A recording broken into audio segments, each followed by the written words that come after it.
The story began in a village in a mountainous area at sunrise. Someone woke up near the chicken coop and began to rub his sleepy eyes. The boy's name was January. He spoke to the chickens and took his broom. Jan studied here. He only reached the 3rd degree of hardening in 2 years. It was not normal. This was an insufficient result for such a term. Yang thought about how to become stronger in his sect and continued to do the dirty work assigned to him. In the sect in which he was, everything was decided by force. The law of the jungle has existed here since ancient times. The foundation of the sect is strength and ruthlessness. Pupils who were not yet 14 years old went on a 3-year internship. The sect paid for everything. You just had to train. If a student undergoes body hardening, he was sent to a group with an experienced master. In the event that a disciple could not perfect his body, he was forced to leave the sect or become an assistant disciple. Since the choice was already made, Ian decided to continue working to try to improve his skills and the strength of his body. Other students saw Jan and started talking to him. Everyone looked at Yan. The students made fun of Ian because he was an assistant, but he could not come to harden his body and pass the test of strength. The disciples continued their conversations about Yan and said that he needed to leave the sect due to unsatisfactory results. Yang sat down on the ground and began to meditate. He imagined that there was no one around. He is alone with his mind and skill. Yang continued his meditation. The students looked at him and did not understand what was happening. Some students continued to laugh at him. Jan listened only to his mind and to the birds sitting on a stout tree near him. He heard the sound of the great bell. When the bell rings 9 times and the sun rises, it means that a new day has come. I tried to concentrate and ignore everything going on around him during the meditation that continued. There were more and more students, and they looked at Jan as a madman who just sits on the ground and does nothing. Jan had a new exam, and the students were fighting over who would spar with him. All over the sect there was clamor and controversy about this event. Everyone was shouting for Jan to quickly choose an opponent for sparring. Yang smiled and threw down his broom, which he used to clean and take care of the plot of land assigned to him. Spinning in the air, the broom fell and pointed at one of the strongest disciples in the sect. He was very strong and started laughing. Yan had the 3rd stage of body hardening, and Yun had the 5th stage of body hardening.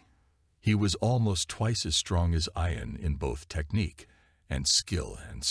They looked into each other's eyes, got into a fighting stance, and their sparring began. Jan took the initiative and launched the attack first. At this point, Yun launched a counterattack, elbowing Yan in the shoulder and then punching Colin in the stomach. Yun's attack continued and Yang was forced to retreat. He did not know how to face a warrior who was superior to him in strength. Yang was able to dodge Yun's punch with his technique.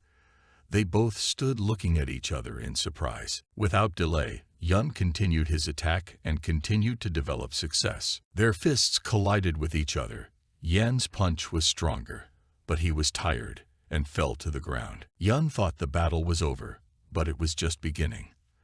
The crowd goes crazy with the speed of the sparring. Ian got up after falling and started attacking again with a run called leg leaf. Yun counterattacked again, and Yang fell again from the street kick.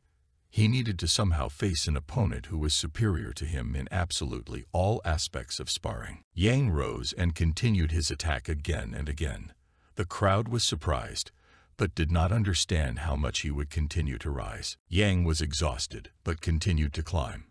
A bruise appeared under Yun's eye, which meant that Yang's efforts were not in vain. I started my attack again. This time the attack started with a run and direct punches. Yun punched Yan in the neck, and he collapsed from exhaustion. Someone was sitting on a big tree and writing something in his diary. It described how Yang fights Yun and who won. She was a girl from the Special Forces. They were under the jurisdiction of the elders, and their duty was to keep records of the fights between the students. She did her job meticulously and perfectly, documenting the trials and sparring of each of the students. For Ian, it was already the 147th sparring and 147th defeat. This was a record number of failed attempts. She was surprised as to why Yang was still a student assistant instead of leaving here, since he had already been defeated 147 times. During the fight, Ian lost consciousness. He woke up under a tree, but he did not understand why he was there, since he did not fall there. He was surprised that someone had taken care of him by dragging him to the tree instead of leaving him in the middle of the sparring ground. Yan's whole body was battered. He was forced to use healing salve to heal his bleeding wounds. He did not know where this ointment came from, and the ointment cost 10 points. He would not have been able to earn even in a month's work. Yang said that he would definitely repay this person who showed kindness to him in the future and help her in some way. Jan went to his room, took off his cloak and clothes. Absolutely, the whole body was covered in bruises and wounds. He uncorked the salve, rubbed his wounds, and began using the salve to heal the wounds. The ointment is very useful, but it had to be used in small quantities and not washed off with water, because it is very expensive and does not contain much in one bottle. Yang lay down trying to sleep to rest. He was quite tired and exhausted after a hard fight. Yang was sleeping and had a dream of him sparring with Yun, who is much stronger than him. In the dream, everything looked different. Yang continued his attacks, but they were successful. He injured Yun and outplayed him in duels. In his dream, it was not difficult for him to defeat Yun, and he said that he would soon become the strongest in the world. Suddenly, his sleep was interrupted and he felt pain. He did not understand what was happening. Ian woke up and was delighted with his dream. He understood that it was a dream, but was very upset. All the same, the sparring exam was failed. Ian got up and cleaned his room. The stone on which he was lying became a different color, a little darker. He did not know how it happened. He took it in his hands, and the black stone turned into a book glowing with purple power and magic. Unable to bear the strength, he let go of the book, and it fell to the ground. The magic stopped working. When he picked up the book again, it lit up with energy. When he examined it, he found that it was a blank book with black sheets of hard material. He continued to examine her carefully. He did not understand why he needed an empty book with small black letters. Jan closed the book and thought about what to do with it. He bit his finger and began to squeeze the blood from it onto the book, trying to recreate the ritual. Dark energy began to circulate in the room with bright flashes of light. Ian was very surprised. In the golden light of energy, a skeleton appeared in front of him, which was located above this dark book. Ian thought the skeleton was laughing at him. Yang felt confused. I touched the skeleton with my hand. He took his skull. The skeleton's energy began to engulf Yan's body, and light energy spread around him. He did not understand what was happening. He felt as if someone had settled inside him, as if his bones had become stronger. He was confused and very scared at the same time. His bones seemed to begin to heal, where there were fractures, cracks, and bruises. Everything began to heal much faster than it should have taken without the ritual. The skeleton wanted to take over Yan's mind and body, but he couldn't allow it. After the ritual, Yang sat on the floor and did not understand what kind of book it was or what was happening, but his body no longer hurt. His wounds were healed. He felt that he had become much stronger, and his wounds seemed to evaporate into thin air. Looking around the room, he did not see the book. It simply disappeared to an unknown place. He found the book and could control it. It appeared and disappeared when he thought about it. The book was made of spiritual stone. Such a stone is created only when hundreds of millions of spirits gather together with enormous human labor. He understood that he had to protect this book because there were no more such books and he needed to become stronger. Now he is too weak to protect her. Ian was going to start training. He wanted to get the most out of owning this book. Yang sat on the bed and continued to read the book and absorb the knowledge. Now the book wasn't just dark. He saw the text that was written there, which was the hard work of everyone who worked on the creation of this book. He saw the records on the technique of hardening the body. It was an encyclopedia on how to harden your body. Ian looked out the window. It was already night outside, quite late, and Ian just went to bed with the book. At dawn, Jan woke up, came out of his hut, and just looked at the sky, admiring the sunrise. Jan went outside and began his training. These were breathing control exercises, which is very important in combat. He began to concentrate his strength and combine it with movements. He had not been able to do this before. The training was very difficult for him because he had never practiced it before. Ian's back and spine were in a lot of pain. Only yesterday he was fatally injured, and today he started training again. It showed. He performed only the first 3 exercises from the book. It was even 1% of the technique written there. He understood that he should not give up and continue to work hard. He should. In the sweat of his brow, Jan continued his hard training at dawn. He felt that little by little he was becoming one with the skeleton, and his hands were becoming much more skilled. It was quite unusual and strange for him. Half an hour later, Yang was very tired. He could not raise his arms above his waist. They just hung like a finger. The fatigue was very strong. But still, after this amazing ritual, the hero became much stronger and self-confident, even after such a short training using a special technique. The sun rose higher, but the day had already come, and new adventures awaited him. Yang felt something strange and incomprehensible in his body. He felt as if he had entered the 4th level of hardening his body. Yang was very happy because of the increase in his level of professionalism, but then for some reason he began to throw up. This happened when a sec student goes to a new level, but he vomited a lot. He never blew with such a volume. It was very difficult for him. The spy who helped him saw him again when she was on duty and took notes of everything that was happening around her. The other students started asking Ian if he was doing well because he had been sweeping the sidewalk in the same spot for the whole time. They thought there was something wrong with him. Ian was thinking about how he should improve his schedule to train more when suddenly someone hit his back and he fell to the ground. It was one of the students. He fell on the pavement. The student was surprised because Yang was very strong and strong. The student turned around and went about his business. Yang asked, "Where is he going in such a hurry?" He replied that he needed to go to the hall.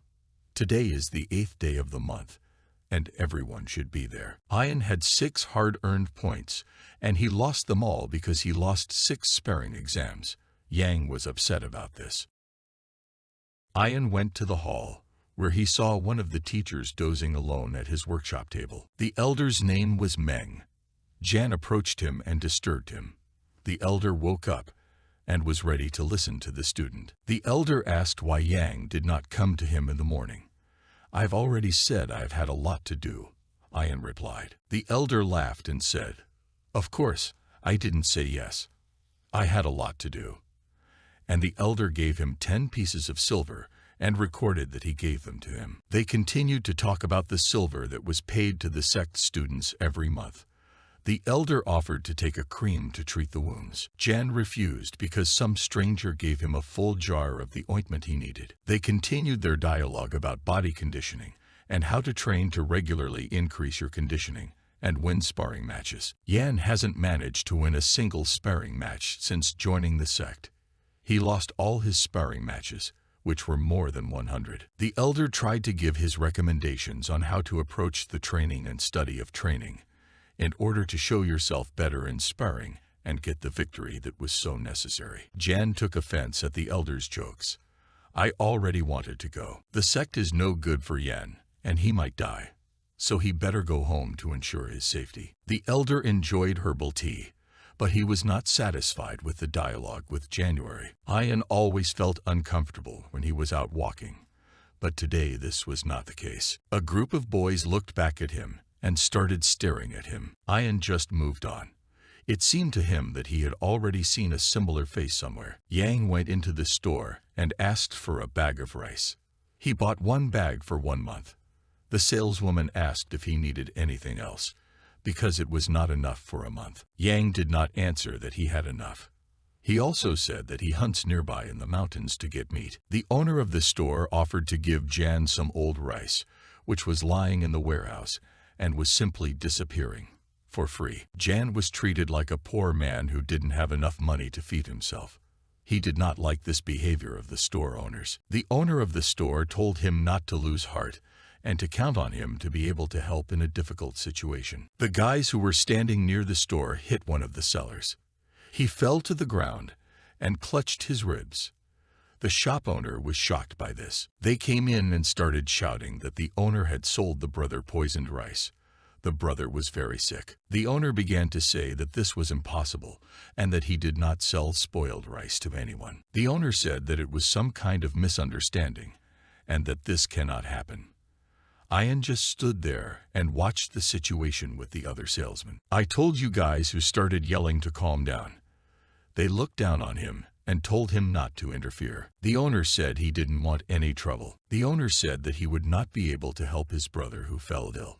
He offered to call a doctor so that he could provide emergency care. The owner added that he would pay for his brother's treatment himself, but the boy did not like the shop owner's answer. I remembered that he had definitely seen these people in the alley standing in a circle facing each other and secretly whispering something to each other. Yang guessed that they were up to something, but he didn't know what it was yet. Ian began confronting the boys and arguing with them about a disease that might not even exist. After analyzing everything, Yang told the owner that the competitors had set the boys on him because they wanted to clean up his rice shop. The owner of the store began to annoy someone very much. Ian came up with a cunning plan. He bent his strength, swung, and tried to hit the boy, who seemed to be poisoned by rice. The guy, who was poisoned at the moment, he sat out from Yan's blow as a reaction. Everyone around was surprised, but did not understand what was happening here. The whole crowd started shouting that the boys were cheating. Also, the crowd admired Ian's intelligence because he brought the robbers and the store owner to justice. You will not have to compensate them. One of the boys called Ian a freak and told him not to get into his own business. He also added that they lost today, and they will not be able to cheat the owner of the rice shop out of money. Slide 133. Jan told them to stop. He simply did not want to let the robbers go who wanted to cause damage to the owner of the rice shop. Slide 134. The crowd in the market agreed with Jan.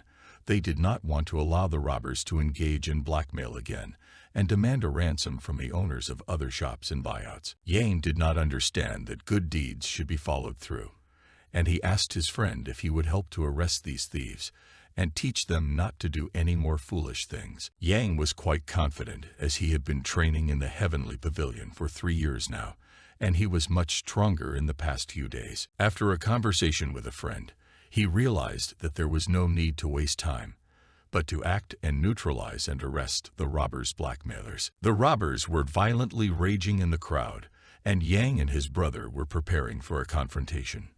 The people in the market also supported the lynching of the robbers, who behaved horribly. But Yan's brother was with the robbers. He did not want them to be wronged. He thought how to help the robbers escape and not be arrested. The brother winked at the robbers. With this, he himself told them that he would help them escape if possible. The owner of the rice shop and other traders also took it upon themselves to help the boys. They also rushed with brooms and shovels to help teach the Raspy Shack. They began to beat the criminals, and their accomplice did not know what to do. He thought how to get them out, but it was not easy. However, he did not manage to save the robbers. They were badly beaten. They just lay in the middle of the market and tried to regain their strength to get out of here. Yang said that they should be tortured. Also, all the people in the market said that they would bring shame to their whole area, particularly their village. The accomplice, pretending to be a brother, said, "Maybe they've had enough. Maybe they've had their due, and they need to be left alone, and let them go." Jen said that thieves should be made to pay a price so that they understand that such acts will not go away, and they will be punished according to the law. A conflict began between Jan and his brother. They argued about what should be done with the criminals. Yang wanted to take their lives, but his brother insisted that they should be released. The shop owner also insisted that they should not be persecuted, but let them go. The conflict continued between the brother and Jan. They could not find a common point of view. Yang thought his brother was very weak. The thieves began to tell the truth and confess that their brother himself invited them to this adventure and came up with a plan to rob the owner of the rice shop and extort a lot of money from him. The truth surfaced. The thieves began to shout that they had become a victim. They were not to blame for anything, but the brother was to blame for everything. It was quite an unpleasant picture for both of them. Each of them wanted to make up for their lack of involvement with each other. He now understood why his brother had such an opinion. He was shocked and very surprised at what people were willing to go to for money. They started having an educational conversation with them and told them that it is not possible to do this and that they should not come here again. The owner of the store said that he would be very ashamed and unpleasant for his children if they were their parents. Everyone was surprised that the people from the heavenly pavilion were capable of such damage against their citizens, whom they were supposed to protect. The brother from the pavilion began to threaten Jen that at the next sparring exam he would start beating him and tell him about everything. When the thieves had already fled, the owner of the rice shop thanked Jen very much for his help and for not getting lost and teaching the thieves and the killers. He said that Yang need not be very careful, gave him a bag of rice as a gift, and wished him a happy and safe journey. Ian came to his house in a hurry and was glad that he could not worry about food for the next month. He had a bag full of fresh wood that he got for free. He expected some kind of trap from the thieves, but there was none yet. He thought that on the approaches to his house they would be waiting for him to pay back. Ian was ready to answer him in a mirror. Jan continued to train carefully and persistently. He thought about how best to divide his schedule, since training only takes 1 hour. He thought about how he should sleep more and how to increase the training time in order to catch up. After training, Ian took a bath. It really relaxed the muscles after hard work, which was aimed at developing technique and speed. He was involved in pumping up his body in stages, namely body foundation training, basic body hardening, and the third stage, which he read from a book. The third stage was supposed to take place with the help of a kettle, which was supposed to turn medicinal herbs into special syrups that would help him become stronger and more durable in a moment. To make the syrup, you needed a shamrock flower and a sedum grass. They were supposed to help make the body much better in every way possible. Since they only grew in the mountains, he had to go on a journey and find them in sufficient numbers. It was a dangerous adventure that was supposed to harden his body. Jan decided to go to the mountains tomorrow and went to bed. At the very dawn, he was already practicing the body hardening technique. Then he went to the hall to work. There he worked tirelessly and understood that work always pays off. Ian was very happy because he managed to beg for 3 days off, and they had to go to work, and he could go to the mountains in search of plants with a calm soul. The location of the mountains was quite convenient. He approached the mountain range. Collecting herbs was quite problematic, but he got used to it. He was busy putting various useful herbs in a bag. He gathered some and went on to look for new herbs. Having come a few meters, he saw dead grass. He shouted bingo and began to put it further in the bag. It was already quite late. Jan decided to make the pass and have a snack with a ball of rice. Yan climbed a tree, took a nap at dawn. He trained his practices again, ate, and again went in search of beneficial herbs. He had few provisions, but he wanted to eat a lot. He expected to hunt at least 1 rabbit, but he did not succeed. Walking further through the forest, he found a fire that had been lit by someone. Yang shouted, "Who's here?" Strangers aimed arrows at him. Yang was surprised, but then they lowered them because they saw that Yang was not a beast, but an ordinary person. Yang apologized for taking them by surprise. They offered to go to the fire and warm up. They started talking about each other. The people he found here come to the mountains to hunt prey. He liked the company. Jan also introduced himself. He said he was studying in a sect and went to the mountains to gather herbs to improve his strengths. The boy who was hunting with his father also wanted to go to the same school sometime in the future. Jan told him that the main thing is to work hard, and everything will work out. Bread was obviously offered. He gladly accepted and thanked for the provision. In the mountains, food is worth its weight in gold, he said. Jan spent the night with them, and at dawn left some medicinal herbs and went on his way. Ian trained regularly. Every morning he began to feel the energy coming through his body. He felt a huge result, practicing the technique for just a few days. Ian managed to hunt a rabbit. He was afraid of encountering serious beasts. When suddenly something started buzzing, he became alert. He saw a huge hole, and next to it lay a bow. The hole was all covered in webs. Skeletons wrapped in webs lay on the ground. Also, there were people he had just befriended. They were still breathing. He tried to untangle them and save them from death. He said that he would solve everything and help the older hunter get out, but he went to look for his child. The spider wrapped the child in a web and bit it with its stingers. With the help of his technique, Ian managed to free her from the web. He fell to the ground. The spider screamed and rushed at Ian. A duel began between them. Yang didn't want to leave the hunters alone. Yan had little time, but he thought carefully about how to proceed. The spider started shooting webs, but Yang quickly dodged it. The spider sealed the exit from the hole. Ian decided to attack the spider. He thought. The spider's attacks with its leg cut off Ian right in the arm. He was not worried at all. Despite the fact that he was in pain, he concentrated all his strength on defeating the giant spider. Yang began to punch the spider with all his might, using his skills and the skills he had acquired throughout his training. The spider was very tenacious and continued to resist Yan's heavy punching that continuously hit them. The protracted struggle for survival continued. The spider was almost giving up. Yan delivered the last blow and thereby killed the spider. Yan removed the spider's paw from the wound from his hand and began to untangle a hunter's child. The hunter had already disentangled himself, but when he approached them, he watched as Yan held an unconscious child in his arms. Yang put the child on the ground and said that he would be back soon. He took out his medicinal herbs and began to chew them, so he wanted to make a compress. Ian transferred additional medicinal herbs to the wound caused by the spider.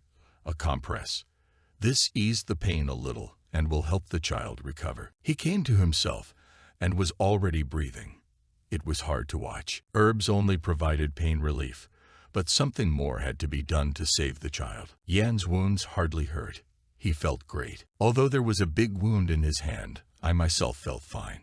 He was overflowing with energy. He said he would be back soon and went somewhere again. While Yang was fighting the spider, he saw that there was a whole encyclopedia of useful herbs that could be taken. He was very grateful to the hunters who fell into the trap, because it was thanks to them that he found these herbs. Ian came closer and saw a red mushroom, which he had never seen before. Yang offered his help and said he would lead the hunters out of the forest. They got to the hospital to give the child emergency care. The doctor said that the child was saved thanks to Jan's efforts, and his father, a hunter, was very grateful. The doctor said not to worry.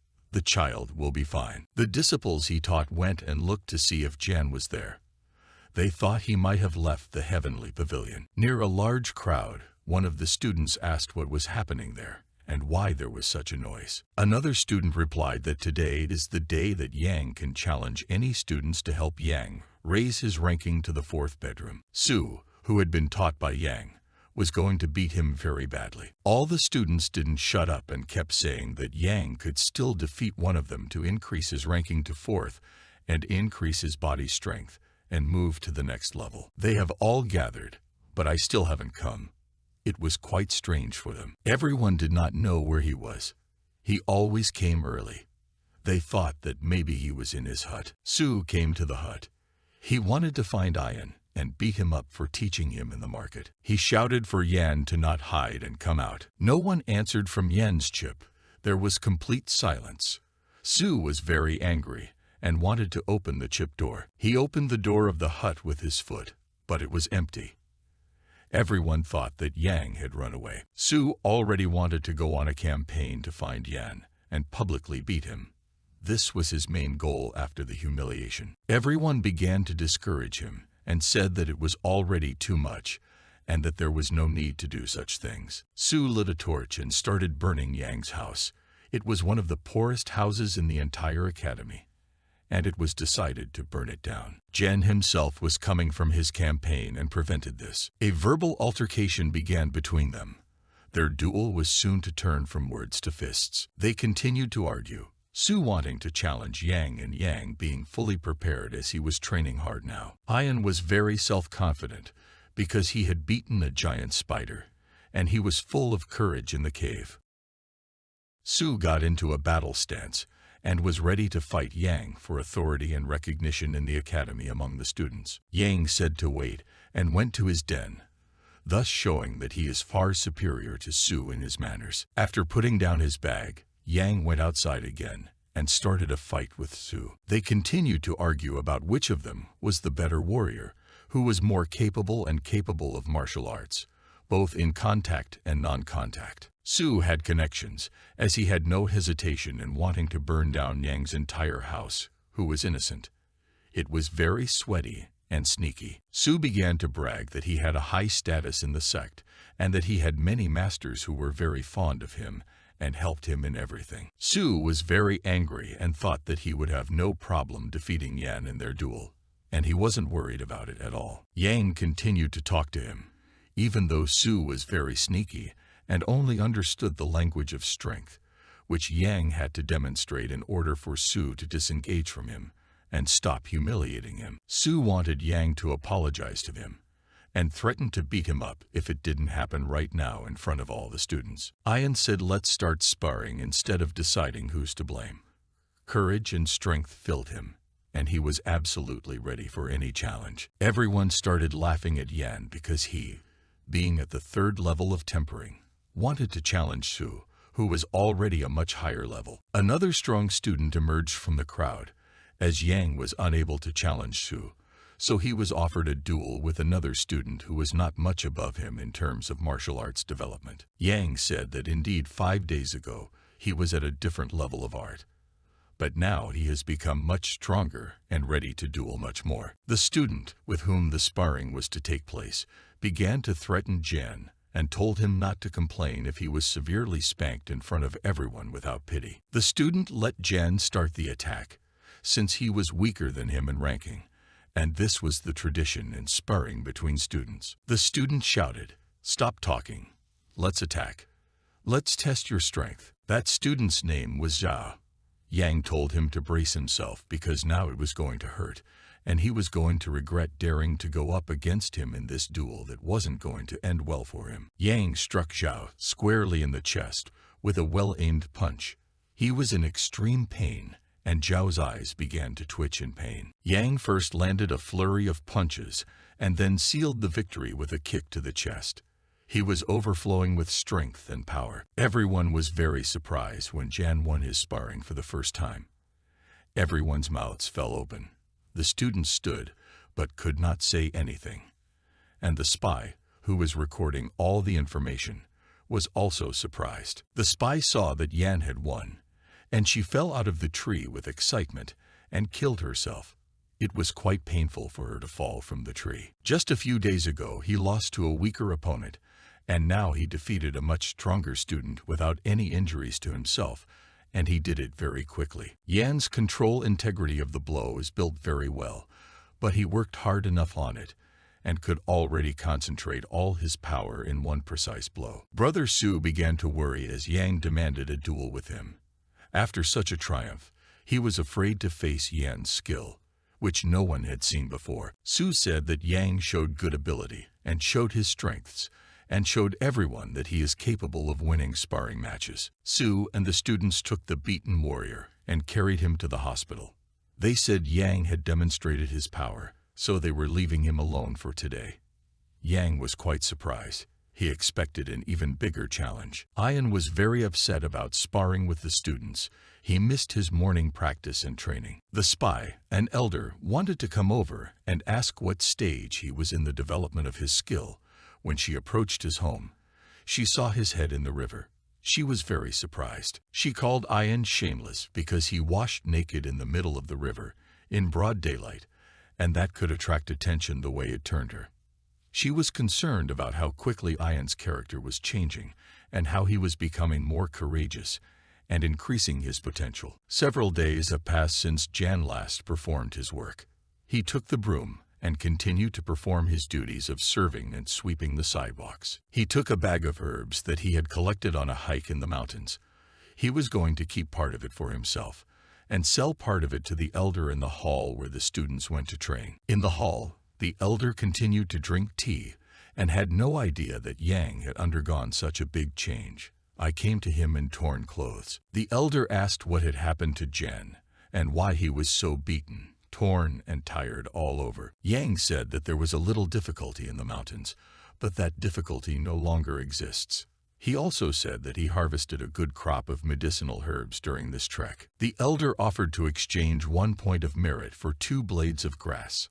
Ian continued to show other specimens of the herb that he managed to get on the hike. The elder was surprised that Yan had such a talent for finding herbs and figuring out which ones were medicinal. He was pleased that Jan began to show his achievements and realize himself in certain areas. Jan began to say that he had found one amazing thing in the mountains. The elder was surprised and didn't know what it could be, so he listened carefully to Yan and was willing to examine and help determine exactly what the item was and whether it would be useful to the warrior. Yang reached into the bag and pulled out a red mushroom. The elder took it in his hands and began to examine it for usefulness or harm. Jan asked, "What kind of mushroom is this, and what should be done with it?" In turn, the elder answered, "Where did you find him?" Yang began to tell his story that he found a mushroom in a cave where he encountered a spider that guarded the mushroom. He was also able to kill the spider and take all the medicinal herbs there were. The elder was very surprised by Jan's endurance and courage and warned that it was not necessary to do so. Yang said that he didn't think to go deep into the mountains, but the situation forced him to do so in order to save other people from being linked by a spider. The elder said that it was a blood mushroom and it was very rare.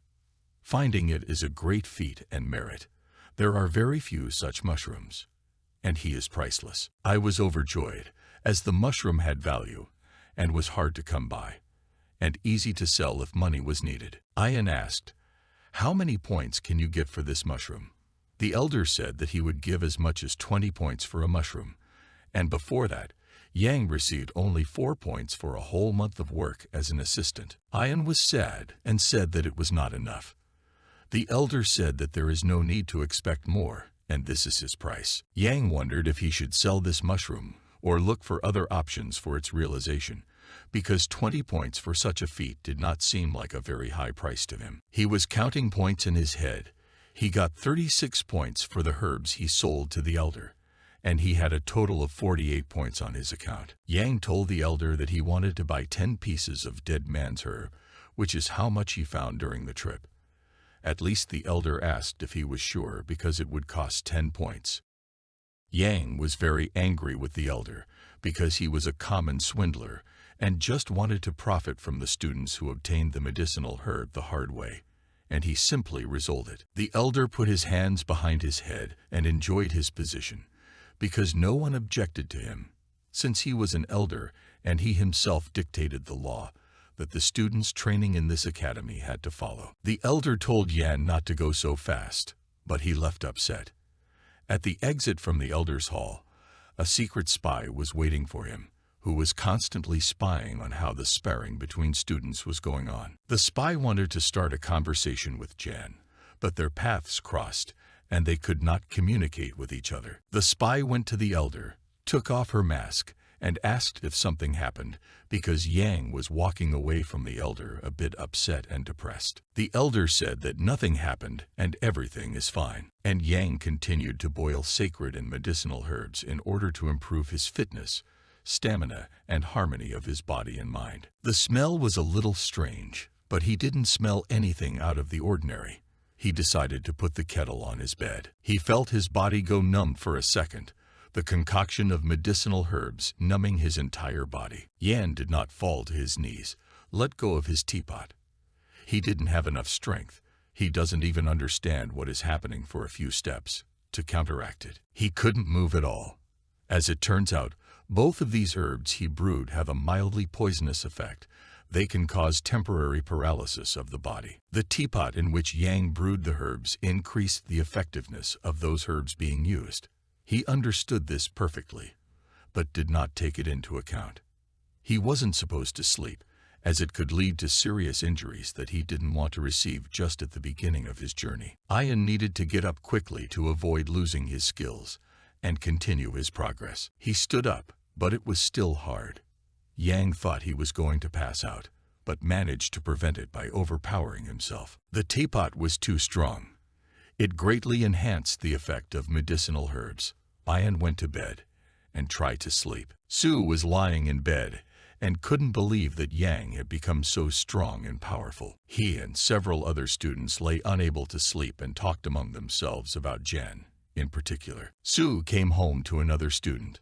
They were up to something, but it was not yet clear what. They somehow wanted to take revenge on Jan and sat down on the bed and began to think how they could take revenge on him. And they still have some ideas from the moment when Jan's first sparring was already 4 days ago. Sue started yelling at the other student because he wanted to sleep and did not want to help him. Sue said that he couldn't drag it out any longer and had to find a way to answer Yang. Another student came up and said he had an idea. He said it in Sue's ear. Sue told him that it was a good idea. Ian continued to toil and work at his job. He had a good day yesterday. He wanted to finish his work and go on training. Suddenly, another student approached him and started talking to him about sparring, how he managed to defeat an opponent stronger than him ahead of schedule. The student began to say that Zhang was bullying him and that he did not know what to do and how to act, because Zhang was much stronger and he did not want to provoke him. He was also very grateful that Yang had defeated him, and the student was relieved that Zhang had been beaten to the punch. The same student said he wanted to learn from Ian to become as strong and have the ability to defeat stronger and more muscular opponents. I said it couldn't happen because he wasn't a professional himself and hadn't really mastered anything, although the student asked me about it very much. The student began to say that at this rate his plans would fail and he would not be able to defeat anyone to increase his level of body hardening. The student took offense at me. He did not understand why I did not want to help him increase his level. Ian said absolutely no. He doesn't want to do that because it doesn't match his principles, and he also doesn't want to publish his work, which he read in the secret black book, which he accidentally found. The student continued to persuade Ian to want to conduct a sparring exam with him in order to increase the hardening of the student's body. I was quite angry with him. There was a fight recently, and he wanted to recover a bit, and the student hinted that Yang would challenge him and fight him today. They continued to talk about sparring and exams, and the student said that he would share his points with Ian if Ian would give in to him a little. The student wanted to do something, but I did not suspect it yet. He was very kind to everyone and did not take anyone with bad intentions. The student ran somewhere. Ian thought he would easily earn a few points, and that would be the end of it. But still, Yang suspected something and decided to follow the student who challenged him to a fight and offered to bribe him to win. Sue wanted to do something and teach Yang something, who began to behave like a real warrior and not react to the intimidation of students older than his rank. He and the other students continued to discuss things behind Yan's back and prepare some plan to get the word out about his ruined reputation. The student who challenged Yan to a fight ran back to him again from the old speculator's shop, who demanded a lot of points in exchange for only 20 herbs that had a medicinal effect. He brought them in a bag and put the bag in Jan's hands and said he could count them. Jan took this bag in his hands. Ian agreed to help him and said we could start sparring at any time that was convenient. They got into a fighting stance and their sparring, which was supposed to raise the level of the other student, began. The student launched his attack first, and their techniques collided with each other. The student was thrown several meters after the impact. His fist, which hit Yan in the arm, hurt a lot, and he thought that it was not him that hit him, but some kind of stone. The pain was so strong. He tried to swing another attack, but his shot was blocked. Yang was on a completely different level and had almost no experience with the younger student's techniques. I did not understand that it was some kind of trap, but he did not want to give in to show himself as a weakling. He just laughed, blocked the younger student's punches, and hit him in the chin with a well-timed uppercut from below. As the student lay on the ground, I continued my counterattack and delivered another straight punch to the chin. The student gave up, but he understood that he would not be able to defeat Yan and that he was not going to give in to him. Yang wanted to help the younger student up off the ground. As it turned out, the student's name was Yunshin, and he was at the 7th stage of body hardening. Ian progressed at breakneck pace and developed his strength, speed, power, courage, and his skills. Su didn't understand how Yang had been able to defeat a student who was at the 7th stage and had been training at the academy for quite some time until recently, being at the 3rd stage. Yang overheard the conversation with another student, so he walked over and touched his shoulder and offered to spar when Su got the chance. Ian outsmarted everyone. He was much smarter and thought everything in advance. Yang continued to meditate near his hut, which was near the forest. His energy overwhelmed him, and he became much stronger than before. The meditations had a tremendous effect, which was described in the book he was reading. Jan has reached the 7th stage of hardening his body. He understood that soon he would be able to start learning real fighting techniques, not just children's ones. Ian was very happy about that. He could then read the book. The pages he opened began to glow golden. The technique was quite unusual. The technique consisted in the fact that you need to train your best sides. Ian was not moving in the right direction. He understood that now during the battle he could properly concentrate his energy and increase the effects of his attacks on the enemy. Ian was very focused on his goal. He practiced and meditated every day. Energy began to circulate in him even stronger and faster. The progress was very visible. Meditating under the sun was quite difficult. But I didn't understand that this is the best source of energy there can be to absorb, concentrate, and accumulate it in your body. Ian began to go hiking and take more interest in the area in which he lives. He saw a huge cave that was quite deep. He thought that it might be a dragon prison, and that it was full of energy that could be absorbed and accumulated to develop his battle body. He understood that the intensity of energy in this place was simply off the charts. Jan started meditating more here. He was pleased that he began to understand the places of concentration of energy. An elder approached him from behind. He greeted the elder and said he was very glad to see him here. The elder looked at him and looked into the cave, which was very deep and bottomless. Jan asked how one could contact the elder. He said that he can be called 11 elders. I began to ask what Yan does and what he does here, how he practices his martial arts. Yang did not understand that the elder suspected something. A dialogue continued to emerge between them, and they talked about martial arts and methods of how they can be effectively used to confront the enemy. Yang asked why there was such a high concentration of energy and why this cave was so unusual. The elder said that there are special treasures in the cracks that release enormous energy. The elder began to tell the legend of how this cave was created, and said that it was created by striking the ground with a sword.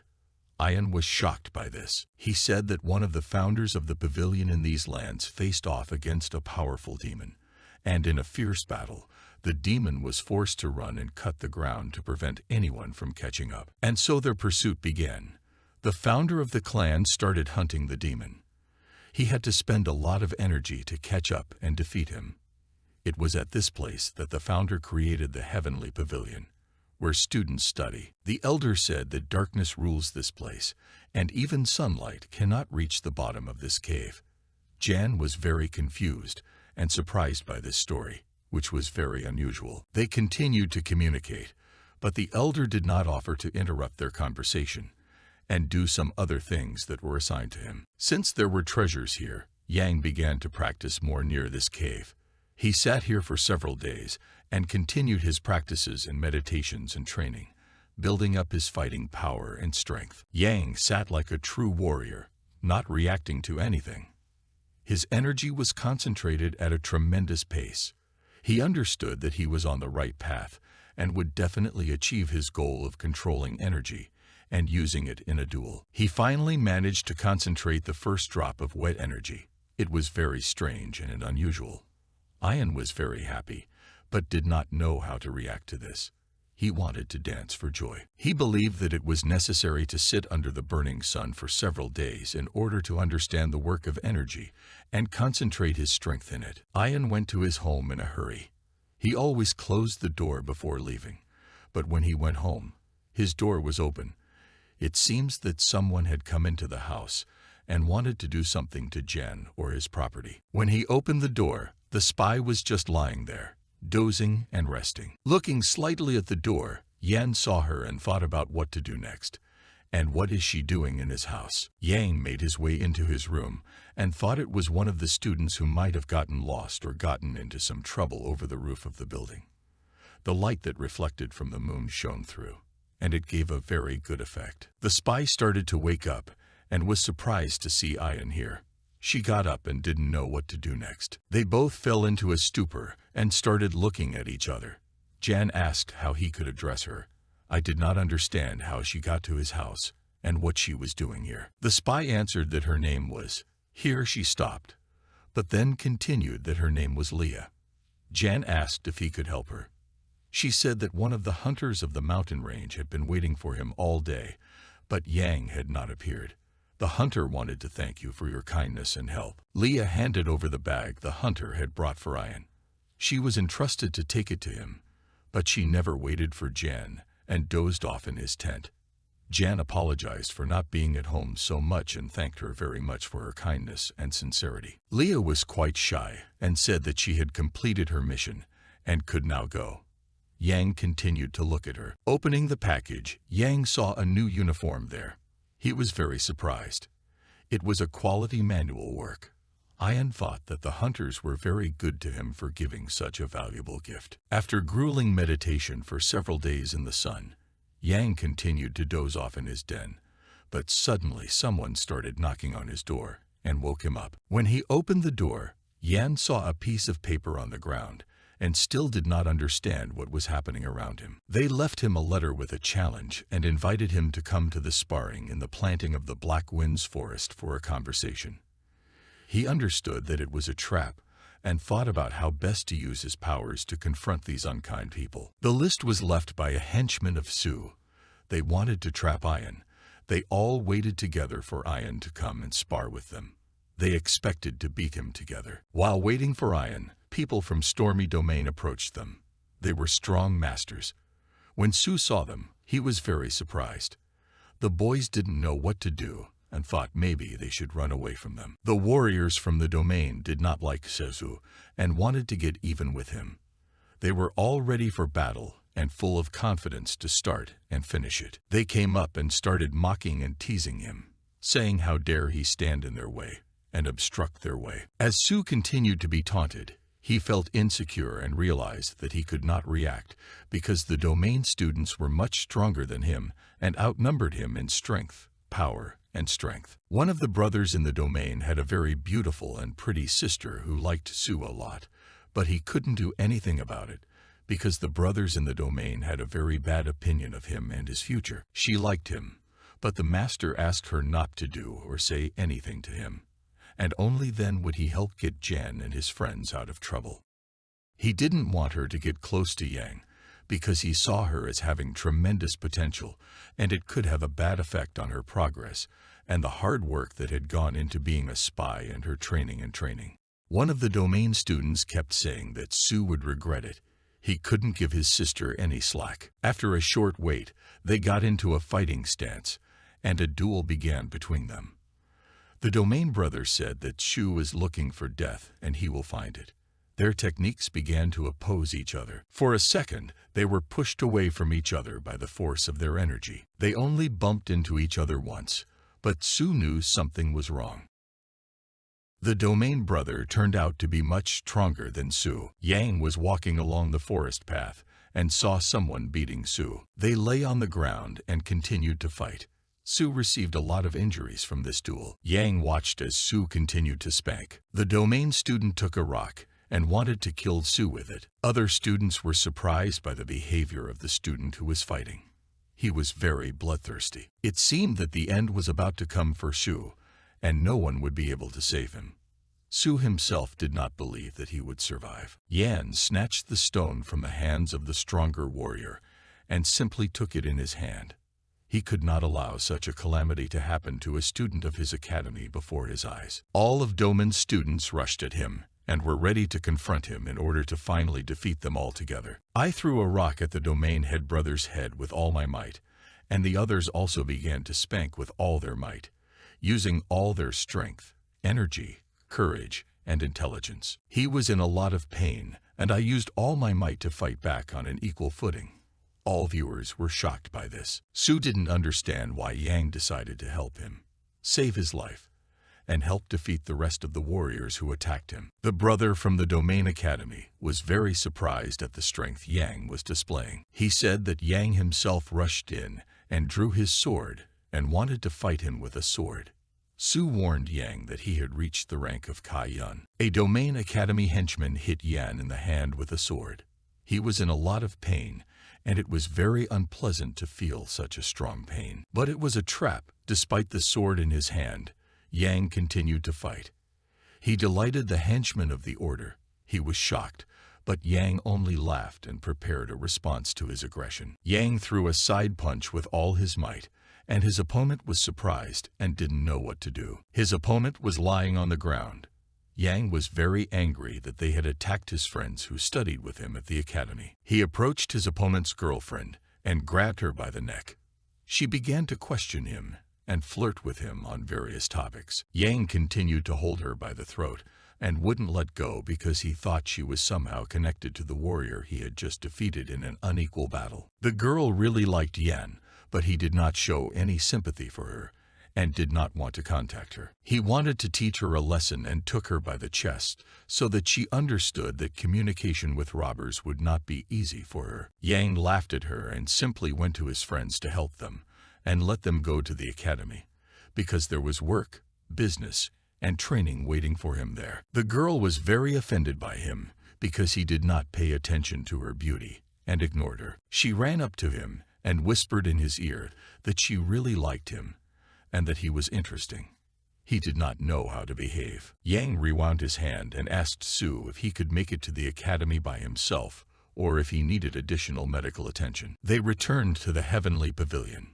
His friends carried him by the arm, and I followed behind with a twisted arm that had been wounded by a sword. It was a beautiful summer day. The birds were singing, and it was quite not hot and comfortable. As for summer, Yang did not understand that he could not be seriously injured and that he needed to be treated quickly in order not to worsen his situation, because the treatment is quite expensive. He started practicing techniques again to heal his wounds faster and cheaper. Here, Yang was shocked. He raised his body hardening level again. Here he was already 8th. Today's fight benefited him and helped him get a higher rank. Yang's energy absorption speed was greatly accelerated. Several days passed. Su did not appear in public. He was probably recovering from his injuries. While Yang was at work, Su approached him. They came and started talking to January. Su asked him for something. Su gave him a pouch filled with something. I asked what was here. There were 2 bottles of alcohol in the bag. Su offered a victory drink. Yang agreed and started drinking, even though the academy did not allow drinking in public. Su invited Yang to step aside to talk with him and said that the cleaning could wait. They continued their conversation. Yang said that he saved Su because he called him brother once before. Su proposed to forget the conflicts that existed between them before and continue to be friends and develop together. They began to talk about the girl that Jan trained after a fight with a robber, whom he also beat and saved. Su asked if Yan liked that girl and if she was good. Yang stood and smiled, not knowing what to say. Ian decided not to continue the conversation in this direction and offered to change the topic to something else to distract himself a little. Su's friends helped Yang and patched up his house to prevent moisture from entering it, while Yang and Su sat by the riverbank and said that Yang should be careful now because he had defeated strong opponents and they wanted to know. Their conversation continued. They talked about various open topics, and with each conversation their friendship grew stronger and stronger. Su still wanted to thank Yan and took out a bottle from his pocket that contained pellets that would help heal errands and speed up recovery from injuries. Su added that he didn't like to stay in debt, and Yang took over the mess. Su offered to go for a walk and show where there are interesting things. Jan agreed, and they set off, continuing their friendly conversation. They went to a secret market where they could buy bargain goods for translation, such as Tianyuan fruit, for very little money. Yang asked if there were any apprentices or masters who had reached the 11th degree of body hardening currently in the pavilion. It was quite interesting to him, since he himself was at a high level. Their conversation was quite interesting, and they continued their route without interrupting their friendly conversation. They talked about the founder of the academy and were inspired by his actions and abilities, motivated by his example of strength and courage. They also talked about the current headmaster of the academy and said that he had not yet reached the highest level of mastery. It had been almost 10 years since a master had failed to raise his rank to the highest degree. Their conversation was just gaining momentum. They stopped for a second to rest a bit, but the excitement of the conversation only expanded the topic of the dialogue. Su said that there was a certain event that made it impossible for the master to exceed his skill level. Su began to tell his story. He said that the master adopted 2 children because he did not have a wife. They were good warriors, but the master raised them well. The master always praised the elder brother, but did not treat the younger one very well, and because of this, the younger brother felt darkness in his heart. It was a forbidden technique that scared any master, but she was illegal. Everyone stood in shock from the overheard conversation. Now they understood what had happened to the master. After the younger brother learned this remedy, his character changed dramatically, and his strength increased greatly. Now that he had reached such a significant level, he expected to receive great praise from the master. But then a terrible battle took place in the pavilion, and not everyone managed to survive. The boys asked Su about what happened next, but he took his time to answer. Su said that after that night, the younger brother became a recluse, and only a few people saw him. He said that later the master found the younger son, captured him, and imprisoned him in the dragon prison. Yang began to remember that when he was training near the dragon, a certain master came there, and probably wanted to talk to someone and visit someone. Because of all these misfortunes, the headmaster was never able to bring his transformation to the highest level. Su said. Everyone around was surprised and did not even expect such a turn of events, which was voiced by Su. There was no limit to the surprise of the boys around. Finally, they reached the market, which was quite unremarkable and sparsely populated. Few people know about it, and because of this, the prices here were quite small and moderate, which was just right for students. Su said they were at the place, and he clearly liked the place. They really liked the place. Su showed Yan around the area and told him that it was safe and there was nothing to worry about. He said that there are many people from the academy here. He said that his older sister works here. Yang asked if his sister was strong and what level of tempering and skill she had. Su said that his sister had the 3rd level of tempering. Yang asked if his sister was so talented, why couldn't he reach the next level of tempering himself? Su began to say that he was constantly unlucky with trials. Jan asked what his sister's name was. He said her name was Soyan. They approached the heavenly pavilion residence and were about to go inside. Student Su went to the residence and knocked on the door and said he was the one to open it. The nurse told him to come in, and Su began to open the door. Ian entered, and he immediately felt uneasy. He felt that the air was heavy around him. He felt some other, unfamiliar, and unknown technique. When Yang first saw Sister Soyan, he really liked her and said, wow. When the soup came, his sister Soyan hit him for some reason. It is not clear why. She hit him because Su didn't practice much. She told him that no one should beat him. Su said that he would train more, and the sister asked Yan if he was the one who beat Chen Shafeng. Yang said yes, and Soyan said she had one good piece of advice for him. She began to tell Yang to stay away from Su, otherwise his skills would slow down their training speed and stop at some degree. And she said that the boys were free, and she would practice. One of the guys went to look for the health recovery pellets they were talking about a couple of days ago. Su said that his sister was kinder than it appeared at first glance. After talking some more, Su and Yang parted ways and said that they would see each other soon. Ian continued to walk around the market and see what people were selling and what they were doing. Here he saw not only ordinary goods, but also goods for alchemy, medicinal preparations, and so on. Ian had to pay special attention to various pills and herbs that contain energy. He thought that there would be enough of them here. The prices for such goods were quite high, and he wondered if he should buy these herbs and drugs, because they were quite expensive. While he was thinking, suddenly someone came up to him from behind and shouted, "Oh, what people!" It was the girl he saw after the fight. He asked what she needed. She said nothing. She just wanted to come over and chat. He did not turn the other way, but simply walked away from her, ignoring her. He asked, "Why are you persecuting me?" He said, "If you follow me further, do not expect good deeds from me." He said that he was not into her. He approached one of the counters and began to look at the product that interested him. He asked, "How much is this particular stone worth?"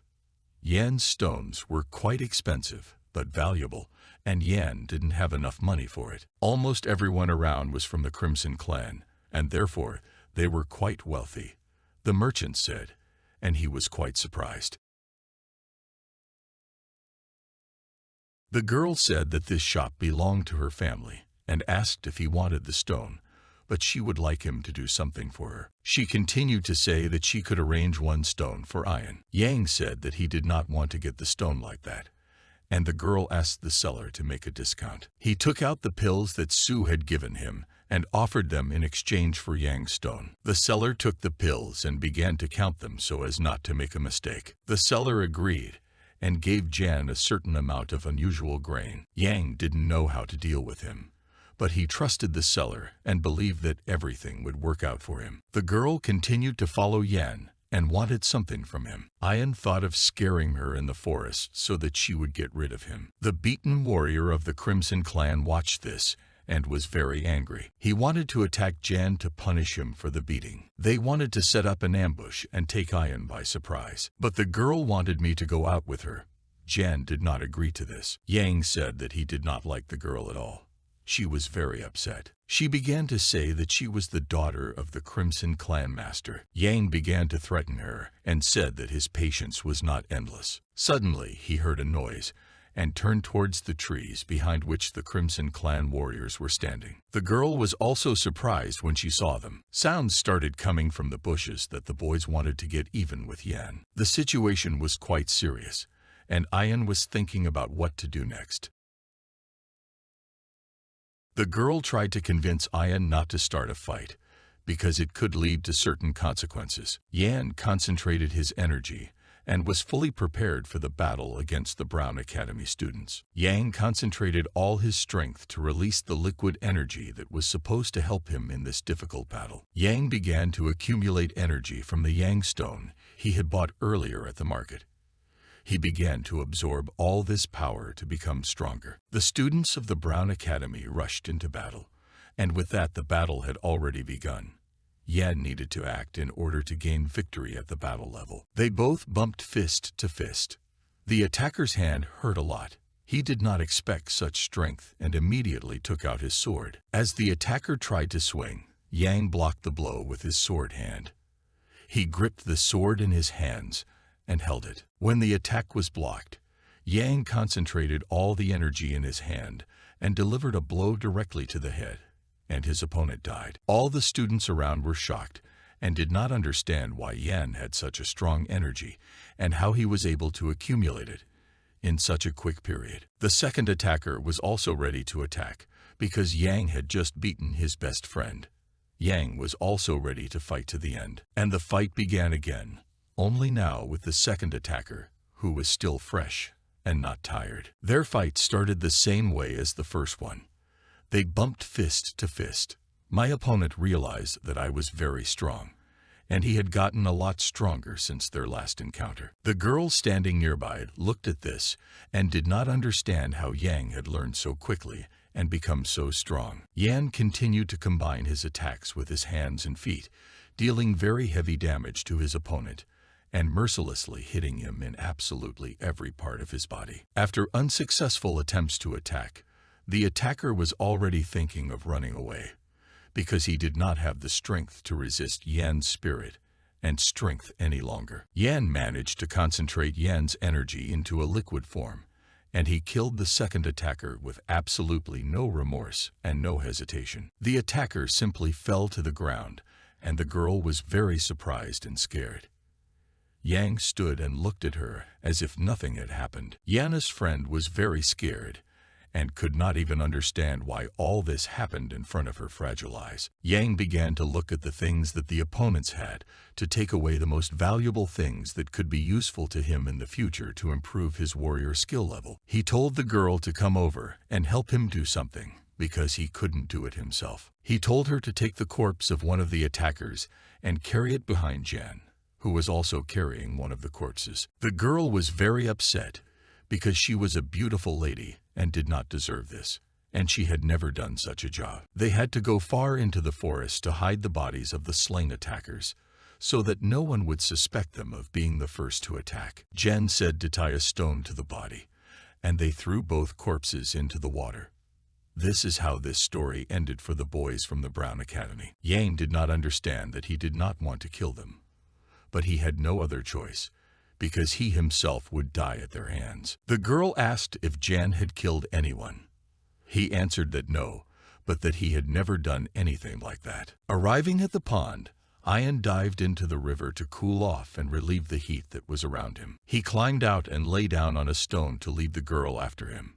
She also went into the water to cool off in the river from the hot day. The girl was thinking how to make Yan fall in love with her, although he did not pay attention to her and just lay there, looking at the sky, trying to meditate. She approached Jen, and they began to talk heartily with each other and think about how they should best treat each other. Their conversation did not go well, but they decided to part in changing emotions.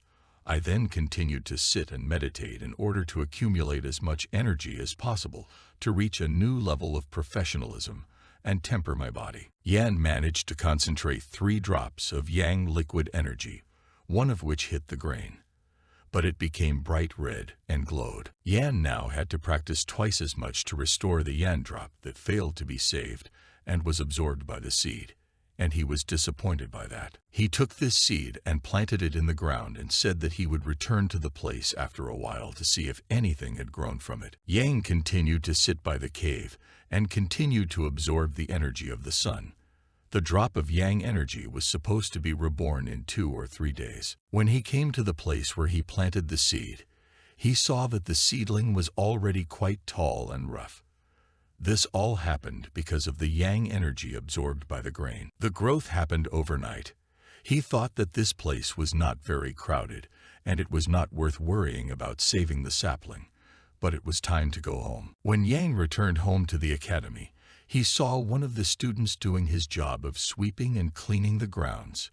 Yang was very surprised by this. During a friendly conversation, I invited my friend, who helped him with his work, to his home for a drink of water. As soon as the first student left, another immediately came up and asked to help with training, because not everyone was given training as easily as January. After this, the spy watched Yang help others, but did not understand how he had progressed and developed his body and skill so much. 5 days have passed since Jan planted the seed.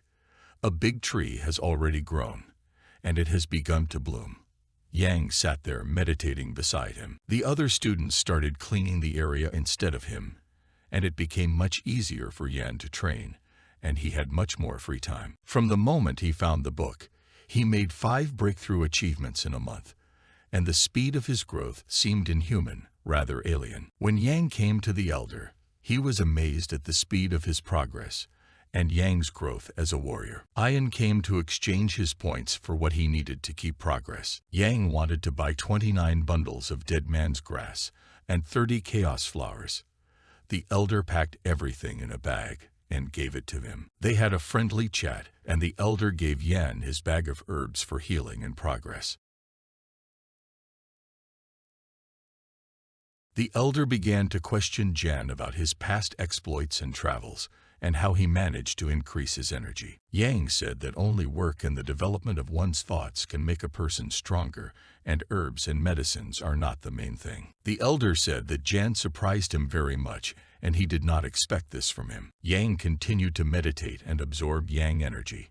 He brewed some herbal tea for himself, and his body began to stiffen again from the effects of the medicinal herbs. The herbs helped him become much stronger, but they hindered his sense of absorbing Yang energy, and because of that, his energy progress was delayed a bit. He wondered if he should use the constipation healing teas to develop his strength, as it was becoming more difficult for him to absorb energy. For now, Yang decided to try to develop his energy without herbs and a special kettle to conduct an experiment to see how he would feel better. The growth rate was much faster now, but it was much easier for him, and he decided to continue to build up his energy without herbs. First, it was necessary to accumulate energy, and then use herbs for development, and he understood this after the experiment. 10 days after planting the seeds, the tree bore its first fruits. Yang ate them and continued to meditate under the tree. He could feel the energy pulsing through his body from the one fruit he ate. Yan managed to recreate as many as 3 drops of liquid Yan energy. It was an amazing result. Yang continued to eat these fruits and store his energy for the future exploits and battles that already awaited him. Yang sat by the cave under the scorching sun for days and nights and continued to concentrate Yang's energy in the sweat of his forehead, and every second he became stronger. And so he had already reached the 9th degree of body hardening, and he already wanted to get a new 10th degree.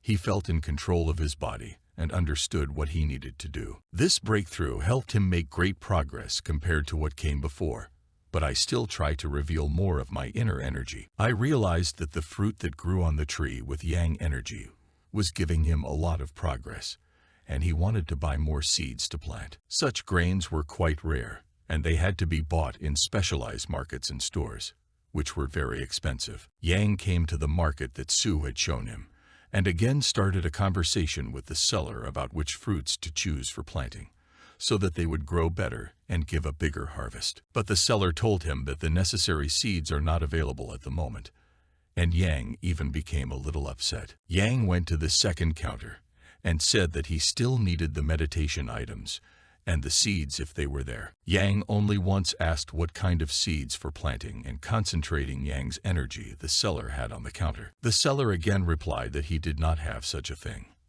Ian wasn't too happy, but the salesman said he would try his best to find them to sell to Ian a little later. Recently, Ian has only been practicing.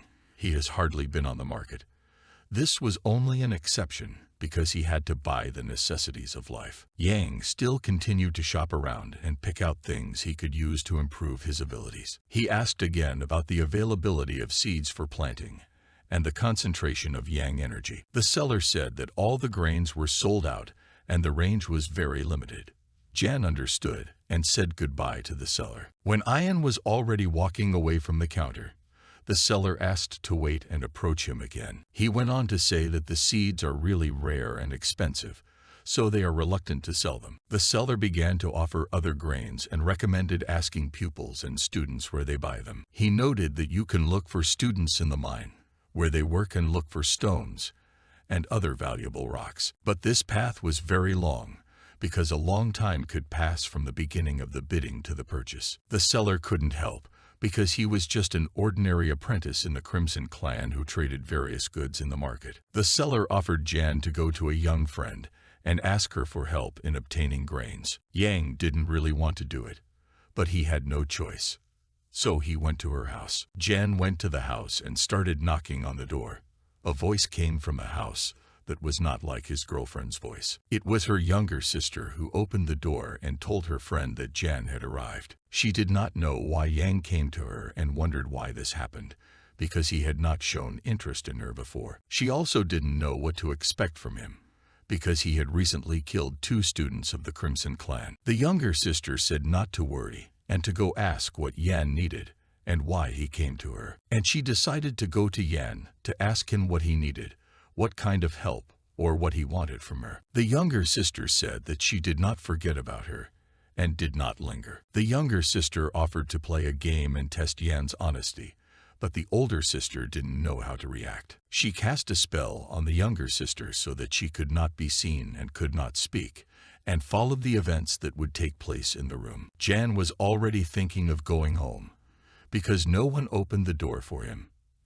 And at the last moment, a friend told Jan to come in. Ian carefully entered and locked the door behind him, carefully inspecting the house and what was happening around. His girlfriend was sitting in front of him, cross-legged, and looking straight at him. Her name was Humi, but she seemed much more beautiful to him today than she had been before.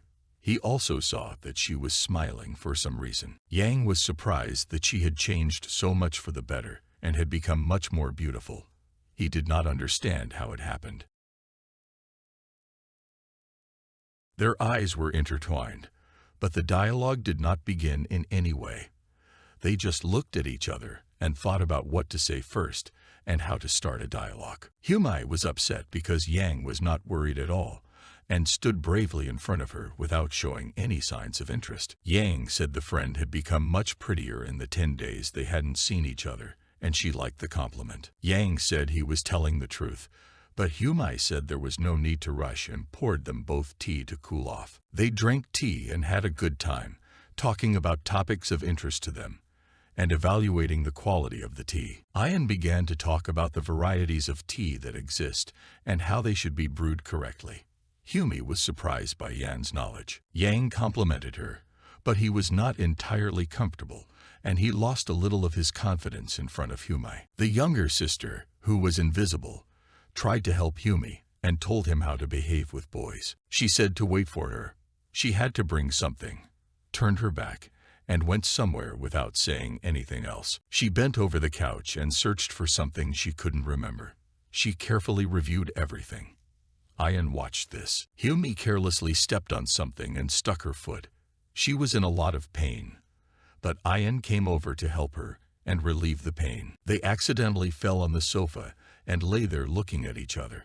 Humi said that she saw a bug somewhere, and it scared her a lot. She pointed with her finger to the corner in which there was a big scary bug that startled her. Yang was surprised that she was afraid of bugs, as she was also a practitioner of martial arts.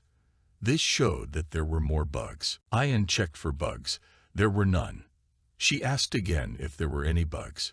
She didn't understand why Yang was so calm and composed. She thanked him for neutralizing the bug, but her leg continued to hurt. She took damage when she tripped when she saw the bug. Yang knelt down and began examining Humi's leg. Her leg below the knee turned red. Yang said he has the necessary ointment and advises her not to study or do anything. He told how to hold the leg, opened his ointment based on medicinal and unusual herbs, and began to treat it. Humi was surprised by such concern for her, so no one cared for her all her life. So she thought in her head. She liked being looked after. Ian was a true professional in medicine and how to recover because he had done it so many times. Humi felt helpless. Ian continued to work her leg. She liked his focused gaze. She again suggested that Ian do something else that would bring more pleasure to both of them. Her sister was listening to this, and she felt a little sick. I thought, and did not answer her, that he had other intentions. Ian didn't use almost all of the ointment to heal his leg from the injury. It was quite expensive, and it was almost the most valuable thing he had. Humi said that she should clearly stop playing with her and returning good for good, and start doing something else with him. Ian didn't like her playing games and suggested that she stop doing that and do wheelie things that could lead to development. She wanted to clarify. Perhaps I did not understand or understand something correctly. As it turned out, there was a trap, and it wasn't Humi, but her older sister, who was disguised as her. Yang understood this, and while finishing his tea, he began to tell her about it. She was very surprised that Yang had figured her out, although she and her sister were very similar. Namely, he guessed by the smell and the lipstick she uses. She did not know what to do, but her plan failed completely. Ian found out about everything and turned out to be much smarter than both of them. Also, Yang went on to say that she wasn't taking damage. She was inflicting it on herself, and that let her down as well. Jan did not understand injuries, because he treated them almost every day. He said he didn't need to say anything more, because there was nothing more to say. He completely exposed the vac and the plan of the cistern. Their dialogue continued, but they didn't talk about anything else. Although Ian no longer wanted to do this, and was upset by these checks. He also added that she does not have proportional buttocks, and Humi, on the contrary, has a very proportional body. This made my sister very angry. He also added that you shouldn't get angry about this if you don't take care. He also realized that Humi and she are completely different people who have little in common with each other. She understood that Yang was very intelligent and self-confident, but she didn't like that he hurt her so much in her opinion. She began to threaten Jen that she could kill him if she wanted to. She said she could gouge out his eye, or chop off his arm, or she won't, but Yang has to leave the heavenly pavilion and join the Crimson Clan.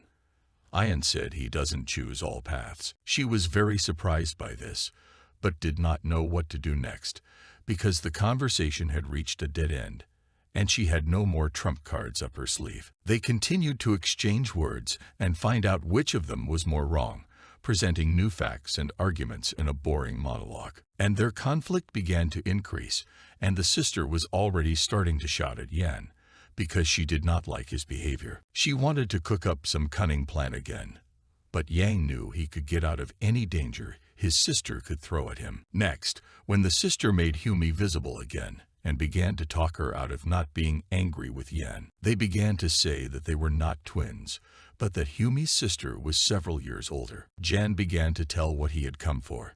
He said he needed seeds that could be used to plant trees using Yang technology. They went to the mine to get seeds. Yang began apologizing for having dealt with criminals in front of Humi and causing her trouble. They had a pleasant conversation, and they understood each other with half a word and had a pleasant time. Yang said that he never spent much time with women, and he was a little uncomfortable now. But he felt comfortable and did not show that he was uncomfortable. They laughed and talked happily. Yang continued to compliment Humi. She was very beautiful and pretty. The road to the mine took a long time, and Ian wondered if he still had to go.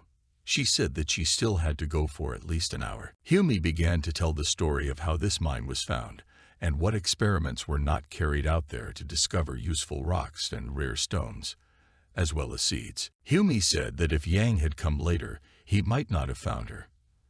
And Jan asked where she was going and what she had to do today. She began to say that she wanted to be alone and constantly train and meditate.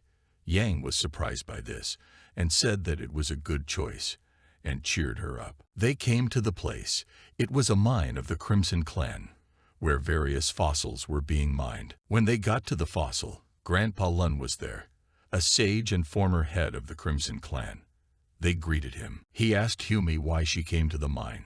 It is very dirty and hot, and how she ended up here. He didn't like it, but he said that she should go back home, because her father might not like it. Humi told him not to worry, and that everything would be fine. Lun asked who Yang was and where he was from. Yang replied that he was not from the Crimson Clan, but from the Heavenly Pavilion. Lun began to say that he was not allowed to enter, and all students who were still studying were not allowed to go. He also said that it was impossible and unrealistic. Humi tried to reassure Lun that Yang would not cause any harm, and he only needed to buy a few seeds to grow his tree, but he did not believe it. He said that he was leaving here drunk because he would not be left alive. Lun had a very bad opinion of Yan and thought very highly of himself. Yang began to concentrate his Yang energy to attack, because he understood that the situation was reaching a stalemate, and it would be necessary to prepare a response to the provocation. Grandfather Lun began to attack Yan and use all his power. Yang couldn't move for a second. He didn't understand what was happening and what kind of magic it was. Grandfather specially immobilized Yan in order to kill him at the last moment. Ian managed to maneuver and dodged the fatal blow. Lun didn't understand how this happened or how Yang even survived.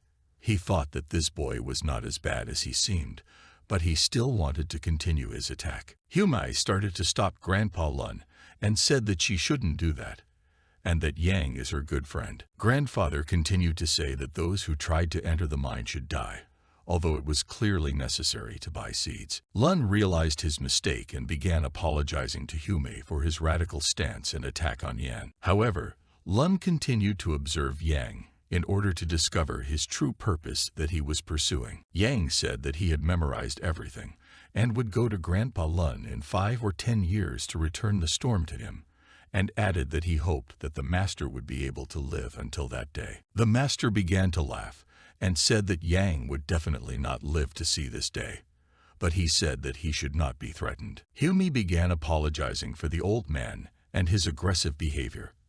Ian said there was no need to worry. Yan also understood that if it weren't for his training, he might not even be alive. Since the uncle forbade going down into the mine, Humi could not disobey him and do his will. Humi suggested that she would go down to the mine herself and buy the grains, and Yang would wait for her outside. He agreed to this offer. Yang did not understand why there were so few people here and what they were all doing there. Maybe everyone was in the mine, but it was somehow strange. The students started asking Grandpa Lun why he didn't kill Yang. He began to look around and thought about what to answer them. He said that he could not do it with Humi, and that it was necessary to wait for the right moment to do everything, and she did not see it. He was sorry that Humi was protecting him, but he really didn't like it, that she was going against his grandfather's will and protecting Yan. Grandfather Lun continued to say that it was not difficult to kill this bag. In fact, it was very easy. The student began to say, "Does the grandfather think that after Yan's death, Humi will start blaming him for this?" The student continued that this should not be done, and it can be left as it is, because Ian did nothing illegal. The grandfather was not happy with the student's answer, and told him that he should learn how to talk to girls rather than giving him advice on what to do or not to do. He said he could also help teach him how to communicate with girls and how to win their hearts quickly. He told the student that he needed to establish contact with Humi. This will help him become the head of the Crimson Clan in the future, and it will have a beneficial effect on his family. The student said that the grandfather is not worried, and the time will come, and their family will become the main one in the clan. Grandpa liked his confidence. The grandfather offered the student a fight with January. He didn't know the full strength of Yan yet, and thought that he was quite weak, and the student should be able to handle him without any problems. The student laughed and said that he understood everything. He said that Yanu had nowhere to run, and that he would definitely teach him and try to kill him. And at that moment, Humi came back and seemed to have managed to buy what Yang asked for. She bought very little, but there was enough for Ian's needs. He thanked her very much for her concern and for rescuing him, and said that now he was in her debt. Humi did not understand what Yang was talking about at that moment. Jan wanted to show her something and called her to follow him and keep up. When they had moved to a considerable distance, Yan said to remember this place, because at a depth of 70 meters there is something unusual here. She asked in surprise how Yang found out. He replied that due to the martial arts he practices, he can sense things infected with energy at a certain distance. There must be an artifact down here, Yang said, and the flow of energy coming from below is several times stronger than that of a light stone. Humi was very surprised by this. Ian asked if she trusted him. Humi replied that she fully trusted Yan and his intuition and ability to analyze the terrain and identify the artifacts on it. He went on to say that such a thing was worth a lot, and he still did not understand what was in there. He had not yet fully realized what was below. It occurred to him that what is there is a mystery that they are trying to solve in the mine, and in general the whole mine exists only because of the item that is there. Yang went on to say that Humi is very smart and should understand how to proceed. Jen said it was time for him to go. Humi offered to show him the way. Maybe he doesn't know all the corridors and passages in the Crimson Clan. He replied that it is not worth it, and he knows and understands everything very well. Humi said to be careful and circumspect, and not to act on provocations. Yan liked communication with Humi, and he did not understand how he could not find a common language with her before and constantly quarreled. One of the elders appeared unexpectedly. Spygunka greeted him. He was a very simple, straightforward, strong, intelligent, and active guy. Since the day I left the Crimson Clan mines, he had not finished his meditations, and in the stream he continued to meditate, whole days and nights, even for 2 or without food. When he was suddenly attacked by his grandfather, it showed even more motivation to gain strength. He also wanted to take revenge on him. Master said he had something to tell her. To the energy of Yanks. It happened quite quickly. There were several harvests in one season, and the trees grew quite quickly. But there were also some not-so-good moments in his growth that needed to be changed and improved. After 10 days of practice, Yang was able to reach the threshold that separated him from the new degree of body hardening. but he felt like he didn't understand the basic details of the transition. A breakthrough in a new field is much more difficult than a breakthrough in a degree. Even if he had the strength to do so, it seemed to depend only on luck and not on his skill. Since Yang was no longer working as a cleaner, he had more time, and he thought about how to use it more rationally and how to improve his abilities. He should have concentrated his efforts on the next breakthrough, which should have happened soon enough. Yang continued to sit and meditate for days, absorbing the energy of the sun. He was very tense and self-confident that he would be able to conquer this extremely difficult challenge that he had set for himself. He didn't understand what was happening. His body wasn't behaving the way it used to, and he didn't quite like it, because it wasn't quite pleasant. The spy was watching him from behind the trees. Ian wasn't too focused on his mission and didn't see anything. When Yang was meditating, the spy sensed Kai energy, not Yang's, and it alarmed her greatly. She had to do something. She didn't know what to do, and she knew it wouldn't lead to anything good. She didn't understand how Yang could concentrate such strong energy while trying to reach the entire 9th degree hairpin. Practitioners with a martial arts level below 9th cannot practice dark energy, as it may bring danger to themselves and the environment. She did not understand how this was possible. No one could do that before. What does Jan do? The spy did not understand how Yang takes the Kai energy and transforms it into Yang's full energy and cleanses it. It was amazing. It was on a whole different level from everyone else. She stood and anxiously watched this incredible concentration and endurance that Yang displayed. She didn't understand how he managed it. It was like he wanted to get the highest degree of development. It was very difficult for Jan to do this. Two spirits were at war inside him, which appeared from the book and from Jan's energy. He had to control his body so as not to bring the evil energy above Yang's energy. If the energy of Yan wins, then the breakthrough can be considered successful. The struggle of these energies greatly weakened Ian. The spy began to run to her secret abode. She couldn't just leave everything like that. Because of this, Yang could become a cripple, and the spy wanted to prevent this. She was wearing her dark battle suit. She was going to stop his meditation. An endless war of two energies was going on in his body, which had to be stopped at any cost. The spy wanted to take a risk and interfere in this difficult and incomprehensible process of his evolution. She wanted to think she had time as she quickly ran over to where she was watching him and assessing the situation. She looked at him, inhibiting the feat. The spy didn't have much time, as Yang almost passed out. Before it was too late, she decided to act and quickly started running and struck Yan directly in the back with her magic. It was very unexpected. When Yang looked around, he couldn't make out who it was. No matter what he did, the energy was raging in his body, and he needed to get it out. A fight broke out between them, each of them looking confident and their movements perfect. The Caterpillar Force spy cast a spell of magic to paralyze Yan, but it wasn't enough. He didn't even feel it. He looked at her and could not understand how this could be. Girl, why did she climb up to fight him at all? The spy started her next attack. Yang was a little confused because of the hard bearing of his transformation. She punched Yan in the hand. He was ready to counter, but he was already starting his counterattack with side blows. A fight broke out between them, but due to exhaustion, Jen Spigumka began to win little by little. She hit faster and more accurately. Yang could not do anything because he was very tired. Yang continued to miss, but all he managed to do was focus his energy and punch the spy away from him to a safe distance. Ian said that the spy is like a snake, and she replied that he needs to watch his communication. The spy did not understand why the meditation was interrupted. Yan's strength continued to grow and strengthen with each confrontation. Each of his blows was accompanied by incredible energy. Yan, and she could not make direct contact with his attacks. She underestimated Ian's training and physical condition. The confrontation between them continued.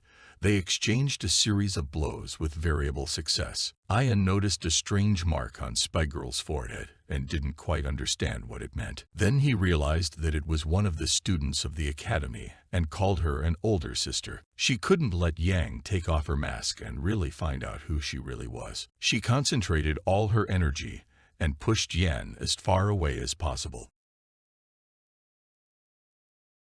Yang didn't understand why she was so ruthless and cruel, and that she wanted her to be wrong in the first place. When Yan got up, she had already run away. He did not understand at all why she had come and what she wanted. Due to this battle, the Yang energy in the Yang meridian stabilized. He needed to accumulate as much Yang energy as possible in order to restore his tired body. She did not expect that Yang could recognize her in this camouflage mask. One of the elders appeared unexpectedly. Spygunka greeted him. A dialogue began between them, and the master asked who her master was and how he taught such a skilled student. Master said he had something to tell her. The master used special magic, and now no one will hear them, and their dialogue will be completely secret. The spy was very surprised by such news. The master was surprised by Yan's progress and said that he was becoming a problem for everyone. She did not understand why the master was so interested in Yan and what plans he had for him, what this warrior should do, and what missions he should achieve. Around Ian, a sphere with a radius of 3 meters formed with blue wind shocks. He concentrated extremely great power. Yang sat and was burning with the Yang energy that was accumulating in his body on a bottomless scale. She compared his body to a balloon that was constantly inflating. He absorbed a lot of energy from the earth and sky. The spy continued to feel the power of his energy. More and more came out of the cave. It began to stand out at an even stronger pace and go straight to Ian and accumulate in him. Previously, Yang could only receive the energy of heaven and earth, but now he can use the energy of Yang Z's, which is associated with only one attribute, strength. They stood and continued their dialogue as Yang gathered his energy. What level is Yang at the moment? Because it was definitely not the first level. Jan had just achieved a new goal, and his degree was already second. This is a very serious result, and the spy was extremely surprised. But she could not believe it. Ian was extremely happy about it. Literally, after a few minutes, he had already reached the 3rd degree of energy. He was a real monster. Being very tired, Jen decided to rest. Seeing this, Spy was happy. With this legendary breakthrough, 2 energies entered his body, heaven and earth. They did not just unite, but assimilated into his bones, increased the strength of his body. In the process of improving himself, Yang was able to understand what was happening inside him and improve his internal processes and vibrations. The skeleton that is in it can restore some of the important forces, but this requires energy. This is why absorbing the world's energy is a very good idea. He will need it later, so that it is assimilated into the golden skeleton. Yang wanted to see if he could absorb energy other than Yang. If this happens, then his training will become even more productive and much better. And now that he had reached such a serious level, he was about to begin serious training.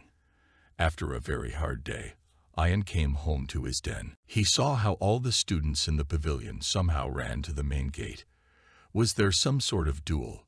Sue might have fought there. When he approached, he saw 2 teams fighting there and wanting to clarify something between themselves and prove themselves right. When Yang approached, he was a little surprised by what he saw. Sue had to fight a warrior that is much stronger and contains better ammo and training. A duel ensued between them, and Sue was seriously injured, although his opponent had no visible injuries. Ian asked everyone what was going on and why they were fighting in such a senseless duel. He questioned why Sue could not develop success in his attacks.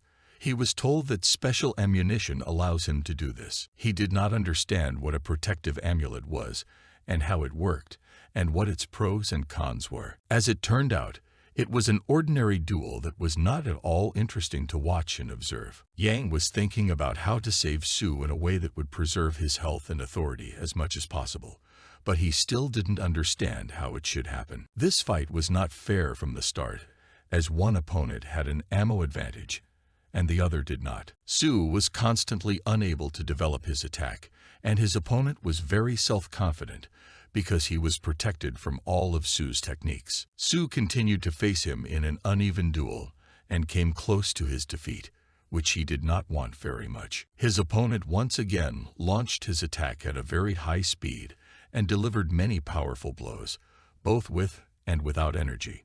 Su couldn't do anything. The opponent continued to deliver kicks to the legs, body, and head. The fight moved to the ground. The opponent began to finish off Su and tried to finish the fight before the end of the round. The opponent wanted Su to call him master, and then he forgave him, but Su was unwilling to do so. Su's servants were very worried about him, and it was unpleasant for them to see such a bloody beating. Promptly asked, do they want to save Su?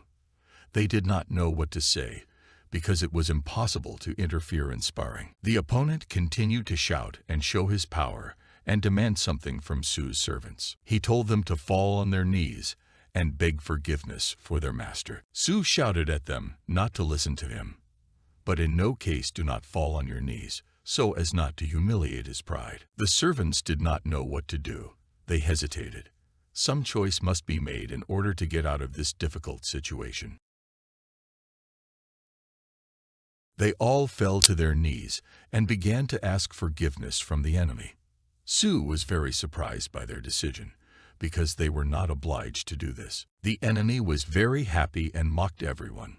Thus he managed to win. The servants asked Mr. Wei, with whom Su was sparring, to be merciful. I didn't even expect Su's servants to be capable of such a thing. Su was also greatly upset by this, that he could not stand against a stronger opponent himself, and vowed to inform him. The opponent hit Su Tang with all his might on the chest with his hands, which made it very painful and unpleasant. Everyone stood and watched this unfair and very crooked beating, and could not do anything about it, because such are the rules of fights. The enemy's servants began to attack Su's servants. Those in turn were stronger, and Suna's servants knew how to oppose them. The enemy's minions also began to attack Yan. He was tired, but he was ready to defend his friend's honor and face a gang of criminals. Ian began to pelt the enemy's minions with all his strength, because he had no other choice and he needed to save his friends from defeat. He went over to Su, who was lying unconscious, and began to give him first aid and see how he could be helped. The enemy began to ask who I was and why he entered the battlefield in the first place. He said that I am Yang Kai, the disciple, assistant and challenger of the enemy who defeated Su. There were already many rumors and legends about Yan, how he defeated a spider, defeated a band of bandits, defeated the students of the Crimson Legion, and saved Su from bandits. Su's opponent didn't believe that I was that strong, because he had almost no progress for 3 years, and in a month he made a quantum leap and became a much higher level. Their confrontation was about to begin, but Yang walked to the center of the square to begin a duel with an opponent he needed to defeat to protect his honor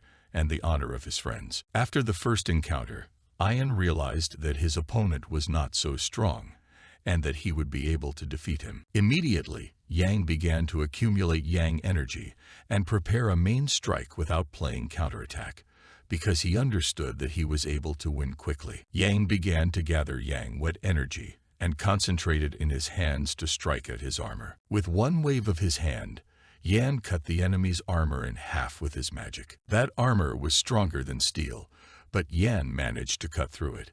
His opponent did not understand how Yang was able to do this, how he managed it in the first place. Yang stood at the ready and was fully prepared for the enemy's counterattack, and continued to concentrate Yang's energy for even greater effect. Throwing in a few more Yan energy blows, he completely ripped through the opponent's armor and inflicted several wounds on his stomach. Voy, trying to improve his abilities, consumed a huge number of pills.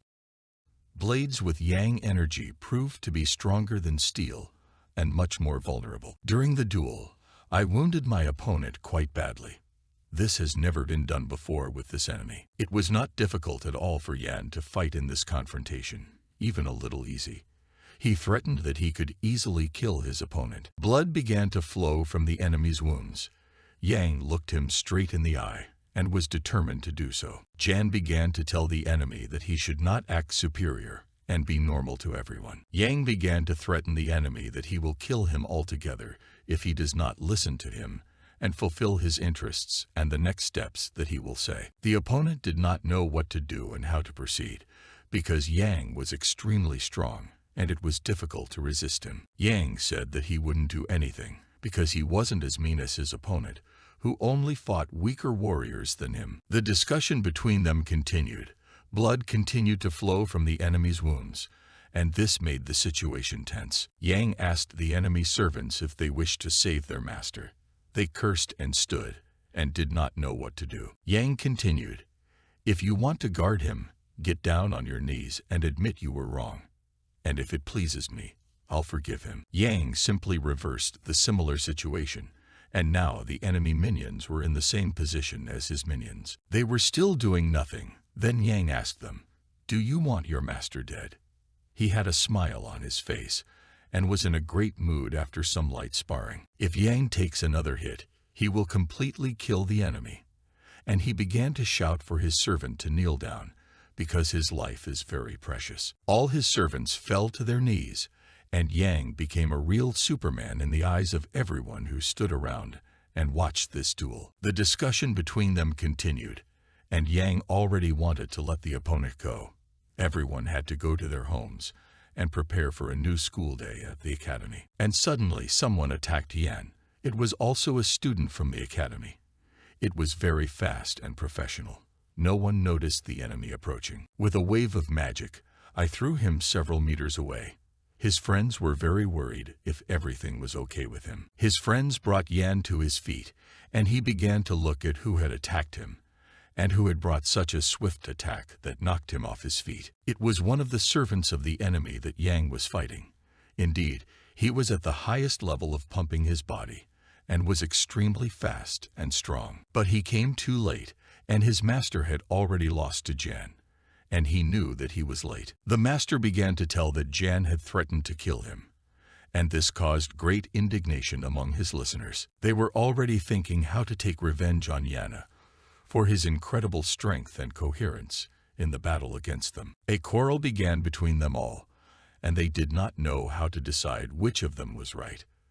The master and his servants have already begun to come up with a plan to outwit everyone. All the disciples said that Yang and Wei were just exchanging their challenges and sparring, but the servants didn't believe it. All the students immediately began to disperse when they saw that an even stronger battle was brewing. They didn't want to get into it and get into more trouble. And their quarrel continued between the two clans of students of the academy, which has not yet led to anything. They continued to talk about who was right and who was wrong, who had fought and who had not. Yang said if they want to punish him, then stop talking. Let's move on to action and decide who was stronger. Yang shouted that this should be resolved in a fair and just manner, not the way Wei and his minions were used to. All the servants began to attack Yan's friends and block their ability to defend themselves. They captured everyone until there were many more of them. Now the friends did not know what would happen to them and what their fate would be. The head servant ordered all the detainees to be taken out somewhere. It is not clear where. He also said to take the beaten Su to the second servant mentor. They immediately began to carry out his orders. Now that they were alone, they began to come up with a plan to tell Yan. But it was by no means a simple and non-trivial task that they wanted to solve. Slide 346.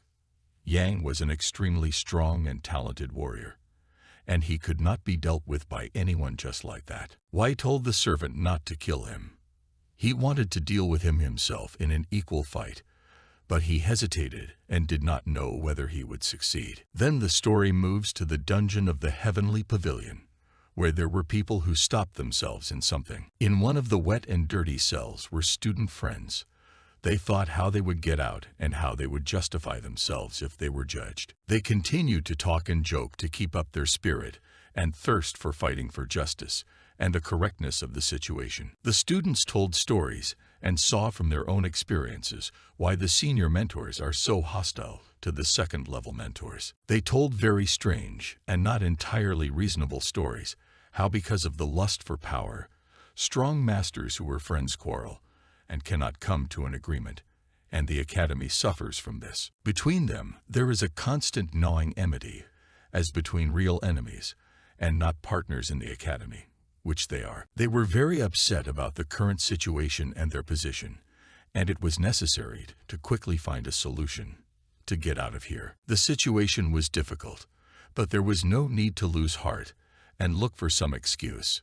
It was necessary to find a way to become free again and be free. The spy ran to her master and said that bad things were happening to the students of the academy. She began to say that I had already reached the third stage of Yan and defeated Wei, one of the strongest students in the academy. He gained a lot of energy in the mountains and became much stronger and more skilled. Now it was necessary to find a way to save all the students from prison. The master asked the spy why she was in such a frightened state, but she was a little embarrassed and did not understand why she was in such a state. The spy was very worried, but she understood that there was something between her and Yan. Her master asked what was going on with them. She replied that they were not exactly close, but she liked him very much, because she had watched him for 2 years and studied his skill. They were already thinking about a plan to free all the students from prison. It was a difficult task that was within their power, but they had to work hard at it. The master himself could not intervene, but he thought about how to do everything correctly. The spy began to provoke him and lead him to a tougher dialogue due to the master's indecision, and she wanted him to use his connections to influence this situation and resolve it quickly and well for everyone. They started arguing, and their dialogue only got more aggressive, and it didn't resolve the situation. It was necessary to act quickly and without hesitation. They started talking about Ian's energy. It was very pure and intense, and 5 times the normal energy of any art academy student. The elder was surprised by the purity of energy that Yang possesses. In the dialogue with the spy, he could not believe that the boy's energy was 5 times purer than theirs. The elder decided to take action and went to find a way to resolve this misunderstanding and set the boys free. The spy understood that she liked Yang, but she did not admit it and hid it. She liked him, but the master asked her not to do or say anything to him, and only then would he help get Jan and his friends out of trouble. He didn't want her to get close to Yang, because he saw her as having tremendous potential, and it could have a bad effect on her progress and the hard work that had gone into being a spy and her training. When she wanted to ask the teacher something else, he had already left. She just stood confused in his office and had absolutely no idea what to do or what to expect. One of the students and Su and Yang's friend quickly ran to the secret market that the soup had shown Yang earlier. He ran to Sister Su and started calling her very loudly and told her about the situation that happened with her brother and his friends, and that they were put in the dungeon. The student was very confused, and the nurse could not understand what exactly happened and what was required of her, what she had to do, and who did what. Then he calmed down and began to explain everything to her in detail and carefully, and then she suddenly disappeared somewhere. The students did not even see her, but they were very surprised. The boys continued to sit in prison and think about how to get free and what they would have to go through to see the light and energy again. Someone came to the prison and asked which one of them was Jan. He stood up and said it was him without any hesitation. Ian was very confident and purposeful in himself. He did not give up and understood that it was necessary to somehow get out of this situation and save his friends. He was told to get up and follow the guard. His friends did not want him to go and tried to dissuade him in every way, but Yang was very determined. The guard began to shout very loudly. He did not understand what potential was in Yanov and how much he could inform everyone. He showed him with his hand to the exit from the cell and said, "Please, come out, quickly." Wei sent Yang somewhere along certain corridors of the prison. When they were a little further away, Yang hit his hand sharply with the help of the guard's magic, so it hurt a lot, and he fell to the ground. It was an ambush, and several of Wei's minions rushed at him at once. It was necessary to find a way to get out of that situation with the least possible damage to yourself. Yan understood that there was nowhere to go, and he carried out his successful counterattacks, beating Wei's servants and violently dealing with them. Someone with extremely high speed began to attack him. He doesn't know who it is. He simply stood in a blind block to resist there and didn't know what to do next. It was Wei's servant. He took him by the legs and threw him to the floor of the prison. Yang did not have time to cut down, but it caused him quite serious damage. He was in a lot of pain. He almost knocked out some of his teeth, but he had to keep fighting in order not to die. The servant thought that everything was over with him. He stood and laughed, looking at Jan and thinking that he was already helpless and would not be able to stand up to him and give a decent fight back. Yang began to center his strength again and stand up. The servants were just as self-confident, but Jan was also not behind. Yang had regained some of his strength and was once again ready to face them all. He said that he is not afraid of any of them and is ready to fully accept this challenge. A battle broke out between them again. Ian decided to counterattack in order to get as few injuries as possible. However, the main servant was too strong, and Yang could not stand up to him. He was much weaker than him and had not yet reached his level of skill. The servant told him not to beat him again, or he might die. Yan lay and did not move. The servant stood and just looked at him like a beaten animal. One of the servants said he nearly lost a tooth when Jan punched him, and another nearly broke his ribs in the blow. When they looked around, they saw that the withered energy had begun to burn again. But he got up again. They did not understand how it happened and why he is so strong and graceful. Ian's nose was broken, but he stood up and continued to face these scum.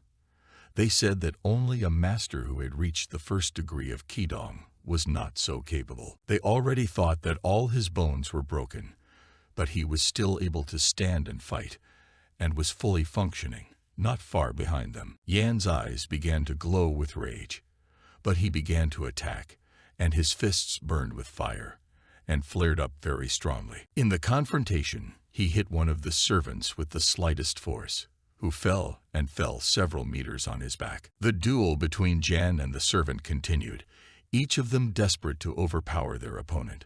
Punches and blocks followed each other, creating a spectacular and intense confrontation. Their battle was fierce, as if merging into one. They intertwined in oblivion. It was a breathtaking sight, and those around them looked at them in amazement. The strongest fight broke out in the arena. The ground shook from the power of their blows. They did not give up. Their eyes burned with a thirst for victory. The servant's energy was strange and unusual, as if from another world. She gave him insane strength and unique abilities that caused awe in Ian. Despite the opponent's superior strength, Yang knew no fear. He continued to rise, resist, and fight, embodying determination and bravery in his actions. The servants found themselves in complete confusion, without understanding how to act in such a situation. Their confidence began to waver in the face of an unexpected confrontation. Surprise overwhelmed the servants. They did not expect that someone would appear to prevent them from completing the task. The suddenness of the situation raised many questions. Suddenly, Sister Su appeared on the stage. She was a strong warrior with powerful energy. Her appearance shook the forces of darkness. Her power inspired terror and awe. Sister Su was an experienced warrior, and her skill amazed those around her. Determined and strong, Sister Su steadfastly demanded to solve the mystery of Yan's abuser. Her persistence reflected her willingness to protect her brother. Embracing Yan, she showed her affection for her brother and her determination to help him out of his predicament. The flame of revenge lit up in her eyes. Icy energy filled with anger attacked the servants, leaving behind destruction and deep wounds. The sister's strength was unmatched. While Sister Su was busy with the servants, she did not forget about her brother's other friends. Her heroism and compassion inspired those around her. Yana was badly wounded in the fight, but her spirit was unwavering. She understood that it was worth protecting her friends and her brother, no matter what. Sister Su knew that time was short and boldly headed for the prison castle. She was preparing to free the other prisoners and destroy the dark plans of the servants. They went outside, where the air was filled with tension. Everyone expected the conflict to escalate, and the atmosphere was filled with energy. The sister ordered everyone to move away, to make way for her in January. Her voice sounded determined, and she wasn't going to back down. Everyone around understood that her determination would not disappear. The head servant refused to give in. He was stubborn and unwilling to obey. The tension between him and his sister became even stronger. The sister felt furious at the disobedient servant, her eyes shining with anger. She was ready to face any obstacles for Yan. The servant and Jan became bitter enemies, ready to fight each other. Everyone around held their breath, waiting for the fight to begin. Anger only grew, enveloping their hearts in merciless fury. The situation was becoming increasingly tense, and every moment was worth its weight in gold. The sister stood up for Yan, protecting him from the evil servant, like a true heroine. Her determination and strength impressed those around her. The servant began chanting slander, trying to attack Yan with magical power. His attacks were sharp and dangerous. The judge showed his selfishness by ignoring justice and supporting the servant. This added fire to the already burning conflict. Clans were ready to confront each other. Conflicts were increasing. A difficult situation hung over the whole city, and everyone was waiting to see where this tense situation would lead. The tension between the clans reached a limit, and the servant tried to impose his will by force, regardless of the consequences. The students, not understanding anything, witnessed a battle that threatened to destroy the fragile world. Yang, recovering from his wound, looked for a way to reconcile the parties and restore harmony to the clans. Anger and frustration engulfed the sister, prompting her to act decisively against the Y clan. The judge, secretly selfish, was ready to use his power and aggression against Ian. The blood from Jan's nose became a symbol of the growing tension and conflict that divided everyone. Restless witnesses tried to prevent further violence and reconcile the parties. Insults and threats from the servant are directed at Ian, making him determined to defend himself. The sister stood before Jan, ready to fight for his right to justice and freedom. Under the tension of the situation, passions were inflamed more and more, and every step became critical in the fateful battle. A storm of emotions arose, fear, anger, and resentment mixed in the hearts, as if an ominous fog enveloped the hearts of everyone. The servant, filled with rage and despair, fiercely threatened that no one would be able to survive if they chose to leave this bleak world. The evil mood of the servant led to a cruel order: to kill everyone who dares to try to escape from this dark hell. Great sages, elders of clans and communities, gathered to discuss a difficult situation and find a way out. They listened intently to Yan and Wei, trying to understand every detail, every mental anguish. Ardent arguments and debates flared up, as if the flames of passions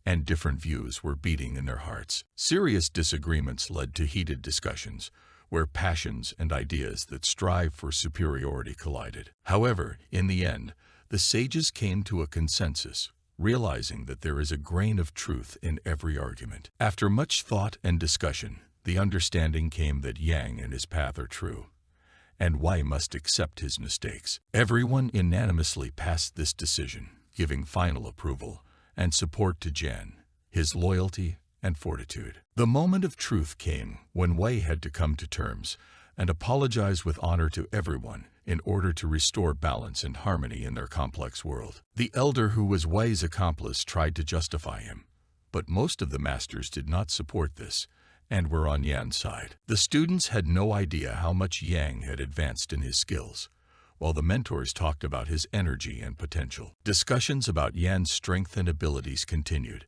and the mentors took their time to punish him, looking for a fair solution. Suddenly, one of the students came up and told them that Sister Sue had released everyone from the prison, causing astonishment. Conversations between the mentors continued while they decided what to do next to resolve the situation fairly. Another mentor entered the room, displeasing the others with his intervention. The rest of the mentors didn't welcome him and called him arrogant, but he showed off another mentor's wand. Su came and begged not to punish Yang. He tried to convince everyone of his innocence. One of the mentors refused to intervene, allowing the situation to develop naturally. Another mentor entered the room, much to the displeasure of the others, who still thought he was insolent. Despite the dissatisfaction, the mentors continued to discuss the situation, considering all possible options. Each of the mentors expressed their opinion. Their points of view were different, but they sought to find a common solution. Discussions continued, while the mentors considered all the circumstances and looked for a compromise solution. After much debate, the mentors agreed that Wei should apologize to everyone for his actions and words. The head foreman, having handed over the case, entrusted it to a new shop foreman who had just joined the family. The new master did not have time for details, and he briefly outlined the essence of the situation. The teachers, confused by what was happening, could not immediately understand the situation. The action of the headmaster turned out to be a mystery to everyone, and the mentors could not explain it in any way. The resulting turn of events caught the mentors by surprise, causing them to panic. The need to be extremely careful became obvious to all mentors after what happened. Surprise and confusion on the faces of the mentors were obvious. The main characters remained standing near the prison, taking their time to leave. Everyone present was ordered to immediately release Jan and his friends. The servants were surprised, lost in the unexpected situation, not knowing what to do. When they were left alone, after the others left, Ian felt a deep emptiness and an agonizing pain that would not subside. His body seemed to be torn apart by suffering, and every movement caused unbearable agony. Friends visited from time to time, seeking to support Ian during the difficult moments of his healing. Many medicines were brought, hoping to ease his suffering and speed up his recovery. During each meeting, Yang wondered about Sister Sue, what she was thinking, how she was coping. Sue and Yang reminisced, shared memories, and Sue felt that she liked him. The mutual attraction between them became obvious, and Ian felt grateful for her help and care. He felt a deep sense of gratitude for all that Sue had done to help him through the hard times. Even in bed, Ian continued to meditate, seeking to find inner peace. Yang actively learned to absorb energy from the world around him, striving for perfection in his strength and wisdom.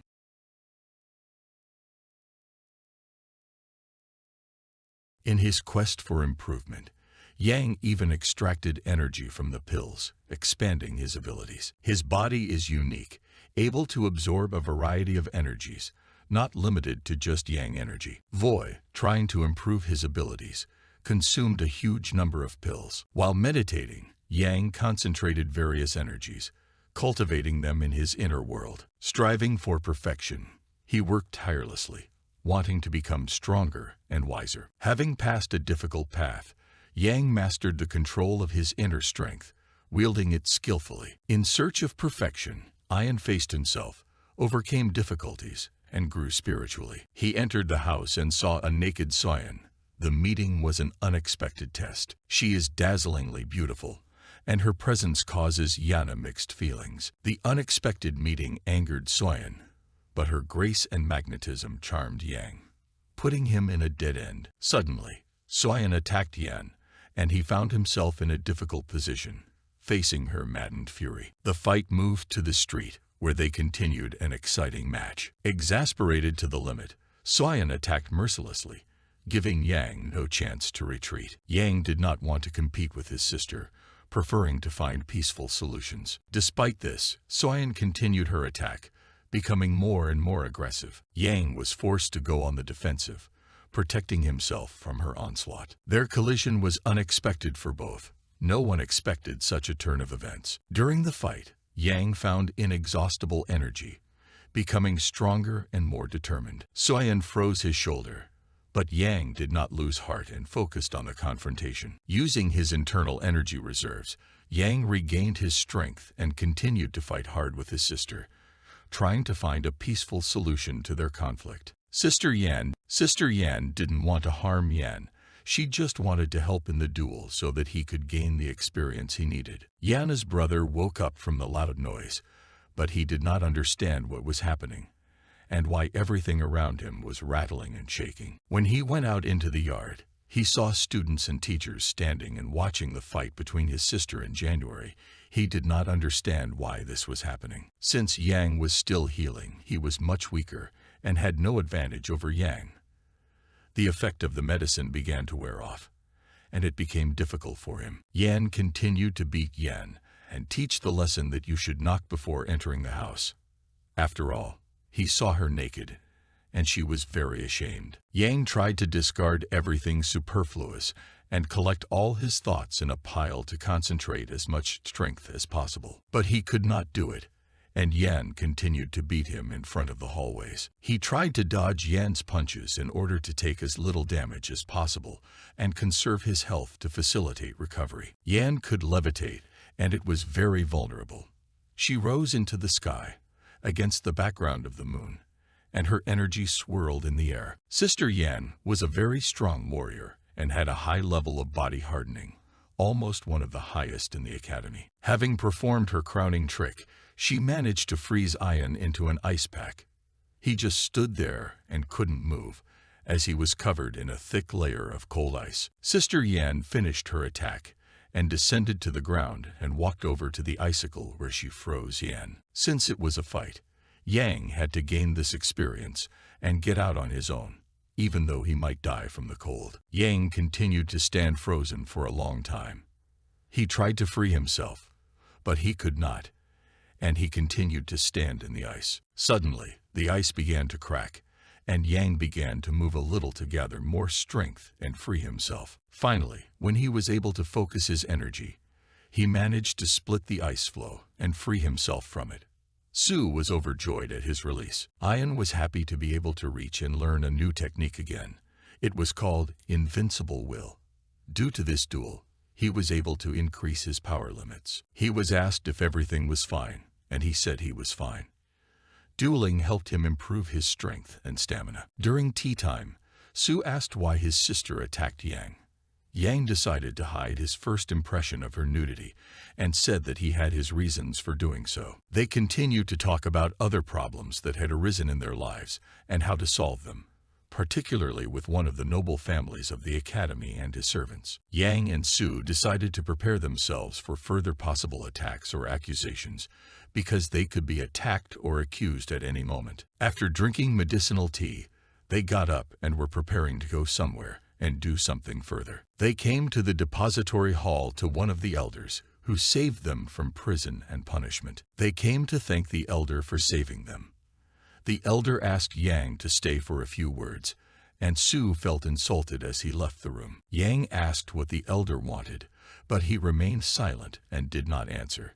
Jan didn't like this and continued to press for answers. The elder quietly asked Yan if he had lost his virginity. Yang asked in surprise what it was, as he had no idea what it was about. This put Ian in a stupor. The conversation with the elder in the hall was very unexpected and incomprehensible. The elder tried to explain to Yan that he shouldn't pretend to be a fool, but Yan never understood the meaning of these words. He continued to insist on an explanation. Yang was ready to leave, but the elder refused him because he had saved his life and wanted to continue the conversation, which was not interesting to Yang. This behavior of the elder angered Yan, and he refused to communicate with him.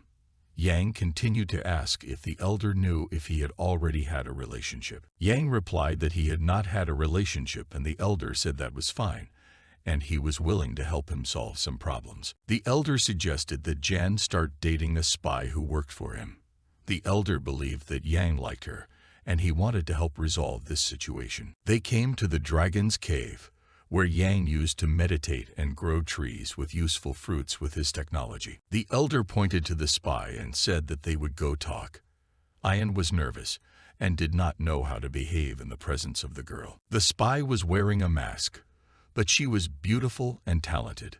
Her clothes were impressive with their harmony and beauty. Yang wasn't sure how to interact with the girl. He agreed to the meeting, but felt uncomfortable.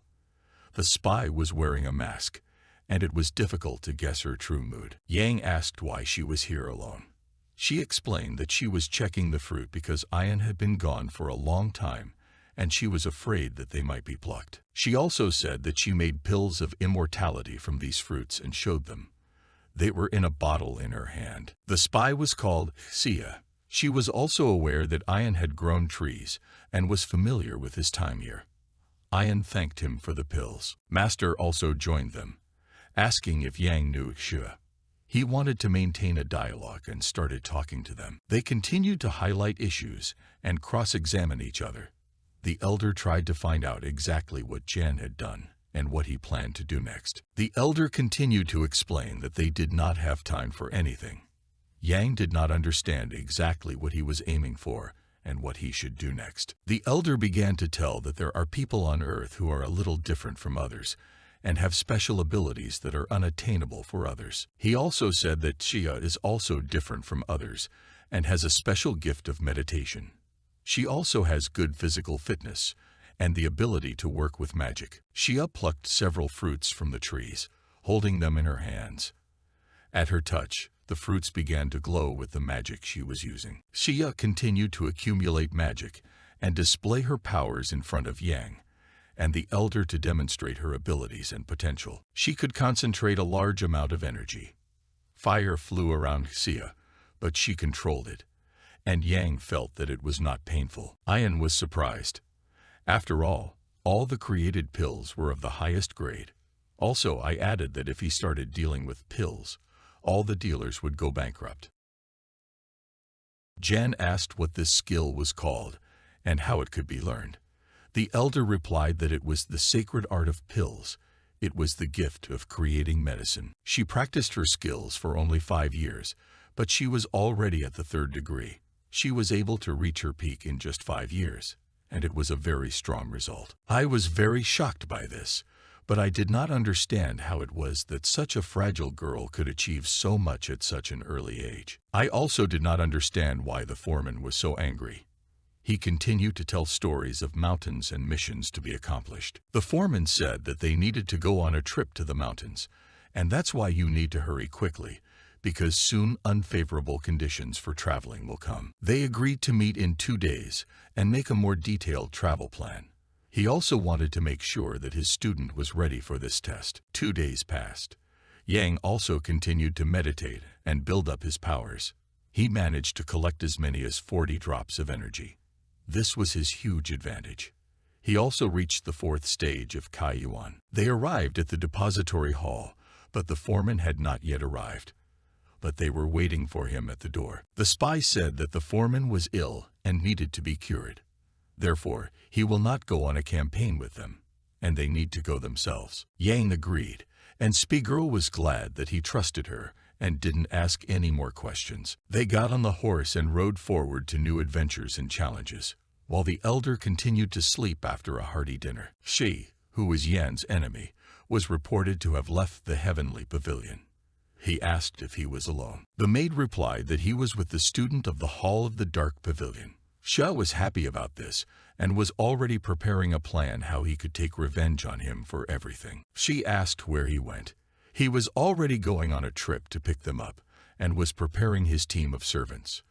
However, the mentors forbade him to fight with Yan, and he wanted to find some other way out. They were thinking of bribing someone to fight Jan instead of them. He liked this idea. The servant continued to say that the former head of the Crimson Clan was interested in this. He asked about Ian last month. The servant said that the granddaughter of this former manager liked Yang, and the manager disliked it very much, but he wanted to get rid of Yan by all means. She told the Crimson Clan to hand over the data and tell them where Yang was headed, and it should all be kept secret. Spies from the Crimson Legion watched as Xia and Yang rode their horses through the forest on their way to the camp. They wanted to extract some information from Ian that they needed. The brother of one of the spies asked where he had last disappeared to, and where he had been seen with January. They were riding their horses and kept talking about Mastermen, and if everything was all right with him. The spy said that everything was fine, and Yang worried for him, thinking that he had some other reason. When I started to question Sue in more detail, she just took it and quickly left. He did not expect her to have such a character. When they stopped to rest, Sue was sitting alone. They had only spoken a few times in the past 3 days. She wanted to talk to Jan, but was constantly shy about it. She always followed Yan in the shadows, and now she is somehow uncomfortable. She was about to gather her will into a fist and begin to act. She wanted to knock on his room, but she didn't dare because Yang might get angry with her. She was still standing in front of the door and was thinking whether she should knock on it and start a conversation with Yan. And Ian sat and continued to meditate. The Crimson Clan stayed at the same hotel as Yang and Teksu. They wanted to capture him and interrogate him, maybe even torture him. They drank tea and calculated their strength on what they were capable of. There were 7 masters in total. They said they could start the case at any time. They said that Ayan should be killed, and the spy should be captured because she is very beautiful. The Crimson Clan masters continued their conversation about why Yang and Hexu had moved here. They thought their route lay across the Black Dragon Mountains in search of some treasure. One of the masters said that he could kidnap Hexu right today and bring her to Yang. They continued to talk and think about their plan. The chief warrior laughed and said that they would give Yan a few more days. Then there was a knock on their door, and the master allowed them to enter. The servant whispered something in the master's ear, and he immediately told the other soldiers to go immediately and seize the traveling couple. There were a lot of hoofprints along the road that Yan was driving, so the Crimson Clan knew that they weren't the only ones who wanted to kill Yan. They had to hurry to be the first to do it. And then a soldier was brought to their room. The masters looked at him, and the warrior himself was very frightened. The warrior asked what the matter was, and he said that he had not done anything with this master. The masters asked if the warrior was wearing a jacket. Who are they? The master asked the warrior why they were chasing Yan. He began to say that Jan was connected with the fact that his brother had disappeared. But he continued, if there were any inconveniences for the masters, then he would take his men away, and they would return to the freight house. The master started yelling at the warrior because he thought the master and Yang were friends. Master told him not to say that again. But in that case, he will give life to this warrior. The warrior fell to the ground and began to ask for forgiveness from the master. The master was very glad that the warrior understood everything. The master also said that when they captured Yan, the warrior would be able to interrogate him because he was very grateful. Master told him to go to his room and mind his own business. They thought out every detail and were going to take all their warriors because they thought that Yang and the girl had prepared a lot, so they needed to make their stay there as safe as possible. The masters agreed, but they continued to talk about the spy girl Sue, who at a young age already has such great strength. She must have a very good master. They reached the Black Wind Mountains. They were able to go very deep into a huge forest. They climbed the tree, and it was already dark. They sat down to rest. Jan asked what was in the bag. She replied that there was special equipment to process the dew crystals that they needed to find to improve their power. She wanted to ask Ian something, and he was ready to answer any question she asked honestly. She was about to start her conversation and asked, "Why did you agree to help me raise my level?" Yang replied, "And you, what do you think?" She didn't know why, but Master said to be very careful with Yang. "I was offended by this," Yang said, "but then it turned out that he was helping me because of the salve you once gave me." He was very grateful that she had once given him this bottle of salve when he was very badly beaten, weak, and unconscious. She didn't know how he found out. Ian said that this bottle has the same smell as the whole salve, and that gives it away. She stuttered a little. He asked why the elder did not go with them, although he himself was going on a campaign. Vzaya said that she had put some medicine to put the old man to sleep. Yang began to laugh loudly. She didn't understand why Yang was laughing. The spy was offended that Yang appeared so openly in front of her. She was offended, separated from him, and ran away to other branches of trees, saying that he should laugh at himself. The next day, thanks to the protective bracelet on their arm, Vzaya and Yan easily bypassed the scary monsters. Yang's energy was able to see something. Jan said to the spy, "Go there," and pointed with his finger. The spy continued to follow him, trusting him completely in everything. As they approached, they saw some kind of heat emission, and it was unusual and not like the heat of the sun. When they came closer, they saw the flowers, the energy that overflowed them. Jan asked, "Do you know, spy, what these flowers are?" He also said that this is a good find that can be used somehow. She suddenly asked herself if Yana needed help. He said now was not the time to do that. And so they moved on. After a few days, they arrived at their destination. Yang said this place was no different from the rest. He did not understand what was so unusual here, But why did the spy bring him here? He did not understand how he should help the spy. But why did the master not tell him the details of the duty that fell on his shoulders? The spy said that today is only the 5th day, and when the time comes, she will tell everything. And she quickly ran somewhere, saying that she needed to do some work in the settlement. And Ayan was told to stay here. During the battle, the Crimson Clan dealt with all the monsters. Fighting with one of the giants, one of the masters of high rank died. Their leader was very annoyed at the slow pace of movement. He ordered everyone to move faster and perform their duties more faithfully. Some of the warriors were angry with the leader. They believed that they were only being used as bait for the beasts to make it easier for others. But it was too late to turn back. The servants began to say that even more people could be lost due to such bad plans and operations. They questioned the need to risk lives. The leader continued to argue that there was no need to follow them, as they had already achieved their goal. Master Vape started yelling loudly at them.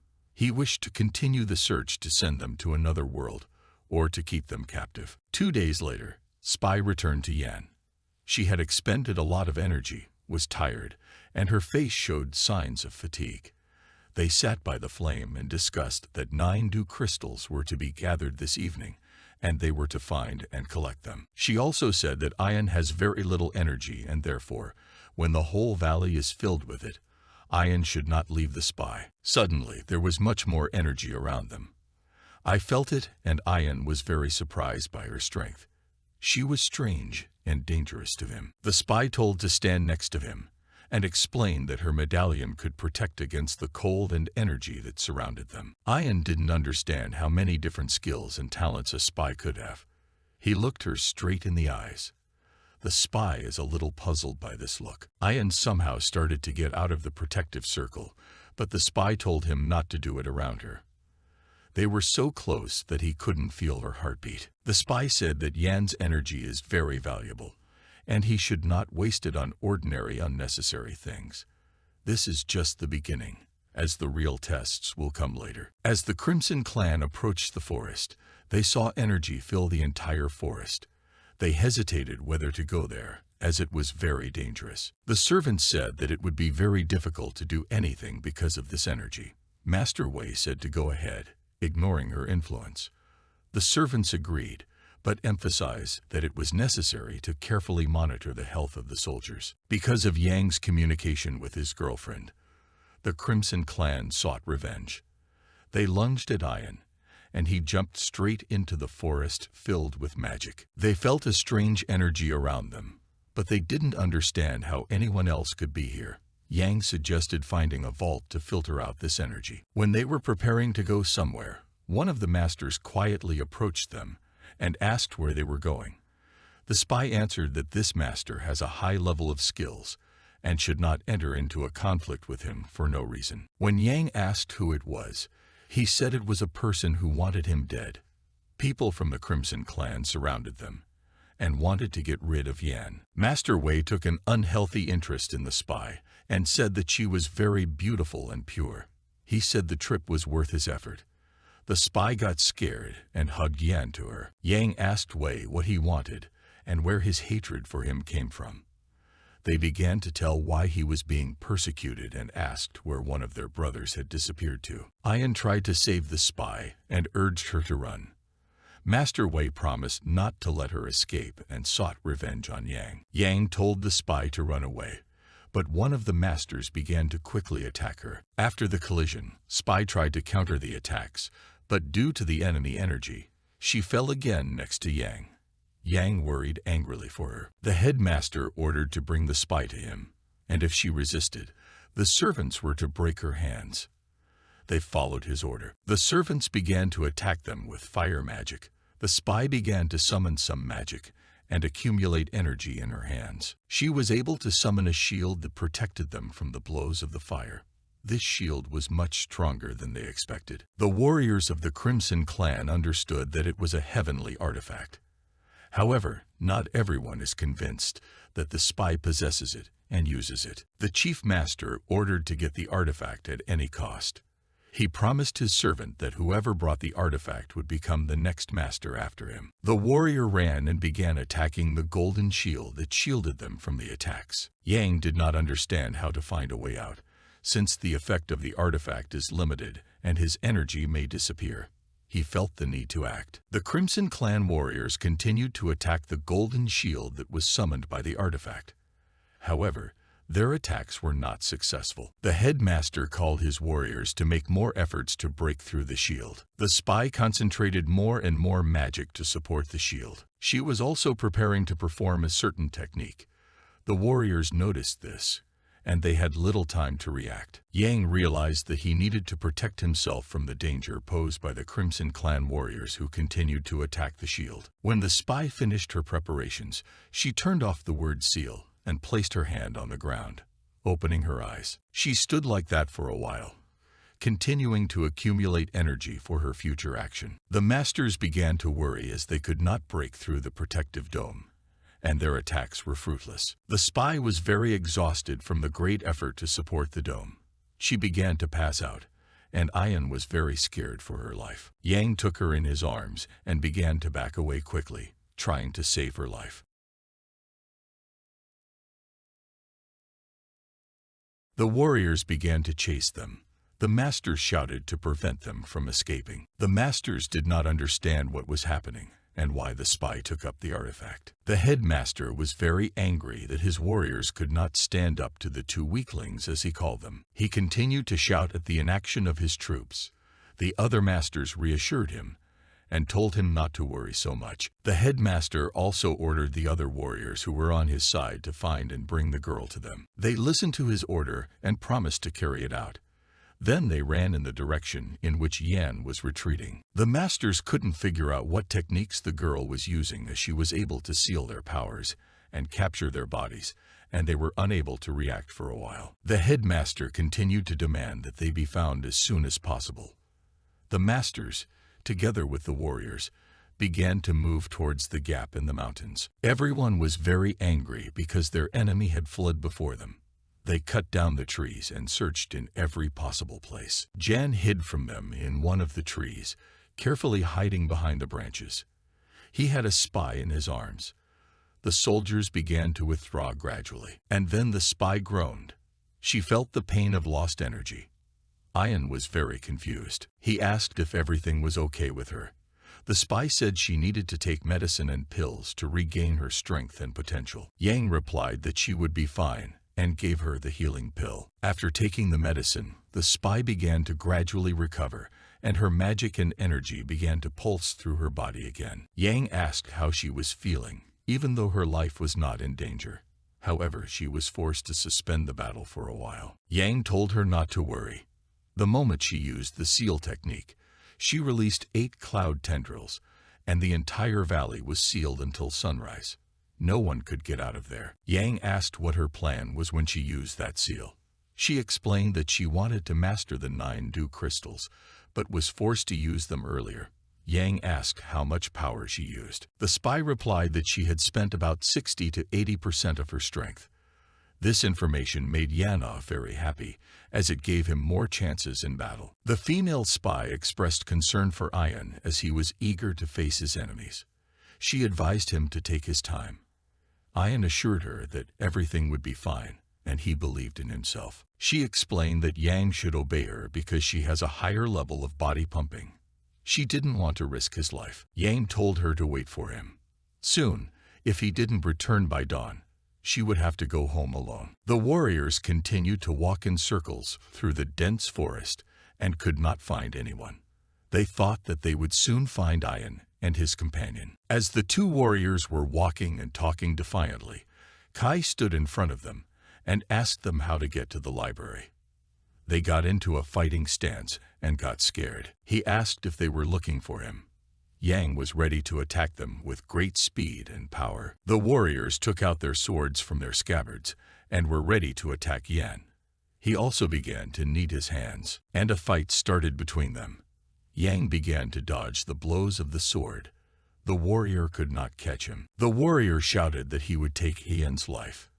In his hands, he began to concentrate energy for a quick counterattack. The warrior warned that things might drag on, but Yang tried to strike with his sword. Yang blocked his sword. It meant that Yang was at the 4th level of Yuan tempering. His body was very strong. The warrior began to shout that he was surrendering, but Yang cut off his head with a swift blow. Yang stood and watched as his opponent slowly died. His hands were covered in blood, which he had cut through his neck. Another warrior who was lower in rank had already started to run away. Yang asked where he was going and was about to let him go just like that. He picked up another warrior's sword. Now he threw it at the fleeing Crimson Clan warrior's back and hit it hard. There was nothing he could do. He was defenseless. I was closing in to deliver my final blow. They didn't know what kind of technique it was, and both died very quickly. I told them you shouldn't know that if you're already dead. And then someone began to approach Jen and the place where the battle was taking place. Yang, with the help of energy, saw 2 soldiers on the left and 1 on the right. The one on the right was much stronger, and that's why Yang didn't decide to deal with the weaker ones first. As the weaker warriors began to approach, they searched for who was shouting like that. And then they suddenly saw Ian. He wanted to end the battle quickly and rushed to attack. The warriors had already drawn their swords and were also ready to fight. Yan struck one of the warriors. He dropped his sword and fell. Another soldier started shouting, as if calling for help. Ian was unstoppable. One of the soldiers suddenly attacked and hit him in the hand with his sword. Even though he hurt me, it didn't hurt at all because of the magic. And he immediately launched a counterattack and overcame his next opponent. When he had dealt with the 2 warriors, one of the masters stood by and saw that he had dealt with both warriors without any pity. Ian replied, "Bingo," and said that he killed them. The master became angry and said that Yang should pay with his life for such an act. And then their battle began. At first, Yang defended himself from the master's blows. Jan was badly injured, but he was thinking about how to proceed. Then a stronger master to survive and be able to win. Ian laughed and replied that it was not a blow at all. He threw off his battle robe and said it felt like a mosquito bite. The master answered him that it was Yan's tongue. And then again, a heavy and transitory fight began between them, which was supposed to decide which of them was stronger.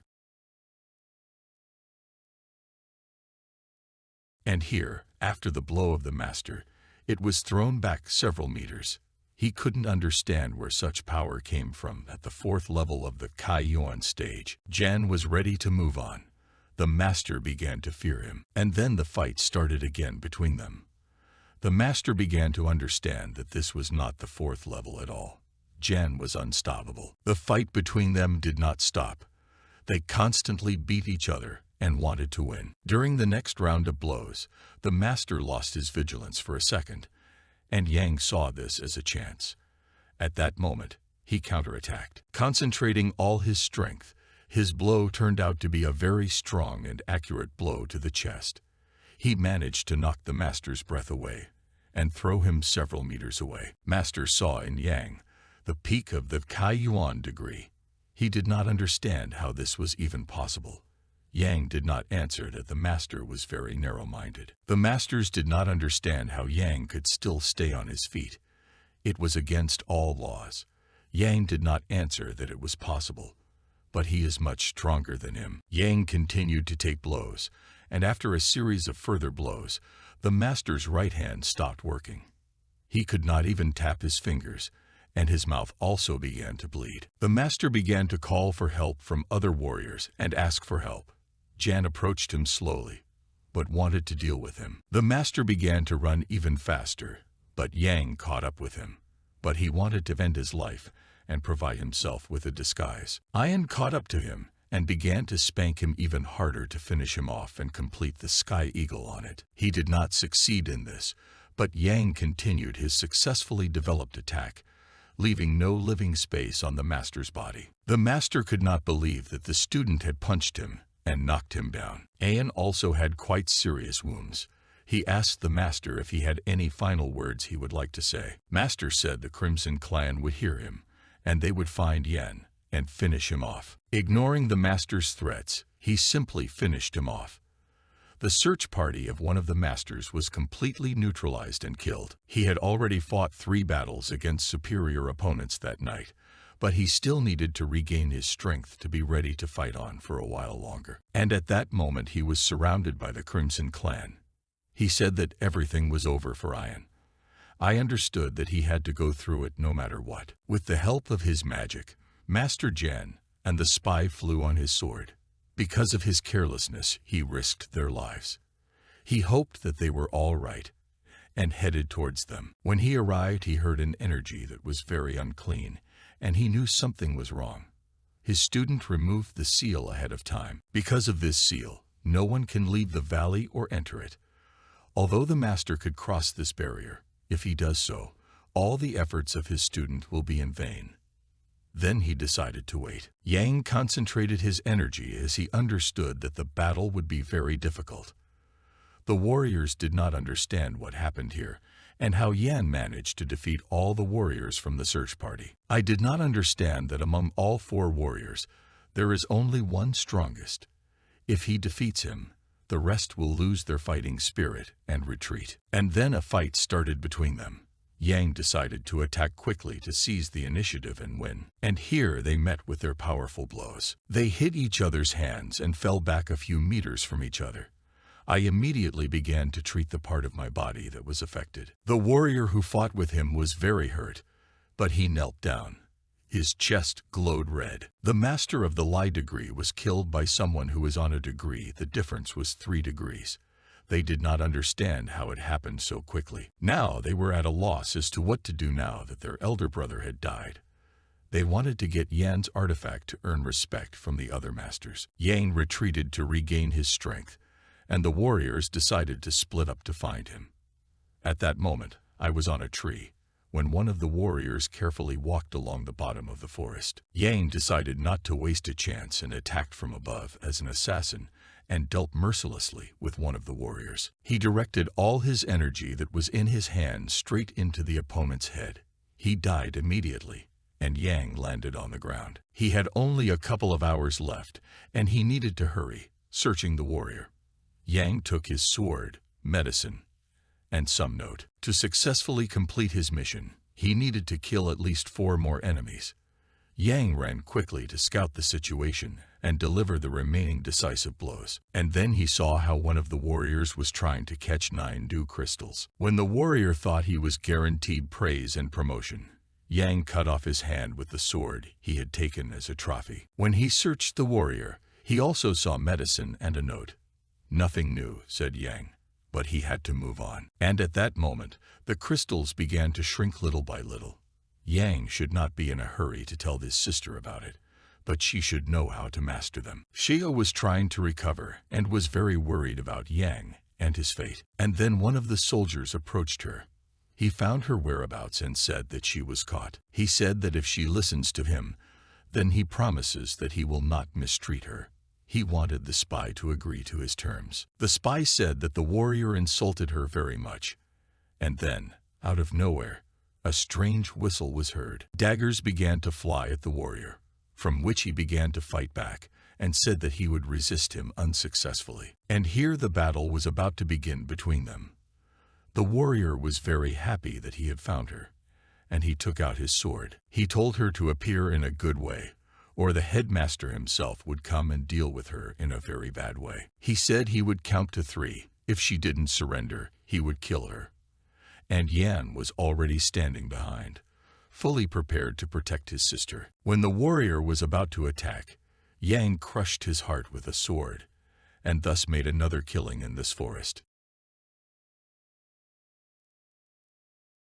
Yang said that this warrior is a real idiot, but he does not know how to listen to his instincts. He also asked the spy if she was all right. She was very alarmed by Jan's wounds. He was gone for only 2 hours, and during that time, he was in a lot of pain. Ian said he was fine, but he saw 9 yin dew crystals, and he also added that these are not wounds, but only scratches. The spy was afraid to go further to take possession of the crystals. She said she didn't need them anymore. Yang didn't understand why she didn't want them anymore. The spy said that she was drunk and that they should talk. She started healing and rewinding iron and said the crystals weren't worth it. And as soon as the morning comes, they will leave here. Yang said that he had already killed 9 warriors and only 2 remained. The spy was very surprised by this. There were 2 of them and 2 of us, said January. He also added that we cannot let go of the 9 yin-du crystals. You can't stop halfway. The spy understood that there should be no major problems. However, when the sun rises, the barrier will disappear and those people will return to their peak strength. And then they will have no choice but to deal with them before sunrise. The crystals were not yet in the finished stage, and only when they opened would they be able to collect them. Yang was sure that the masters would come here to find them. And then they came and stood behind Jan and his sister. Before the battle, the master praised Yan and said that he was very strong. He began to call all his soldiers to him. Yang began to laugh at this, so the master said that even if he rips his throat opener, no one will come. He added that everyone has already died and will be able to come only if they are resurrected. The master said that even if they all died, they would not escape from him. Ian said, "We'll see." And here their battle began. Each of them chose their target and was ready for contact combat. During the battle, Yang began to say that he was not close to Humai at all, and they hardly met. The master said that Humai had feelings for Yan, and she found something in him. Yang began to laugh at the master, and a fierce battle began between them, exchanging blows in the rack. Since Yang was weakened, he decided to counterattack and dodge the master's blows first.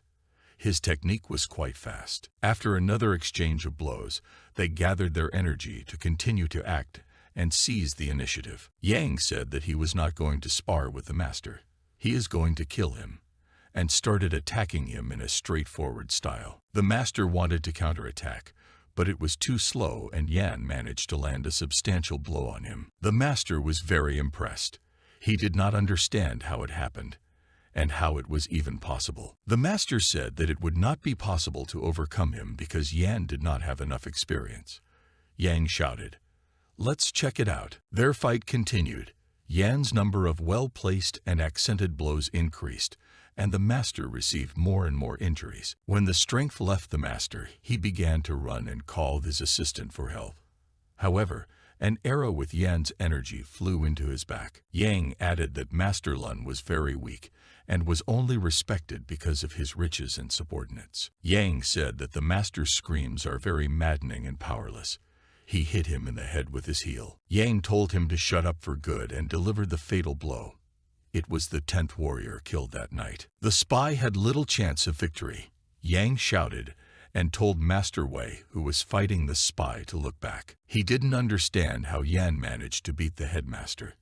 This was a chance to defeat the Crimson Clan. When Master Long was dead, Master Wei had to take care of his body, which was in Yan's hands. A verbal altercation began between them, and a new fight between Master Wei and Yang was about to begin. It was a great opportunity as they were already 2 against 1. The spy began to throw her punches while Yang readied his energy. During the combined attack, 10 drops of Yan's essence managed to enter the master's body. It was a success. The master lunged at Yan, but it was a trap. He blocked Master Wei's strike. Yang was unable to block the next strikes, but Master Wei thought he could build on his success. However, it was a cunning trap. At the moment when the master's hands were blocked by Yan, the spy struck Wei's back as hard as she could. When the master looked around, he saw a fatal blow flying at him. His eyes narrowed, and he fell to the ground. When Yang approached the master, he saw that the master was dead. Now, they were all dead, and the pair had to set off to find the yin-du crystals. Ian asked how they should be assembled.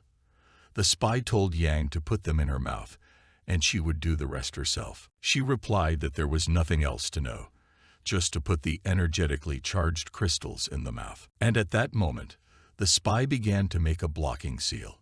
When she sealed them now, she said it was Jan's turn. Yang began to make a grid of energy and tried to block the crystals in it and placed them in an energy pouch. As he placed the energy crystals in his mouth, He noticed half of the power of the crystals being absorbed by his golden skeleton contained within it. And then Ian woke up and did not understand where he was. A teacher was standing next to him and said that the medicine had saved his life, but more needed to be done. He remained in a state of anabiosis. The spy was very worried about him, but she did not know how to proceed and asked the master what could be done. The master said that his soul was torn apart and he didn't know what to do, but there had to be some way out. While they were talking about it, Ian woke up. Ian said he was fine, but a little hungry. The master approached him and began to measure his pulse. If he had already woken up, there was nothing to worry about. The master asked him if Yang was not present at the time of death. The master simply tricked the spy into showing her feelings to Yan. She called him a liar. Jan woke up, and it was wonderful, said the master, because he woke you up. He had to absorb the remaining energy of the Yin-Du crystals. He had to do it very slowly and carefully. After some time, the master came to Yan again and gave him some special soup. When Ian was in a normal state, the master asked him who those killed who were in the valley, and also attacked them. Jan did not answer that it was a long story and needed to be told for a very long time. The story moved to the office of the head of the Crimson Clan. He and his masters talked about what was happening in the mine and how they managed to find certain seals and what power was in them. And at this time, how their journey took place and how he protected his older sister as much as he could. The foreman said he was very grateful for the work and praised Ian. When the master found out that the Crimson Pit contained some secret seals that Yang said, they immediately decided to go to the headmaster of the Crimson Clan. He said that he had to talk to someone, make amends, and resolve certain misunderstandings. They drove up to the Crimson Clan mine, namely the mine control hall. The headmaster sat in his chair and wondered who had told his daughter about the secret seals under the mine. There was a very strong pressure, as if a dragon had descended from heaven to earth. As they continued their conversation, someone approached their hall. The headmaster said they needed to go out and greet this person. One of the masters felt an unusual and strong power of the shadow. He thought that it was the head of the heavenly pavilion, but the master said that it was not him, but he had no less power. The Crimson Clan master asked who was standing before him. They began their conversation, but the master did not want to speak to the Crimson Clan. He came here with another purpose. Master told him to get out of sight. If his conditions were not met, he threatened to kill the entire Crimson Clan. From behind, someone began to say that this is not forgiven here, and the two masters began their battle. The Legion Master proved to be stronger and began to deliver more accented blows and gradually cut off the Crimson Clan Master. They wanted to stop the Master, but he told everyone to leave. But he had to finish the work he started. The Crimson Clan Master asked the Legion Master to stop, but he asked what exactly offended him and how it could be resolved. The Legion Master said that because of their orders, his apprentice spy had been hurt, and that made him very angry. The Master of the Crimson Clan began to speak for the Legionnaire to speak in more detail about the situation that had occurred. The master told about a story from the forest when 11 people wanted to kill his students. The Legionnaire continued to say that the Crimson Clan master was aware of the situation. The Crimson Clan master was very worried about this. The Legionnaire was going to kill the master of the Crimson Clan so that it would be a lesson to the rest of the warriors. He began to build up his energy for the final blow. When Yang was sitting near the market and waiting for the master, a beautiful girl came up to him and offered him something to eat. He agreed. The girl said that she had little grain, but the girl offered to sell it to January. She said that it would cost 1,200 lions. Ian said it was very expensive. But still, Yang agreed to buy these grains because they were of medium spiritual level, and when they reach a high level, it will help to make significant progress. And here, when they were in the market, they heard an earthquake somewhere on the side of the hall of the Crimson Clan. Yang sensed something was wrong and wondered if Master Meng was okay. Observers of the three clans quickly ran through the market in the direction of the explosion. Yang had never thought that Elder Me could be angered so much that he would lose his temper. A very large crater was formed from the explosion. The Crimson Clan understood that they would not defeat Elder Men. His technique was lightning fast and very dangerous. They did not understand where he had come from because there were no such strong masters in the Heavenly Pavilion. The master began to accumulate another force for a decisive attack. Lightning began to strike from the ground, and energy glowed brightly. He began to summon a special technique called Beast Soul. The master was very focused on this. The master summoned 2 energy dragons, but they were silhouettes of earth and sky energy. They looked a lot like Phoenix. Colossal energy began to emanate from the ground. It burned and did not stop leaving the ground. The Crimson Clan thought that these were the treasures of their ancestors. If this energy penetrated the entire earth, then there are quite serious treasures there.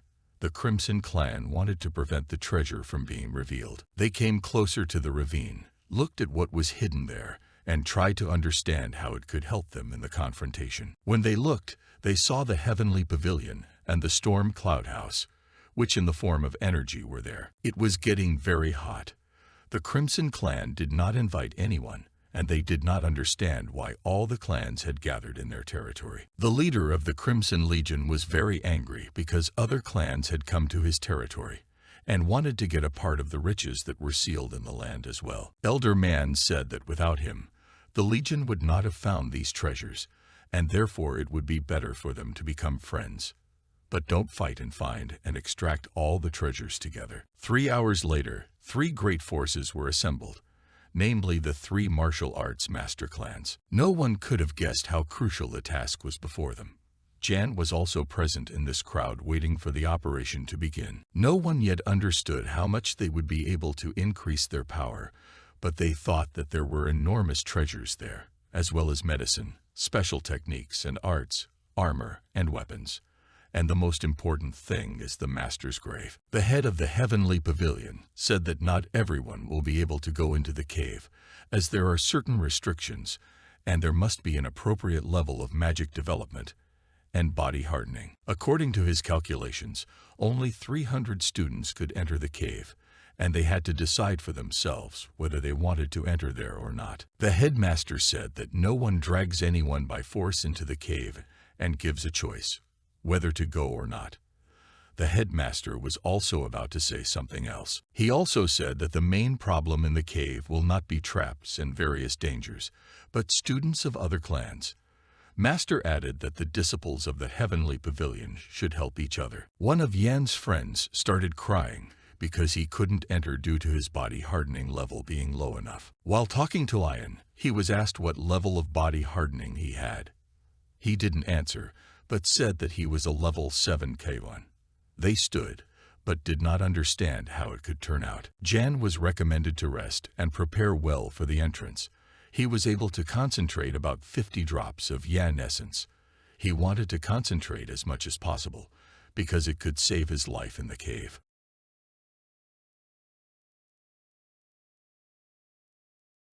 The bell rang, and the assembly of students began. Everyone approached the cave in battle formation. One by one, they began to enter. Yang and Su also jumped. Landing, they saw stone statues kneeling as if waiting for something. In the cave, Jan saw many of his friends with whom he had trained before. He talked to them, joked, and wanted to make contact. While they were chatting, a very beautiful girl from their clan approached them. She had the 7th level of transformation. The 3 of them were together with 2 other students from other clans, and suddenly an earthquake started here. It wasn't just an earthquake. Stone statues began to come to life and attack people, trying to kill them. Jan saved one of the girls from death, and they began to run for cover. Finally, they ran to a safe place where they could catch their breath and discuss what to do next. Not everyone made it to a safe place. Yang continued to run away from the stone statues, using up all his energy. One of the boys pounced on the statue and managed to break it with his strong blow. Here they began to combine their powers to defeat statues that were bigger and stronger than them. Yang understood that there might be some treasures in these statues. He thoroughly deceived them. Ian kept looking and eventually found something. After searching, Ian found a small sculpture of the statue, about the size of a palm. It depicted meridians, which may have been associated with martial arts. However, she was alone, and they did not know how to share her. Yang thought that it was possible to control the stone statues with this sculpture. They began to discuss a plan on how to effectively beat the stone statues. Ian did not take responsibility for summoning them and leading them to the ambush. Yang walked over to one statue and began fixing it, trying to lure it out and activate it. But suddenly 2 statues started running after him. He felt a strong energy coming from them and broke away from them. This went on for about 5 days, during which Yang lured 1 or 2 statuettes into the trap at a time, and they attacked them together. During these 5 days, they did not find any other treasures, which was quite surprising. In the last 5 days, they collected only 4 figurines, but could not find a way to share them.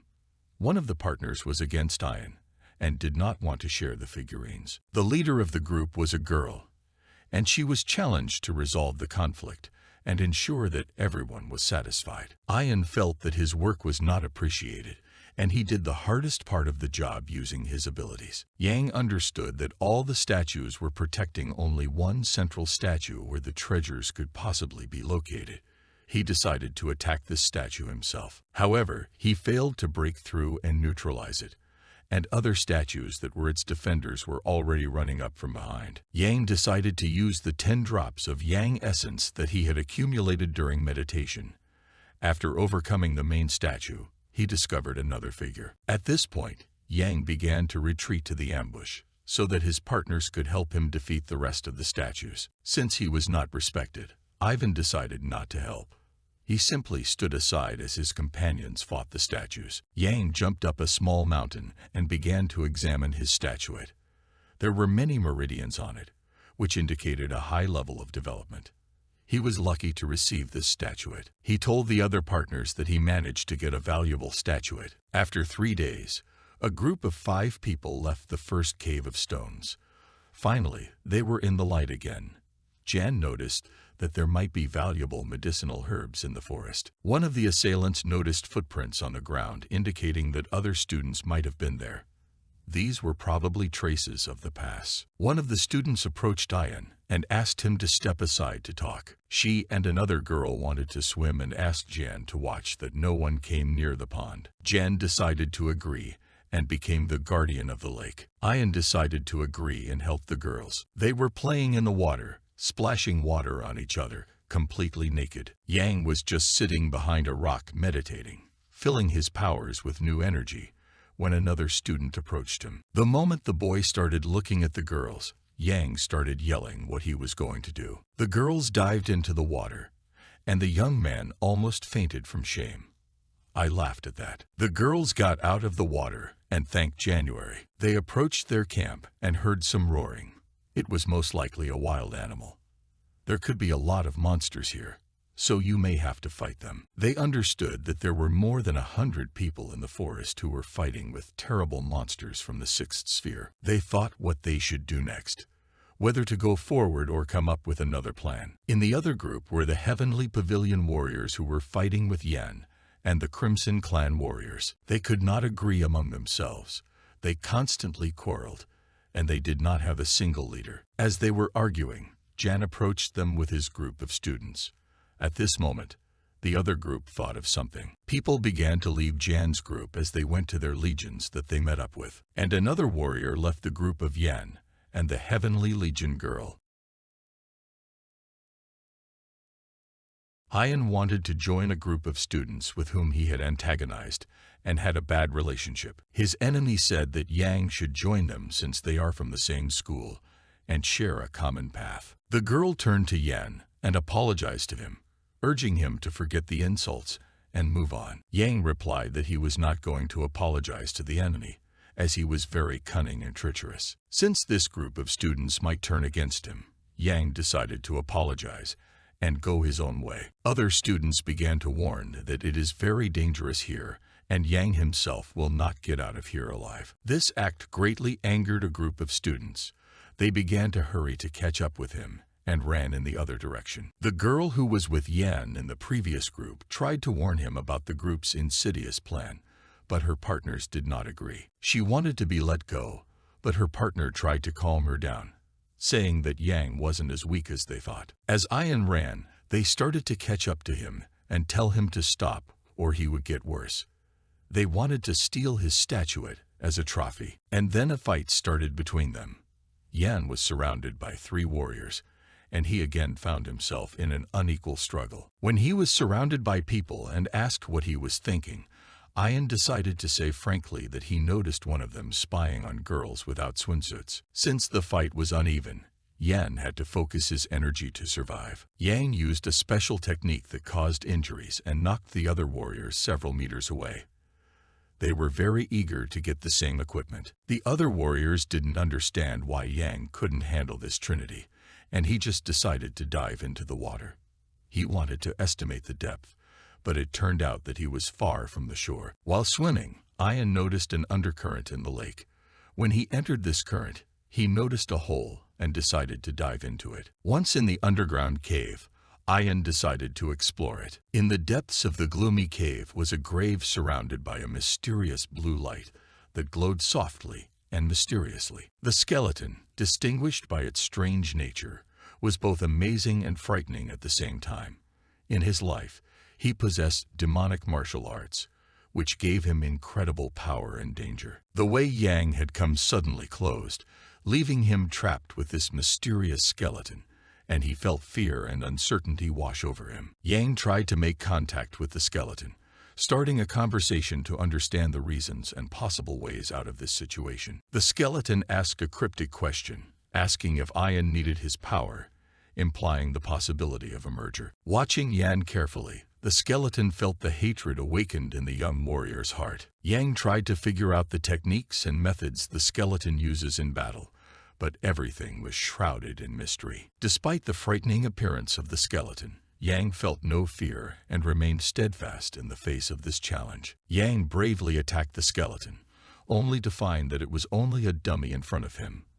The skeleton's true soul was congealed as a blue layer, creating even more mystery surrounding this mysterious encounter. Planning to erase Yan's memory, the soul sought to ravage his memories, creating a threat to his consciousness. Yang steadfastly resisted the magical influence aimed at his memory, fighting for his identity and experience. Willpower and spirit helped Jan retain the ability to move and think, and he wondered how to act in this difficult situation. Suddenly, the memory of the golden skeleton's ability to absorb energy flashed into his memory, and this knowledge gave him the key to his next action. After a fierce battle, realizing that their powers could be interchangeable, they decided to form an alliance, becoming friends in the struggle. The soul of the warrior began to tell Yan about various combat methods and techniques that he had mastered during his life. The ghost actively shared its experience, providing many options, but Yang felt that not all of them suited his character and goals. Confusion took over Ayan as he couldn't decide on the appropriate techniques,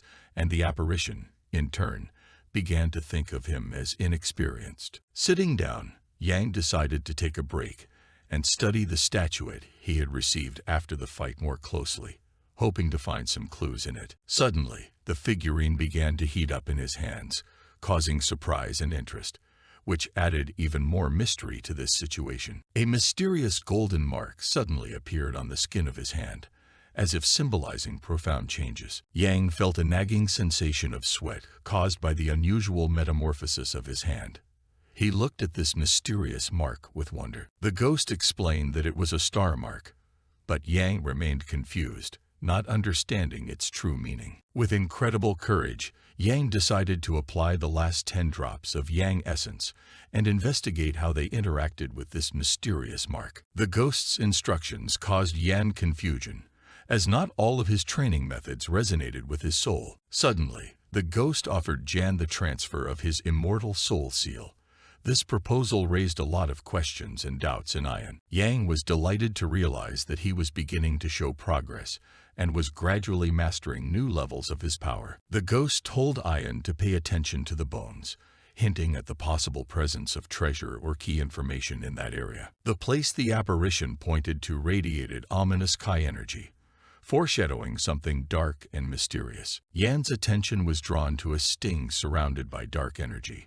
He realized that it was endowed with special significance and power. The ghost shared the story of how he obtained this sting during battle, adding even more mystery and mystique to this artifact. In the cave, they found a dead ghost, wounded in life. His path ended here. Internal doubts torment Ayan.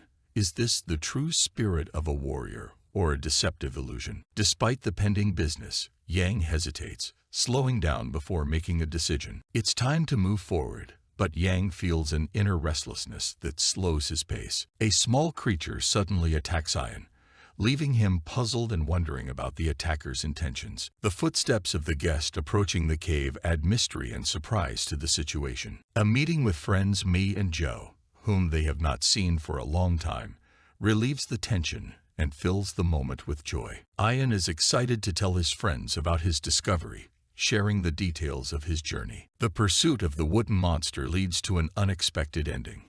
Ayan catches it, but the result leaves mixed feelings. Ayan tried to cheer up his girlfriends by pointing out the beauty and healing properties of the place. Tired from the long journey, the friends find comfort in a cave to rest and bond. Seeing the fatigue of his friends, Yan decides to organize a break for them to rest and recover. For 3 days, they devote themselves to meditation, striving to gain inner energy and harmony. It turns out that the friends are sisters, which explains their similarity.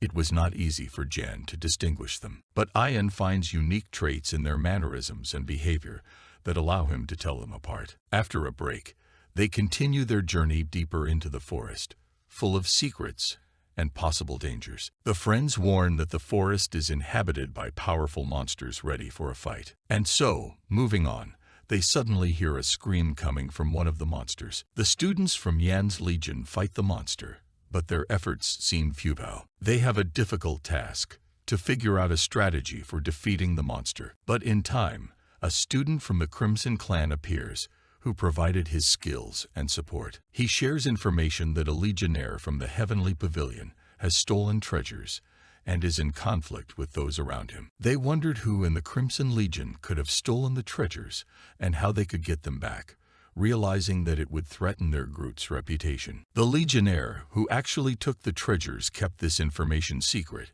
and did not share it with anyone. This silence caused the death of many students of the Heavenly Pavilion, as no one knew about the theft and was not prepared for what happened next. The main sister became the last hope to stop the monster and restore peace to the place. She summoned an ice skeleton and launched a vigorous attack, hoping for success. Their battle was extremely difficult, as the monster displayed powerful strength and skill. It was especially difficult for the older sister to fight crime.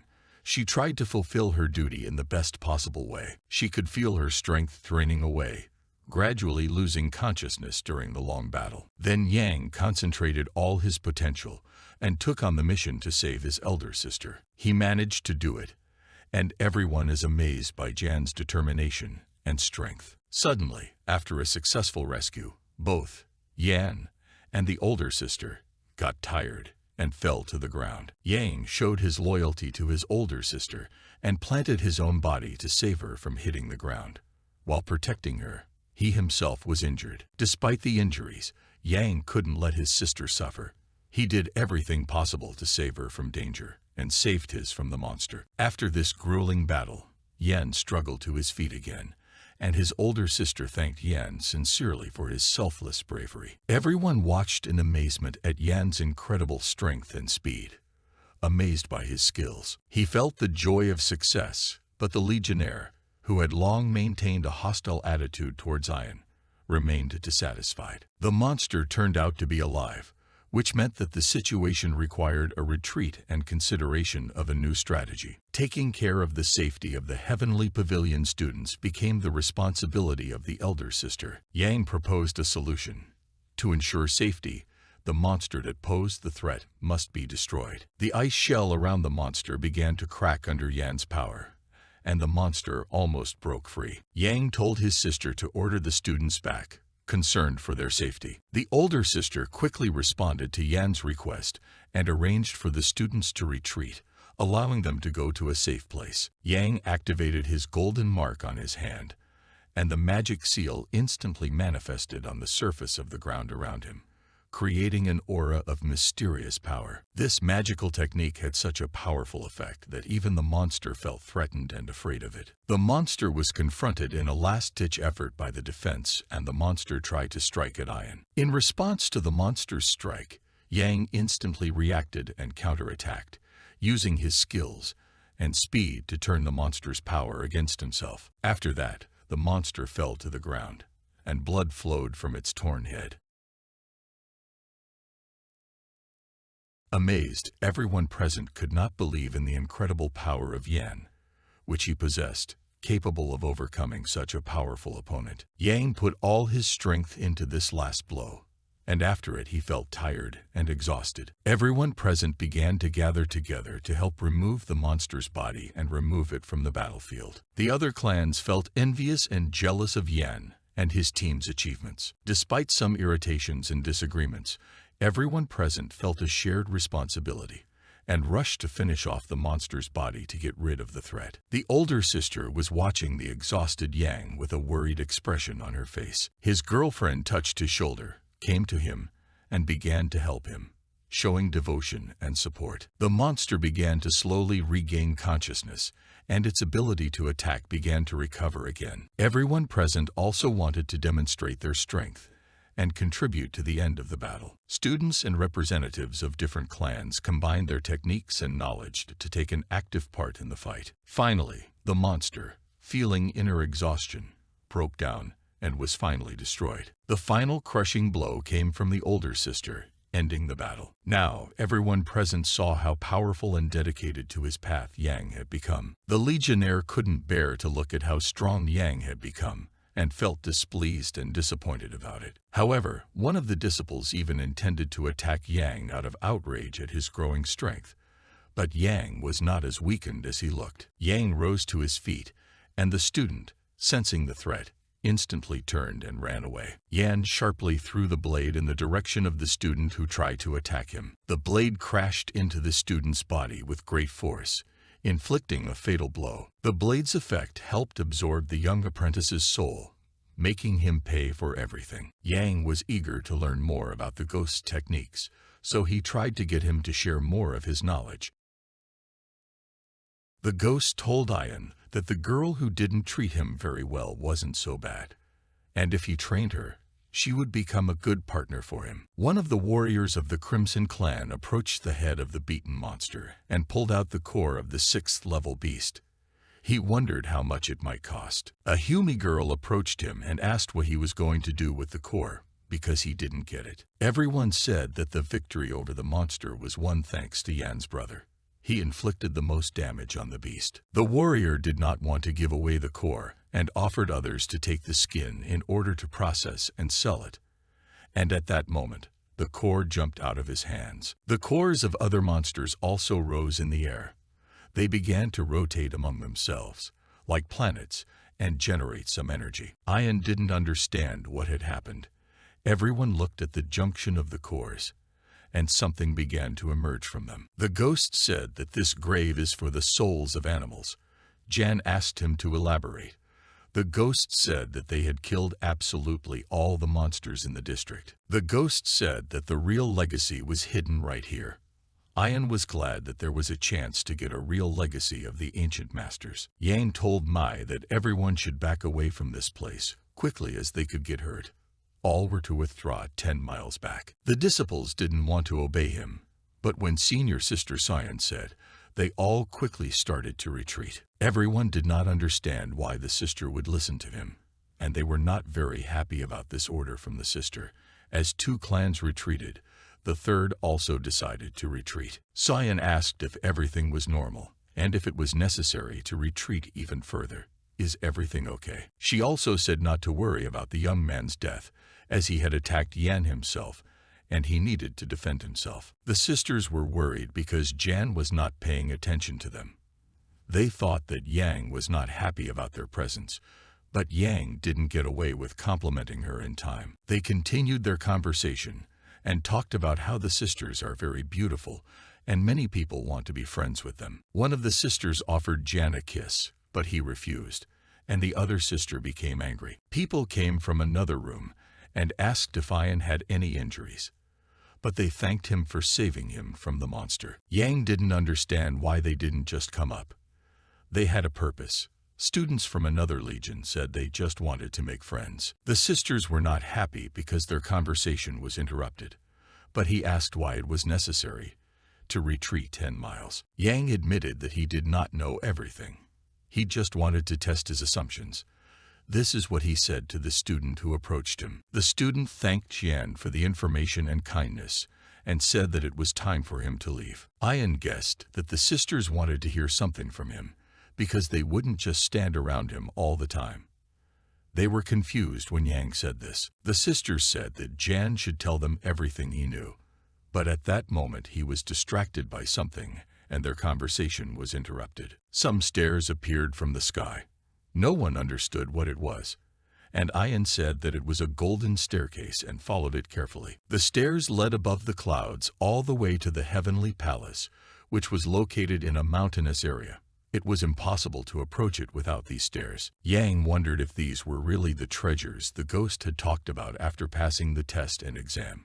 Yang was supposed to receive the inheritance, but there would be hundreds of disciples involved, and the struggle would be very difficult. Everyone saw the golden stairs and immediately rushed to them to be among the first to test their skills with the help of an exam. One of the sisters started yelling at him why Jan wasn't leaving, and he replied that the speed of climbing the stairs did not depend on whether the student received the trophy. Taking another look at the stairs, Yang said it was time to leave, but he and his sisters went in search of adventure and trophies. The girls did not understand where everyone had gone. But why is nothing visible from the front? Most likely, they were in the clouds. Because of this, they could not see anything. The ghost said that these stairs could have an infinite number of teleports and illusions, and that's why they can't see anyone. Ian suggested to go on and ignore it. The sisters were worried for some reason. They heard Yang's weak energy touch their feet, and it puzzled them. But this energy was quite weak. Yang said not to exaggerate, and to reach the high temple first. Yang was going up hard, but he didn't feel the energy thanks to the special techniques that helped her not affect him. Having climbed even higher, the girls became cold. Ian asked if they were okay after they had taken another 500 steps. The energy changed to cold yin. Yang suggested that the girls rest for a while to restore their strength and ease the way up the mountain to the treasures. It was a bit difficult for the girls, but I tried to encourage them. But they continued to walk, following him. After 1,000 steps, the energy changed again. They became very hot. The sun began to burn like hell. Ian probably didn't need any medication as he was trained enough to withstand the ordeal.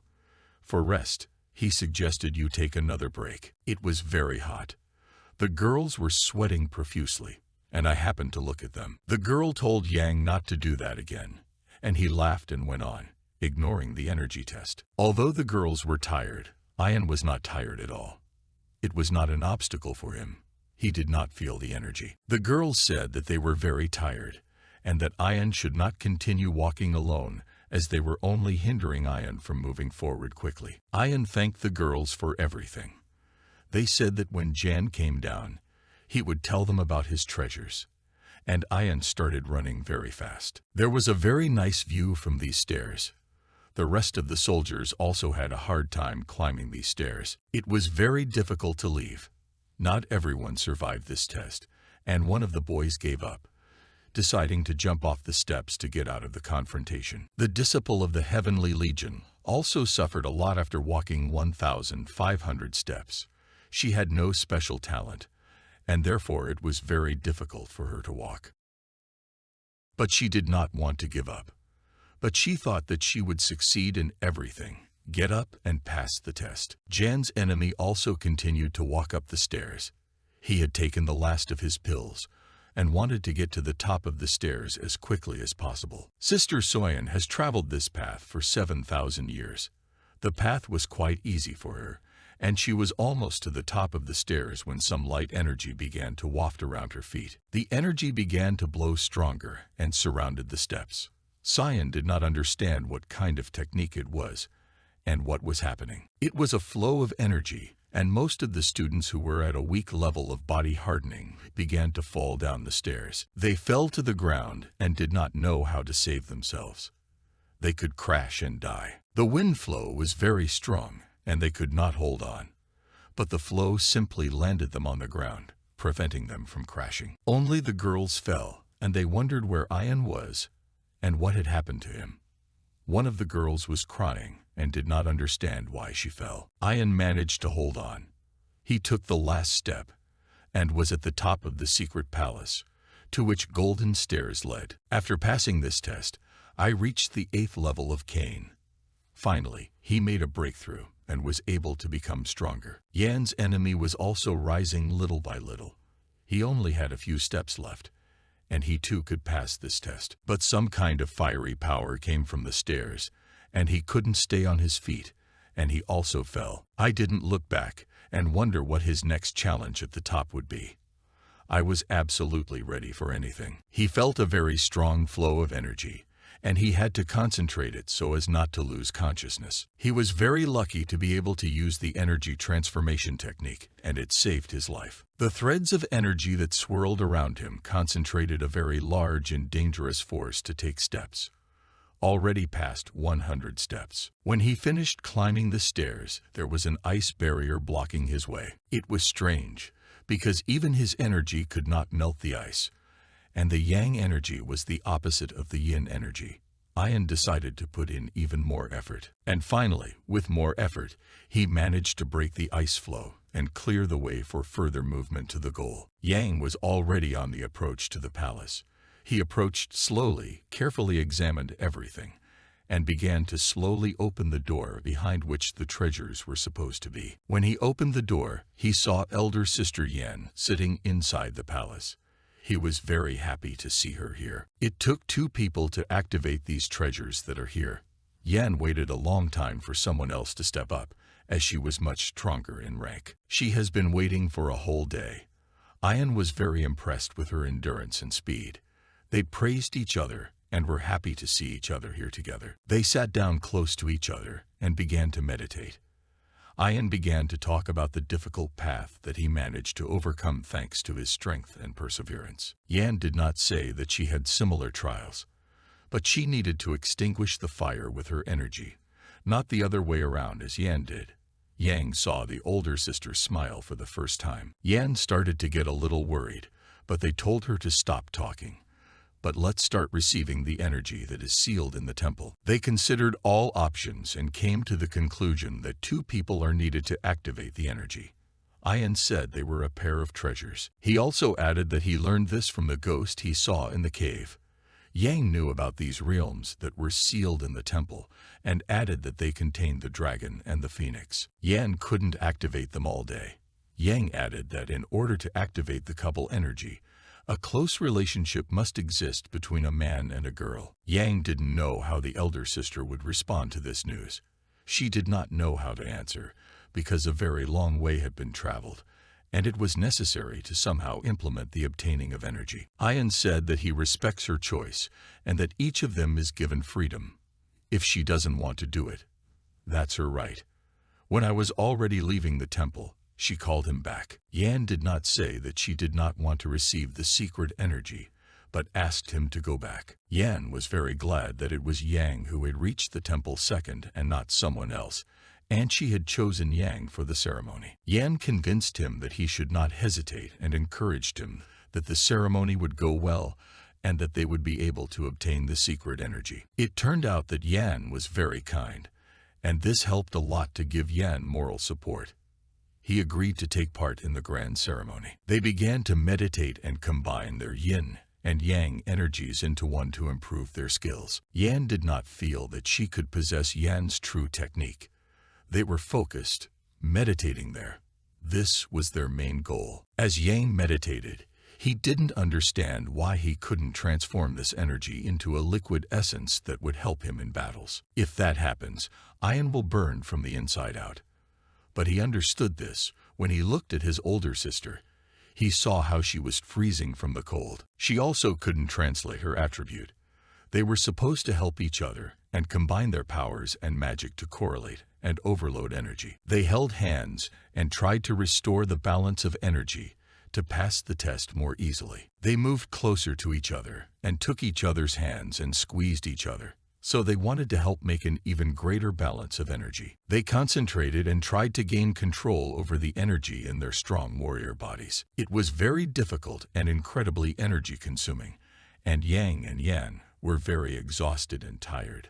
But their ordeal was still unfinished. Yan understood that Yan still had a small degree of hardening and could die from overexertion and be burned alive by his energy. Yan looked at the older woman, and the desire to hug her with little force grew every moment, but his head was blocked, preventing him from meditating. He really wanted to do it, but he didn't want to do it without his sister's consent.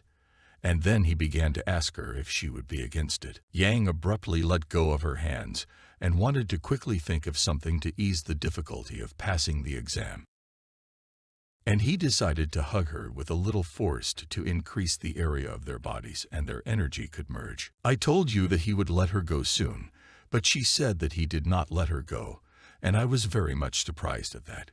But he was happy. They hugged each other and their energy began to circulate through their bodies. It was a very touching event. They looked at each other and were ready for the new challenges that lay before them, but they were already much easier because of their union. That was not all. They kissed each other and made an even greater balance of energy in their bodies. They were both very surprised. They began to undress and prepare for the next ritual. Ian said not to worry. He asked if it was a pair cultivation technique. He also asked if it was correct. But Yan did not answer. She was very shy. They continued to lie next to each other and rest after they slept. They were very exhausted and relaxed. Ian said they've gotten a lot stronger. Yan made a mirror out of the ice and began to dress to move on and not stand still. Yang didn't help her tie her braids and asked something, but she was shy again. When he asked why Yan was so shy, she replied that her smile belonged only to Yan and started laughing. But the ritual was not yet complete, and they needed to finish absorbing the energy. They sat down again and began to meditate, uniting as one and opposing each energy for balance. It was much easier for them now because their energy was more aligned and centralized. The results of paired practice were very high. Yan succeeded in advancing to the second degree of Kitten and was grateful for the help. He was very grateful and wanted to say thank you. As a gift, he gave 9 dew crystals that could restore energy to a fairly high level. Yan accepted this expensive gift. Yan replied that such challenges are very important for the growth of a fighter. They said that he should protect his life, and gave a human pendant. When they were done, Yan offered to leave since there was nothing more interesting here, and pulled Yan's hand. There was nothing left in the sacred temple except their memories, Yan said. But they went on the next trip. When they arrived at the heavenly pavilion, one of the students threw a letter to Yan and told him to accept it. He was promoted in rank as he moved to the second energy level. I did not understand why everything was so simple in his life. The student said that if he fails to complete the task, he will be promoted to an ordinary student. Such an offer is given very rarely. Yang did not answer that he was not interested. The student turned pale and was surprised. It was a gift from the clan elders. He did not know what this task was, but he understood that it would not be easy. The student said that the letter should not be ignored, and that it should not be joked about, otherwise he would regret it. Everyone was watching their conversation, and couldn't understand why Yang would ignore such an opportunity to raise his rank. One student girl approached him. Her name was Lan. She didn't treat Yan very well, but after his long actions, she changed her mind. Ian said that everything was fine and forgave her for everything. Yan understood that the elders were up to something and he had urgent business, and he had to go. The ghost asked Ian what they were up to. He didn't really like the attention from the elders, and he needed to leave the heavenly pavilion. It was a good opportunity to practice. A female spy was spying on him at that time. But Yang decided to go with his ghost friend, and they ran very fast and far. Using his super strength, Yang was able to reach very high speeds and move quickly without drowning. He continued his journey for more than a month. He was so fast that he could run on water and not drown. He pumped his skills and strength like that. Yang asked the ghost if he liked his skills. The ghost said that his technique was very cool and also managed to reduce friction, which helped to increase speed. It had already been 35 days since Yang had left the heavenly pavilion, and he had continued to train nonstop. And so the lady's column was moving through the forest. She invited Jan to join her route, because there were a lot of robbers in the woods. The lady's servant said that she had a very good heart and encouraged Jan to accept her offer. He also possessed some kind of wit magic. All the fighters who were in the column were of the lowest level. Kai Yuan. Jan sat warming himself by the fire, and very beautiful girls began to come out. He started looking at them, and the girls said. Yang decided not to pay attention to them and went to the nearest tree, before which he began to meditate. One of the girls brought him food. The girl called him poor, and he did not understand why. When the girl showed him his reflection in the mirror, he was very dirty. The girl said in surprise. Yan did not want to impose himself and said that he was doing well, that he lived in abundance and did not need anything. The girl asked if Jan knew where this road led. He didn't quite understand, and she replied that they were going to the sea city, where there was supposed to be great scenery. Yang asked if that was the only reason they were coming here. The girl said that the owner had died 6 months ago, and the lady was heading to Sea City to meet her husband's best friend. The girl also asked what he would do when he arrived in town. During the conversation, they did not get along very well, and clearly did not like how they communicated with him. And at that moment the other servants came and said that they had already prepared the food. The servants were somehow secretly whispering to each other, and Yan had a bad feeling. Period said not to react to them, and to be calm. When they were already asleep, the period woke Ian up, and said something was wrong. It seemed to him that the servants were under the influence of sleeping powder. He thought it was planned, and something terrible was coming. The two heard that they were traitors, and killed all the guards who slept under the sleeper. When Yang saw this, he did not stand up abruptly, and had to act somehow to stop this merciless carnage out loud. Jan threw a stone at one of the soldiers, and he managed to wake up. He whipped a servant who wanted to kill him with a sword. The warrior stood up and asked what they were up to. The servant said that he would kill him now. When the rest of the soldiers started to wake up, they were killed. And between them began a confrontation between free servants and servants who were going to advise the lady and do something terrible with her. As the servants battled and determined who was stronger, Yang quietly made his way to the lady's tent and woke them all up. They were a little scared. Jan closed their mouths and told them not to make any noise. He added that some Jandi on the street provoked a real fight. But they asked Jan what should be done. And when I looked out into the street, I saw that the advantage was on the side of the servants who had betrayed the lady. Ian was asked if there was anything he could do to help, but it was already too late, and the servants, who wanted to betray, killed all the servants who protected the lady and were faithful to them to the last. Yang understood that if he got into a fight now, it might hurt the girls behind him. But at that moment, the traitors began to approach and tell the ladies to leave. Jan said not to panic and to keep calm. Yan also saw that the traitor was very badly wounded and said that it would be much easier than it could be before. The robbers stood and laughed at the ladies and wanted to take possession of their bodies, although they considered the servants part of their family. The servant wanted to marry one of the girls and offered her his hand and heart, and she answered that the servant is like a real animal. By hearsay, Yan managed to understand that in addition to the main robber, there are 4 more people near him. They are also armed. As the master robber approached the carriage, Yang used his magic to knock the master robber down, maybe even kill him. Everyone was very shocked at such a speed. Ian was very fast, and no one understood him, what this technique is, and how he manages to be everywhere and not be anywhere at the same time. Yang attacked very quickly and dealt fatal blows to the traitors, who could not do anything because they were helpless. Yang continued to deal with the traitors, and the main traitor turned out to be still alive.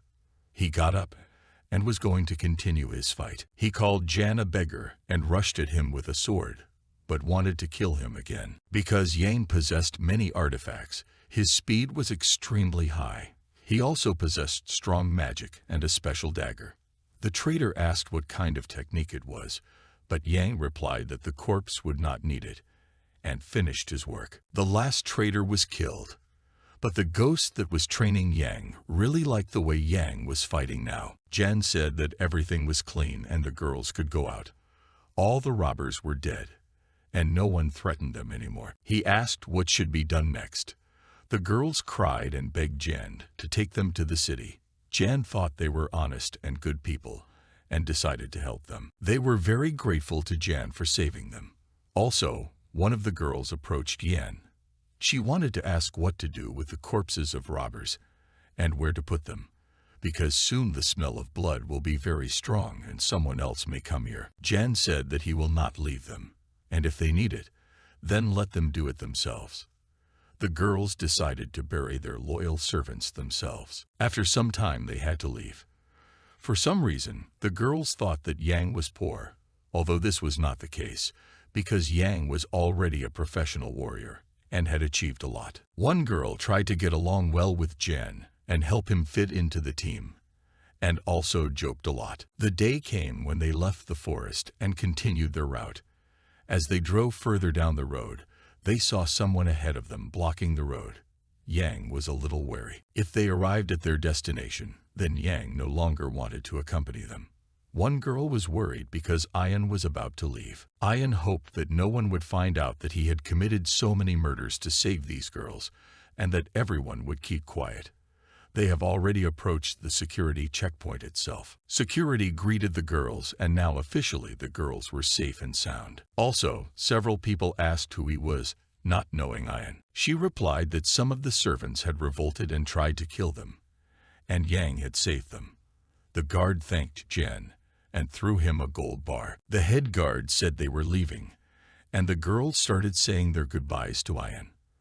They wanted to see him again, but it was almost impossible. Ever since he left the heavenly pavilion, he had never bathed in the ocean. He wondered if he could chop the waves with his technique. Ayan was very responsible, persistent, and motivated. He continued training until the very night and tried to cut the waves. His coach, a ghost, said it was brilliant. He has never seen such a technique in his life, and it is very effective. As Yang came out of the water after a grueling workout, he saw a frightened girl standing by the shore with a fish on a stick that she was gathering to cook. But she handed the fish to Jen and pointed somewhere in the direction of the forest, where there was a small hut with a light shining in it. Jan led her to the hut where the old man was standing. Jan asked if he knew this girl. The man replied that yes, he knew her, and invited Jan inside, so he wouldn't freeze. Ayan was so engrossed in his technique that he didn't even notice how dark it was. The man offered Jan to lie down more comfortably and spend the night here. The man asked Yan if he was a martial practitioner. Yang did not want to answer immediately and asked why he thought so. The man replied that he thought so because Yang stood on the beach for several days, even when it was raining, and continued to meditate without paying attention to it. He wanted to question whether Jan could be trusted. The man replied that he had no evil intentions. It was wonderful. Jan asked why the girl was not talking. The man replied that after a bad event happened in her family, she could no longer speak. Yang didn't say that she had to get rid of this disease. The man once again offered Jan to spend the night at his place. The man and the girl slept on the bed, and Jan slept on the ground by the fire. It was warmer there. Compared to the conditions in the heavenly pavilion, his current life seemed very good. He was grateful for such kind people in the world. Someone was knocking on the door very loudly. The man said not to open it, but just to keep quiet. People started shouting even louder and kicking the door. Two evil warriors entered the house and told not to leave. They began to laugh at the man and humiliate him. They did not know who Yang was and questioned who he was. They thought it was the older brother of that girl. Yang heard the warriors talking about Red Cloud Island. It was some kind of sect, and you were of the wrong class. You were of low level. The man threw himself on the ground and began begging them to let the girl's parents go. The warrior was about to hit the man, but Yang intervened, because he did not want such a good man to get hurt. Yang said that he was their distant relative, and had come here just to eat and keep warm. He also said that he admires these warriors. Yang wanted to be taken to Red Cloud Island, and he came up with a plan to do so. But they did not answer. If he respected their sect, how could they not accept him? They were very happy about it. Yang said that they did not touch the man, because he would only slow them down on the way. The wars were already ending, and Jan had to say goodbye to her husband. Ian said not to worry, he already had everything figured out. He was a combat expert and knew how to act in such situations. He could not help such good people. Yang thought there were only 2 soldiers, but there were many more. It was a whole sect camp. There were a lot of them. There was even a level 4 expert, Chen Yuan. It was too late to retreat, the guard told him, and invited him aboard the ship that would take them to the island. Jan understood this and went on a journey. They sailed for several hours, and were almost there. They sailed to the Isle of the Red Clouds, to the west coast. Most of the people on the ship were quite upset and annoyed. But Yang had some secret plan. They had already swum to the shore, and one of the warriors told them to disembark. Since they were here, they had to pass the exam. If they do, they will be able to return home. People were very scared, but did not understand anything. They prepared jugs for the people, and were to return for them in 3 days. To pass the exam, people had to collect at least 1.5 kilograms of black mysterious fruits. Then they had to go back to the coast. The frightened people simply went into the forest, and the sect sailed back. Ian understood what the reason was. Maybe there were monsters on the island. Prime saw that there was a lot of sinister energy on the island because of this. But the imp said that he was safe because he had a master imp next to him. The other imps wouldn't attack Ian. Ian really liked looking at these landscapes. Yang saw the black fruit and started running towards it with all his might to pluck it first from the other people. The fruit was quite heavy. Another man came up to him and said that it was his fruit. Yang said that he would give it back, but the man had to answer one question. Why did the sect have these fruits, and what should they do with them? The man replied that he didn't really understand why, but he had heard that the sect fed fish with them, but they were some special fish. That man offered Jan to go with him, because he considered him a weakling. Jan refused. The excuse said that this person would not last long, and soon he would lose his mind due to bad energy. They went deep into the island and saw the great mountains. Ian smelled a good scent and began to explore the area. There he saw a flower of female beauty that could make a person's skin smooth and beautiful. He also found some unusual fruit. This flower was very useful. She could make human skin smooth and beautiful. Ian was amazed and thought about the usefulness of nature on this island. There were a lot of useful and medicinal herbs on the island. This really impressed Ian, and he liked it. Few people tried to go to the middle of the island, and that is why there was so much useful here. Yang sensed that one of the mountains was a distributor of evil energy. Privit and Jan began to move towards this mountain to find out what was there. When they climbed the mountain, they saw the land of a bright red color, as if they were on Mars. That was where the ominous energy was coming from. Jan was very interested. He looked to see that it was blood hidden there. The excuse said that a young demon had died here. This surprised Ian. The excuse said that there was no need to relax. Ian questioned how far it was safe to be here, and whether there were any consequences. The coach said that there could be pluses from this place. He said that using this energy, you can conquer any person and use it for your own purposes. Jan decided to give it a try and started meditating right on the mountain. He was going to successfully accumulate energy in his body. There he ordered the spirit to protect him from other monsters and spirits. The negative energy began to rage in his body, and the force with which it affected Yan was very great. Yang understood that he could not die here, and he had to endure. The spirit told that it would only benefit Jan, and he should not be afraid of it. When he can absorb this energy, he will become much stronger than everyone else. The spirit also said that if they were able to find the body of the deceased who was emanating such strong energy, Then they would be able to increase their potential much more. They moved closer to the pool of blood. There was a very large stone. They picked her up. Yang picked her up and was very glad that he had such great strength. When they pushed the stone away, they saw a passage. That's where the energy came from. Other spirits began to appear near them, but the trainer said that you should not pay attention to them and that they would not approach them. Spirit was the first to develop. Ian trusted him completely and just stood by the rock trying to rest a little and regain his strength. The spirit was thrown out of the cave. He was a little tired, exhaled, and said that he almost managed to dominate the energy. The spirit was unable to take over this energy because it most likely died before the other spirit. Ian was upset by this, and the spirit said that Yang should absorb the other spirit just as he had done with him. He laughed and understood what he had to do. Ian had a smile on his face. He was fully prepared for this confrontation. Yang wanted to outwit all of them and began to say that he was weak and inexperienced. And inside him was sealed the gigantic power of the golden skeleton, which he had mastered just a few months ago. He managed to absorb another spirit and became somewhat stronger and faster. He also ordered his trainer to try again to enter the cave and reconnoiter the situation. There was a lot of energy in the cave. It just flowed from one side to the other. Ian was very hungry.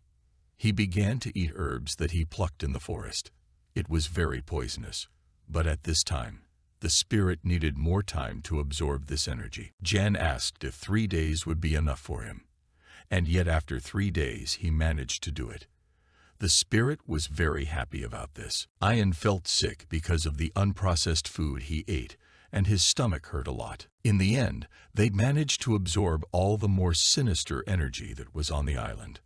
They also collected a large number of expensive and valuable medicinal plants. This island was no longer valuable at all. They needed to find a boat to sail away from here, because they weren't going to wait for the sect and go on their terms. It was necessary to be very careful. Even the Third Sorrow sect has masters with great powers. The spirit proposed to ambush and kill all the sect warriors one by one. And then someone started calling for help. One of the men was beating one of the women on the ground. He wanted to rape her and take her valuables. I quickly ran up and kicked this thief in the head with all my might. He flew several meters and was seriously injured. The man was very angry and rushed at Ian to try to kill him. I told you that I would not tolerate this and would relieve him of his pain. Yang didn't want to play with him and just hit him with energy. With this, he burned his heart.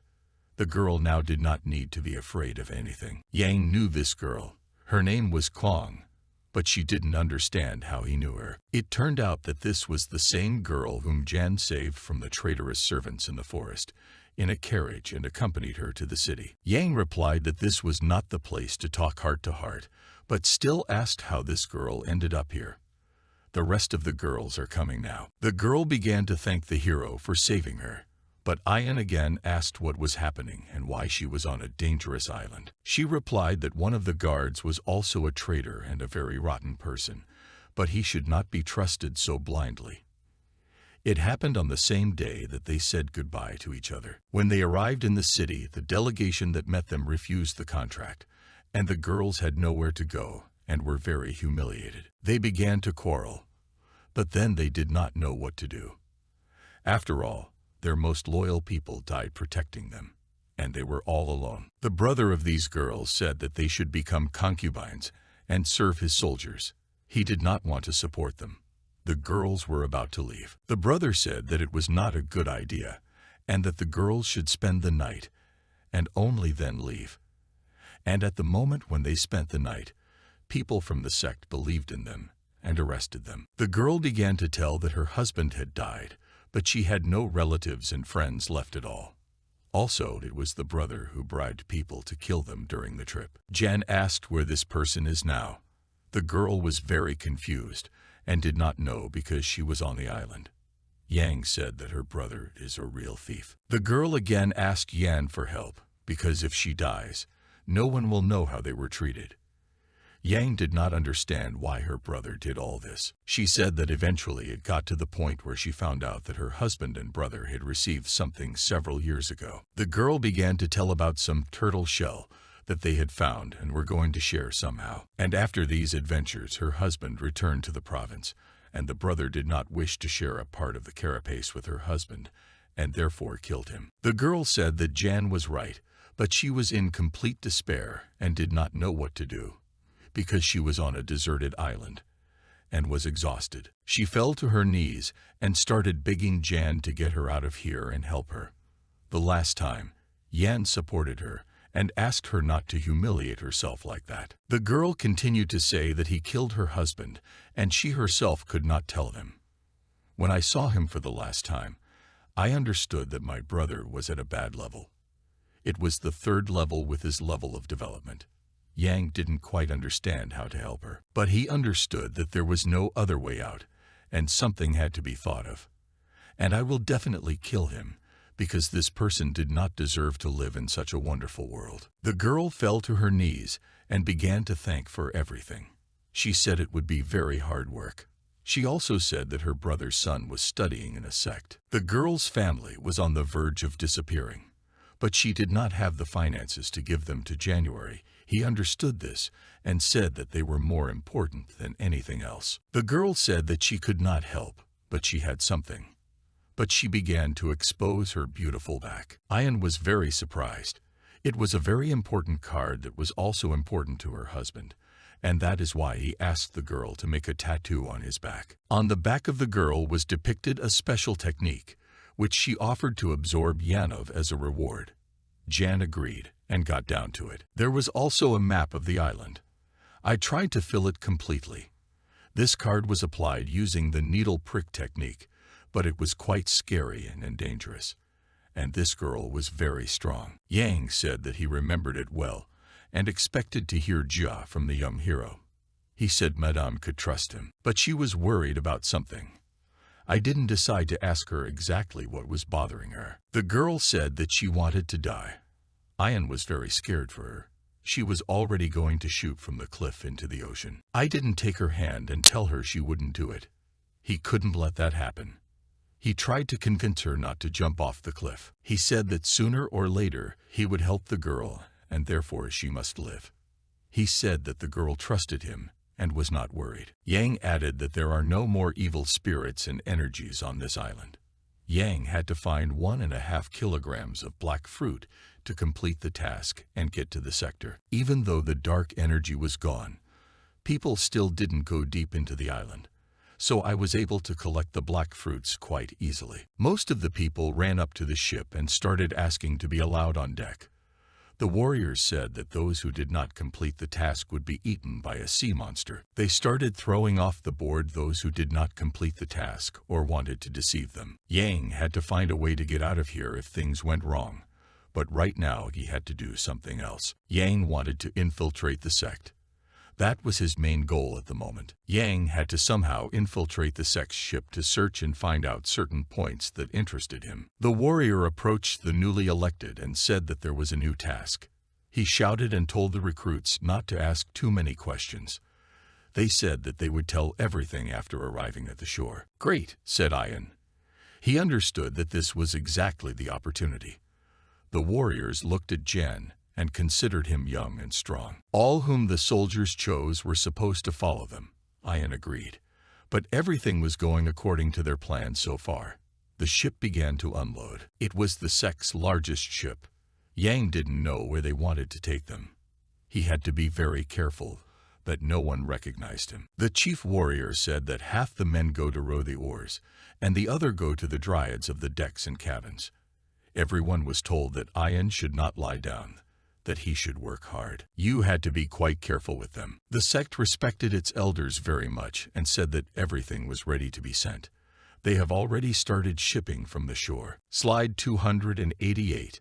As long as these two elders were around Yan, they could easily discern his power level and had to stay away from them. Night came, and the recruits began to eat dinner. They all wanted to return home as soon as possible, because they did not know where exactly they were going. The recruits began to tell Ian about a secret island that needed to be explored. It was covered in centuries-old clouds. There were many legends and rumors about it. Yang asked his spirit if he sensed any mystical power, danger, or perhaps treasure here, as the clouds were very heavy. The spirit was powerless, and he could not feel anything. Yang thought, and his spirit said that the world had changed a lot, and it was quite difficult for him to find answers to questions. A soldier approached them and told them to go to work or else they would be thrown off the ship. When Ian was scouring the deck, he overheard a secret conversation between the soldiers about some girls and their entourage. He turned and began to listen carefully. The disciple of the sect and the foreman spoke. They were looking at the moon and talking about some secret things. When they spoke, Ian couldn't quite hear them because they were on a ship that was constantly moving. She said that someone was harassing her, and it stretched her arms. The master said that if this happened again, he would throw the intruder into the monster's feed. The girl really hoped for this and expected that the foreman would take certain measures for her safety. Ian continued to work and eavesdrop on dialogue and learn new information for himself. And here another recruit came along. When he approached, the foreman said that the girl could beat him, but the main thing was that she should do it quietly. The recruit came up and said that he could cheer the girl up and she could share her thoughts with him. He is always ready to listen. Everything around began to shake, and people began to fall on the deck and scream, not understanding what was happening around them. Yang didn't understand why that girl was so unhappy. Her feet got tangled, and she slipped. She fell to the deck, and a bucket of very dirty water poured directly on her head. It appears that the ship has hit a coral reef. Other students approached her and began to help her. They started beating her like she did, but she was very angry with everyone. She sat wet on the ground. The chief looked down and at the ship. It seems that everything was normal and it was possible to continue. He also told the students to prepare for battle and asked if the girl was okay and told her to go back to the cabin because it was going to be very dangerous. All the students became afraid because they were told that a monster was nearby. The spirit said that you should not be afraid because the monster is small, because you can hear a small energy. The monster continued to pound the ship, trying to break through to sink it. One of the masters approached them and asked why they were still on deck and what they were going to do. The spirit said that monsters attack in groups and they should be watched out for. The students continued to draw the deck and monitor the situation. Over the course of several days, the Red Cloud Sex vessel engaged in battle several times. It was difficult for them to resist the sea monsters because they were in their place of residence and their place of battle just grew. They had already been at sea for 10 days and still did not reach the island. The sergeant scolded all the soldiers who planned this route and was very angry with them. Jan watched everything and tried to eavesdrop on every conversation. He saw how the elder hit one of the warriors, who failed because he told the elder to hit. But he will definitely find a free way. Ian believed that the chief officer was too old to command the ship and should be retired by now. A few more days passed, and they swam to the island. They couldn't believe what they did. They found a secret island. It was amazing. It was very beautiful and picturesque. Their ship was approaching the shore and was ready to remoor. Finally they arrived, but luck smiled on them. Everyone went to the side of the ship to see the island. They invited the foreman and began to say that their route was completed, but they swam to the goal. They were performing some kind of ritual, but they couldn't manage it themselves and called all the students to help them concentrate their energy. They sent some sort of burst of energy into the island to unlock the layer that surrounded the island. The elder lost a lot of strength and was very tired from the ritual. He needed to regain his strength. The headmaster shouted that all the participants were ready to land on the secret island. They were very happy, and the foreman went to rest. When the foremen were leaving, they saw some lumps in the water and told everyone to be very careful. Something was secret under the water. A giant tentacle emerged from the water and hit the ship with all its might. Ian moved away to feel safe. An alarm was announced on the ship. Everyone was very panicked, and tried to maintain combat readiness to face the monster. The elders said that they had to deal with this monster. And at that moment, a tentacle flew behind the master. It gripped him by the body, and the elder was very badly wounded. Blood was flowing from his mouth. The tentacle lifted the elder very high above the ship and crushed him. There is no living space left. The elder turned into a pool of blood. Blood rained on the ship. All the soldiers were showered with it. The headmaster told everyone to go to the island, because they could not withstand such a force. The sea monster did not even show its strength, but was capable of creating such problems. Ian thought that it was dangerous to stay on the ship, and it was necessary to jump from it. Yan's spirit said that water monsters have no vision, and to avoid them, you need to touch the water as little as possible. Ian fell on the boards and stayed dry. There were many people drowning in the water near him, trying to save their lives. Many people began to climb to Yan's raft, but they could not be saved because the monster felt them and suffocated and drowned them. The spirits said that the monster would not be able to cause any harm on land, and therefore it was necessary to leave the water as soon as possible. This is where Ian's training came in handy. Stepping back, Yan struck the monster's nose with wet energy. His goal was to cause as much pain as possible to the monster. Finally, Jan managed to get to land. He was very happy. But it seemed that they were not alone here. Someone else was here. Ian noticed that a girl, who was constantly insulted on the ship, had pushed out of the waves. The strength of this girl was very great, as well as her stupid nature. Yang was about to go deeper into the island, and the girl said that he helped her. "I just started joking with you." Yan tried to get away from her. The girl did not like that he was joking with her. Yang wanted to knock her out as soon as possible, so that she would go somewhere far away from him. Another part of the students came to them, but these students were very poorly studied and unintelligent. Neither the girl nor Jan liked them. They were very happy to see their sister. The girl asked if they had seen any other warriors, disciples, or elders. They didn't know if they would be able to go back. The sect had set itself the goal of world fame in the martial arts, but such a disgrace would hit their reputation hard. The boys told the girl not to worry, and they would find a way to get home. But a conflict began between them due to different views. They said that to become a hero, you need to complete heroic missions. Jan did not want to go with them, and wanted to be by himself because he pursued other interests. The girl was very angry, and Yang believed that she was actually a real snake. They continued to walk, and he wondered how to get rid of this company. They went deep into the forest and saw more and more fruits. There were a lot of them, both food and medicinal herbs. The girl plucked the fruit and gave it to Jan to taste.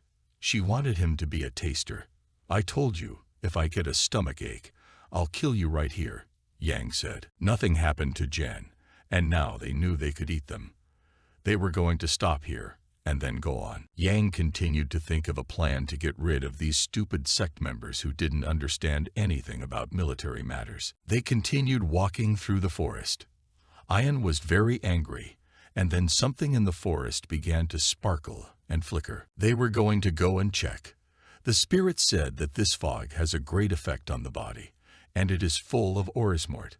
Jan understood this and tried to be careful. Yang said that he didn't want to be used and told that there were beautiful flowers in that poisonous mist. He was going to stay put to see how this fog affected other people's bodies. One of the boys walked into this mist and immediately began to bleed, but he saw a ball of bones in the fog and died. They all realized that the mist was poisonous, and Yang opined that they had to react to it somehow. The girl was very angry with him, and Yan only laughed and said that it is not worth paying attention to him, because there are more important problems. And then they heard some kind of buzzing that came from the giant forest.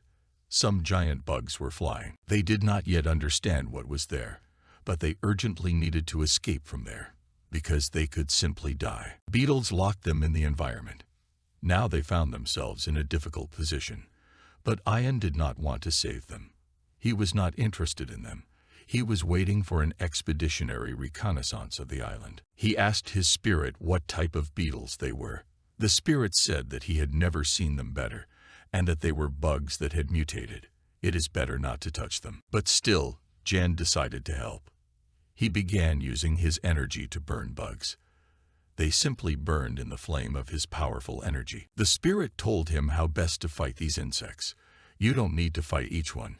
You just need to burn them with your energy. Finally, Ian managed to shoot out the terrible insects. Ian decided to go further. For this he needed to go to the edge of the forest. When Yang turned back, he saw another disciple die in the mist. They did not understand that the fog was deadly and poisonous. And already Ian himself found himself in a half-sleep. On one side, a deadly fog, and on the other, a flock of mutated beetles flew at him. They were annoying, and Ian thought about how to confront them. He asked his spirit how best to beat them in such large numbers. All the beetles that were on the island gathered here. This could mean that all the people who were on the island died, and there were a lot of bugs. Yang tried to concentrate his energy, but Yang could not sense any dead souls on the island, except those who perished in the mist.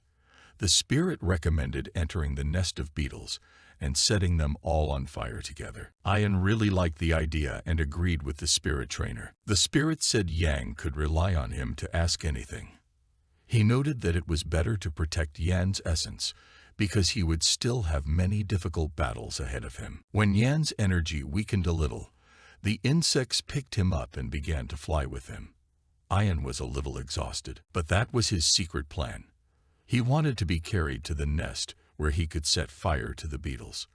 But besides the insects, there should have been a king. Since they were transporting Yan to their nest, there must have been other students there. The insects behaved like soldiers, and Ian understood that this could not have happened without harm.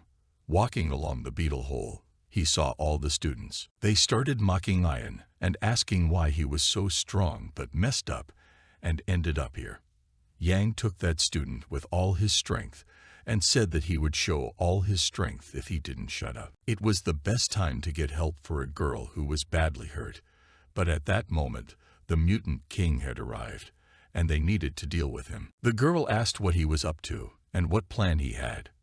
Yang said that it was none of her business, and that he had more important things to do than talk to her. They continued their dialogue, but Yang wasn't in the mood to talk to her or the other students. They were barely fighting, but here came even bigger giant mutant bugs, and they needed to do something about it. Yang said that the students were too weak, and they wouldn't be able to deal with the mutants just like that. Spirit said Yang could listen to his plan and appreciate it. Jan listened to him and began to provoke all the students, saying that they do not value each other. They began to worry and succumb to provocation. Jan understood that his plan was working. One of the guys fell into a stupor and realized that Yang was telling the truth, and they were just being used for their own purposes. Another student succumbed to the provocation of the spirit and Jan and started talking nonsense to the girls. Slide 384. He began to confess his love for girls, but they started saying he was an idiot, so their mission was accomplished, but they were at odds. The girl said that if he continued talking, she would kill him, and the boy replied that they would still die from insects. This infuriated the girl, and she lashed out at him very strongly. The guy was standing like a maniac looking at the girls, and he wanted them to share their bodies with him because he thought they were going to die. Ian's plan was brilliant. He helped to quarrel them and make them weaker. Yang said to his spirit that this technique was genius. The girl hit the guy who was courting her with quite a lot of force. She continued to hit him, and the other girl started to defend this boy, and a fight broke out between the girls. At that moment, one of the insects killed the younger girl. Jan's revenge worked, and they all suffered. The younger girl screamed for help, but no one responded, and the guy kept telling them to make love. Yang watched this and realized that his revenge was working. All of them suffered, and each of them felt pain. Jan said that the girl's problems had nothing to do with him, and that he was not going to die here. The girl offered cooperation to Yan. Yang agreed to cooperate with her, as it was part of his plan, which he agreed with the spirit. He asked what he should do. The girl asked if Yang could save her life, but he did not promise anything, because he could not guarantee it. Yan continued to provoke the student to approach the girl. She was very angry about it. The student approached and tried to make love with the girl. At the moment when the student wanted to do it, Yan took him by the neck and began to strangle him. He tried to gain the girl's trust. He continued to strangle the student and realized that his brilliant plan was working. He tried to save the girl and get her support. He continued to strangle the student and realized that his brilliant plan was working, and he had already gained the trust of this girl. As Yang choked him, the spirit tried to absorb his soul and make the most of it. The student's head began to hurt very badly, and he screamed to be killed in pain. Ian just stood there and watched it. The girl got scared and asked what was happening to him. Yang said that his sins could only be forgiven through death, at which point the bugs began to attack him. The girl began to guess that Yan specifically killed the student in order to report the girl. Yang read the girl like a book and understood that she just wanted to get out of here, despite the sacrifices of the other students. The spirit taunted the student, and Ian liked it very much, because that was what he planned to do, to kill him slowly. Now they were going to get out of here. The spirits said they were possessed by the queen of mutant insects. They understood that if they beat her alone, the other insects would lose their motivation to fight them, but they also understood that she was much stronger than them. The girl cried and screamed for Yang to help her deal with the mutants that attacked her. Ian killed the mutants with his lightning energy, and when the girl opened her eyes, she did not see anyone around her. I was already far enough away, but he was going deep into the cave to find the queen and neutralize her. There was a very bad smell in the cave, and there were many tortured and killed people. Insects simply drank blood from people and threw them in a pile. They walked on the bones and realized that they were very old. And then the spirit said to be very careful and prepare, because something is about to happen. A bee-like insect began to attack Yan. He didn't think the queen was that small. She was very fast, but Ian needed to outplay and kill her once and for all. He hit her with all the power of Yan's energy, but he did not understand whether he had defeated her. But he did not kill her. An insect entered his body. He did not understand what it was and how to counter it. The spirit said that it was very bad and that it was necessary to strengthen the body somehow, because the insect could suck not only. She continued to absorb Yang's power, and he could die if it continued any further. She was really eating up all his energy. Jan told the spirit to come up with something, because he couldn't just die in the cave. Yang sat down on a mountain of skeletons and began meditating to replenish his energy. He didn't let all his energy get out of him. Yang told the spirit to enter his body and try to kill the monster queen. The spirit took his blade and said that he would gladly try to do it. They thought about the best way to do this to expel the queen from Yan's body, because she was really absorbing all of his energy. The spirit asked if Ian had a plan. Yang said that he had a total of 3 energies and wanted to somehow combine them to save himself. Also, I told you that he has a golden skeleton in his body, and the golden skeleton can absorb any energy, and everything that Yang was able to achieve is stored there. Yan managed to block the queen's energy absorption. He once again managed to increase the power of his martial arts. It was incredible. He blocked over the fast insect monster queen, and he got it right the first time. The queen already wanted to escape from him, but Yang was more cunning and prepared a trap for her. Yang told the spirit to leave his body, and began to use the seal he used earlier to kill the giant monster. Slide 432. There was an extremely strong impact that even the mountains on the island shook. He poured such a large amount of energy into the queen that she died. Yang rewound his hand and was glad that he wouldn't have to fight any more mutant monsters. Spirit said that he admires Ian's progress and is confident that he will be able to achieve even greater skills and progress. The spirit said that it was a very great achievement to block an insect that could absorb any energy and had a very high speed. And here it was obviously very hot. He did not understand that the spirit had asked this. He felt only fire and pain. The spirit said that this was part of the ritual Yang had to go through, because nothing passes without a trace. The spirit said that there was a certain transformation and reinterpretation in the center of energy taking place in Jan's body. But Yang couldn't understand why this was happening now. And something began to happen on his back, said the spirit. Some fiery wings began to grow on the back. They were shocked and did not understand how this could happen. Yang asked again, "What is it?" And the spirit replied that it was wings. Then Jen asked if he could fly. Ian was glad that now he would be able to get off this island. It was thousands of kilometers from the ground, and even experts with a high degree would not be able to get out of it. Some insects began to crawl towards the girl. She was very scared. And then Yang appeared again. But he did not save her and flew to the exit. But they did not attack Yan, because of the wings they considered him their ruler, and now he could give them orders. Ian now became the patron saint of mutant insects and could give them orders. Although most of the insects were of low class, there were also true masters, and the monsters of the 5th class were extremely strong and large. The girl started laughing and flirting with Yan again. She fell to her knees and began to ask for forgiveness. Now she begged for mercy. The spirit offered his help and wanted to kill the girl so that she could no longer speculate on other people's emotions. She was a very poor girl, but she was constantly looking for only profit for herself, and not how to make the world a better place. Yang decided not to let the insects eat her and simply told the monsters to back off.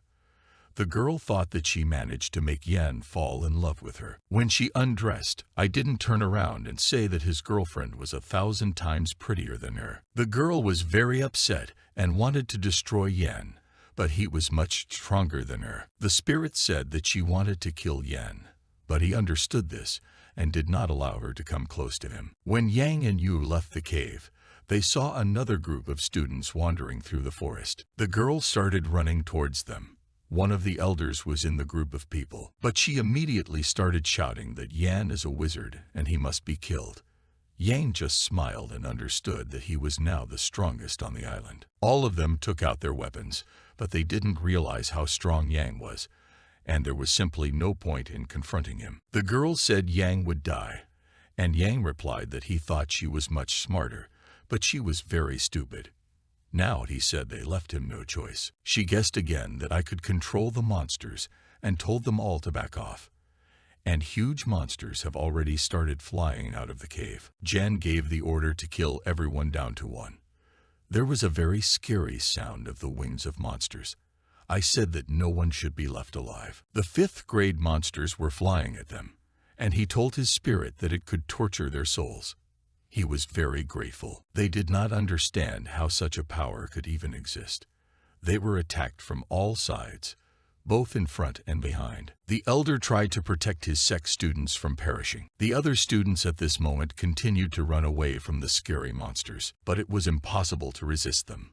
They climbed from all sides, but there were very many of them. Monsters combined their attacks and did them at different levels. There were a lot of them, and the Red Cloud sect group was surrounded. Jen sat on a tree and watched this picture. The girl again began to beg for forgiveness from Ian. But at that moment, the elder pounced on Yan and tried to kill him.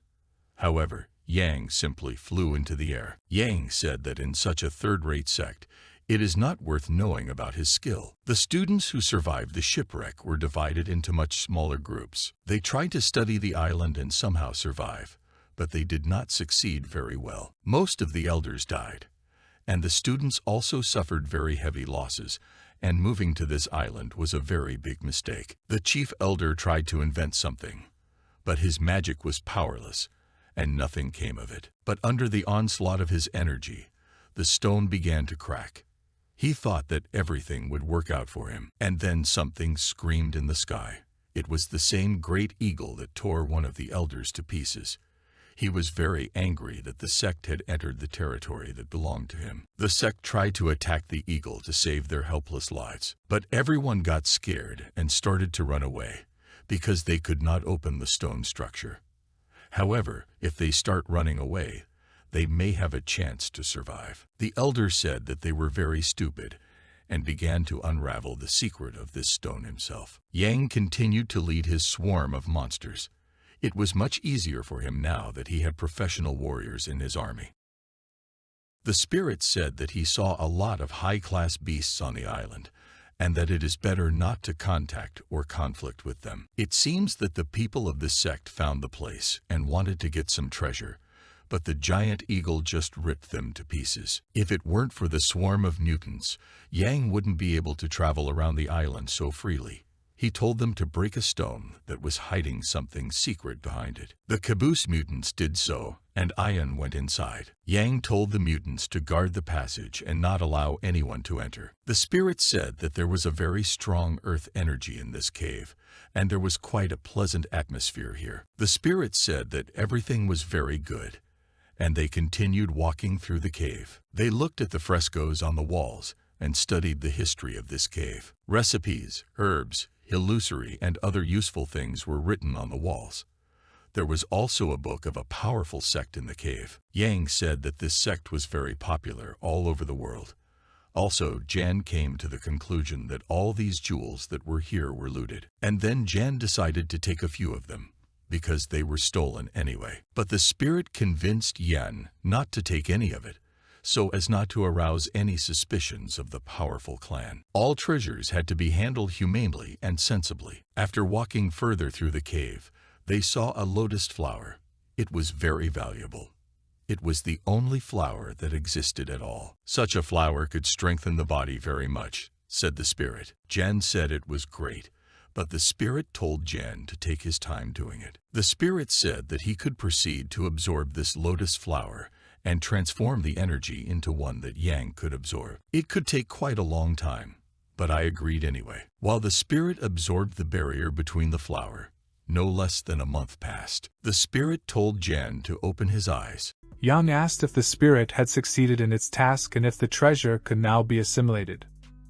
The spirit said Yang could try to do it, and Yang decided to try. The magic started burning in his hands. It hurt a little. Yang could feel the absorption of energy. His development rapidly increased. He had almost reached the third breakthrough level. The spirit spoke about the benefits of this treasure and how it should be used correctly for rapid development.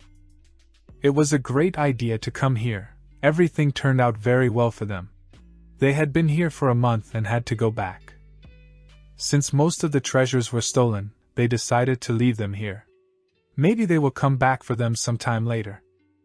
Yang and his assistant climbed out of the cave, and their army of mutants was waiting for them. Yang didn't understand why it was so quiet outside and where all the people from the sect had gone. The sense of the spirit said that there were no people nearby. Now they were thinking how to leave this stupid island. The coast of the island was guarded by gigantic monsters, and the land was thousands of miles away. He could only rely on his magical wings. Since Yang had used up a lot of his energy, he needed to recover somehow in order to be able to fly. They turned their attention to the mutant bugs and decided to find something useful that could restore their energy. Jen also asked if there was any danger not far from here. After walking for a short time, they found a huge source of energy. Jen approached. It was a stone.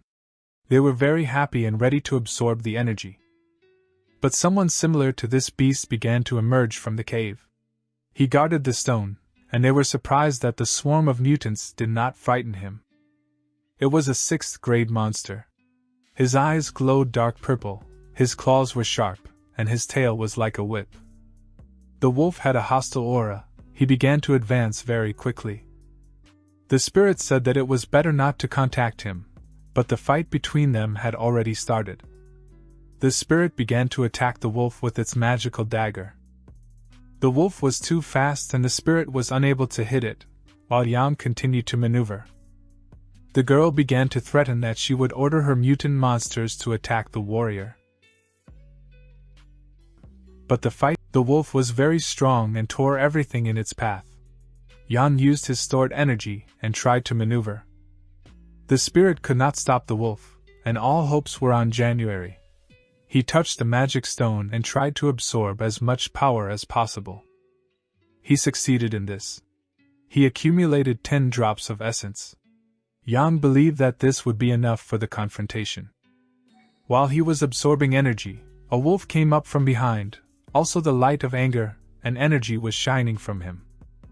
The spirit told them that they would not be able to stand against such a strong opponent, and it was time for them to retreat.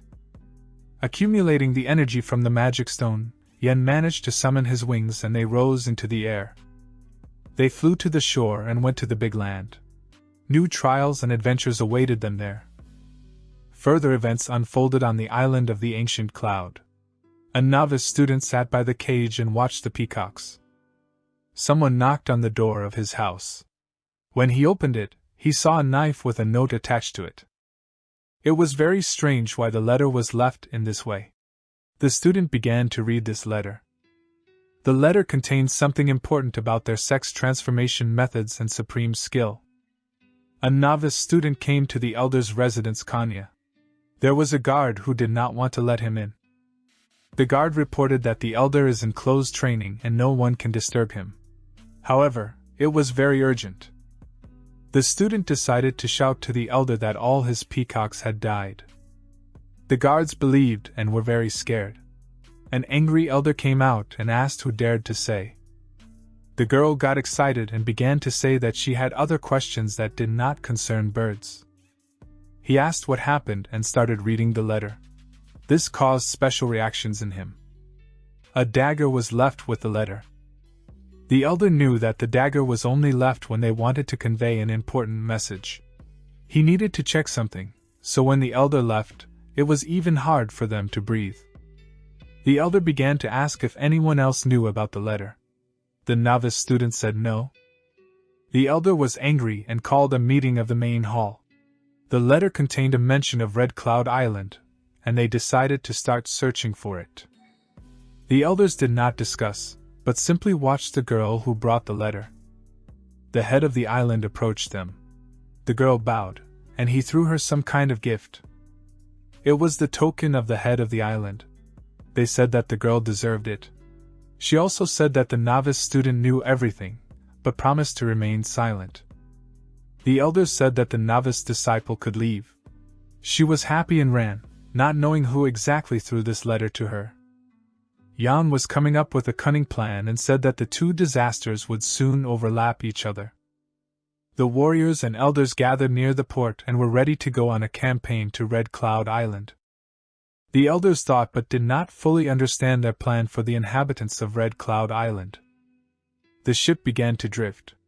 Their journey was just beginning, and they didn't even know who had sent the letter. I was glad because Ancient Cloud Island sent out 200 of the strongest battle experts. 3 days later, history brought thousands of golden banquets to the pavilion. Pony Jia came there and asked for a seat overlooking Red Cloud Island. She sat next to Yen and they looked at the island, which was covered with misty clouds and lightning. Their plan was realized thanks to Yen. The girl was very grateful and they received personal dinners from these sects. Ian said he didn't need anything, and he was doing all this for free. The girl was very grateful and said that she would never forget this concession. Under the cover of night, Yang took the story to the Miao clan. There was a guard at the entrance to the clan, and he attacked her. With well-aimed blows, he began to kill the guards and did it decisively. The blows were so strong that the guards were thrown through the door, and the other warriors began to wake up. They did not know who dared to attack their clan. Jan was standing in a mask and could not be seen. The warriors looked at Yen in admiration and began to draw their weapons, ready to confront him. Yang did not hesitate to deal with each of the sect's warriors and disciples. Yang said that they were not on his level, and if they didn't want to die, it was better to let him go. The soldiers asked who he was. They watched Jan and were afraid to attack him. Jan told them to split up or die. The warriors also wanted to attack him and kill him. Having launched a counterattack, Yen managed to dismember one of the soldiers. The warriors thought that they would not be able to cope with him, but Yang was very fast and invisible. Yang mocked them and killed them with ease, without pity. They had not seen the speed that Yang had. He was on another level and possessed better martial arts. Yang continued to destroy them with his energy, causing terrible injuries. Even most of the warriors could not compete with Yen, he had such enormous strength. He could use his energy to create large explosions. The warriors were helpless and Yang defeated them. When Yang finished the battle, the soldiers had already started to flee. A spirit with a dagger was preparing to consume their souls. The spirit finished its work and absorbed all the souls. Now they had to move on to their main task. Manhwa was in his rooms with girls of easy behavior and wanted to sleep with them. And then he heard a shout from the door, someone clearly expressing his death wish. Manhwa was very angry. When he went outside, he saw an extremely strong ninja and his bodyguard, who were already dead. Holding their breath, they began to fight using magic and contactless combat techniques. Yang was very fast and launched a counterattack, jumping onto Manhwa. But he managed to dodge, and the struggle with counterattacks began again between them. Manhwa was preparing another attack, but Yang decided to go straight and dodged it. He concentrated energy to block the opponent's blow and survive. Manhwa was surprised that Yang persevered and the spirit offered to help, but Yang refused, expressing his desire to deal with Manhwa on his own. Spirit asked why Yang had decided this, but he couldn't understand. Manhwa stood and watched when he could finish the fight with Yang. Although Yan was only 1,516 years old, he was quite strong. Yang replied that any information was irrelevant since Manhwa dead. And another round of the fight for survival between them began. Yang was very strong and easily blocked Manhwa's punches. The elder said that Manhwa himself chose such an opponent. They both concentrated their magic to make things easier for themselves in this duel. Their powerful blows collided with each other and continued to test different types of energy. Yang was extremely strong and aggressive, imbued with strength. Manhwa used the cloning technique to create dozens of clones of himself. He asked if Yang could find the real him among them, but Yang replied that he didn't need to. But he immediately applied the resolute will technique and was ready to strike a decisive blow. The energy was extremely powerful. He even used liquid drops of his energy to increase the density. The elder of the enemy clan did not understand why Yang was so strong and how he managed to take a step to a new level of magic. Yang once again used a new technique, the 3-level blazing sun strike. Elder fell and begged Yang for mercy, not understanding why Yang wanted to kill him so much. Yang explained that his life was the cause of the flaw that was bothering him so much, and added that he had killed the elder's son and absorbed his soul. The spirit added that the souls he absorbed were very repulsive. The elder could not believe his ears, but continued to threaten. January Yang replied that all the sects that were friends with Manhwa had been defeated. At that moment, the messenger returned from the island of the Red Cloud and reported that the island no longer exists, but in its place is a sea of fire. The elder fell to his knees, unable to believe it. Yang said the elder would go through what his son went through. Yang replied that there was no need to insult his girlfriend, and dealt a fatal blow to the elder. Jen finished him off and began to consume his soul, and the foreman died. Yang then used his magic to summon wings and fly away from this bad place. Now the Miao clan will disappear from the earth. I concentrated Yan's energy and started burning the sex estate with it. There was a terrible explosion. Yan's friend, Xiao, watched in horror. She burst into tears and was very grateful to the young hero who burned the city of their enemies to ashes. She hoped that everything would be fine with Ian. After the revenge was done, Yang decided to return to the heavenly pavilion. But he saw his beloved, who was doing something in the open air. He quickly ran to her with the help of magic and took her by the waist and carried her somewhere. He flew with her on his wings towards the forest.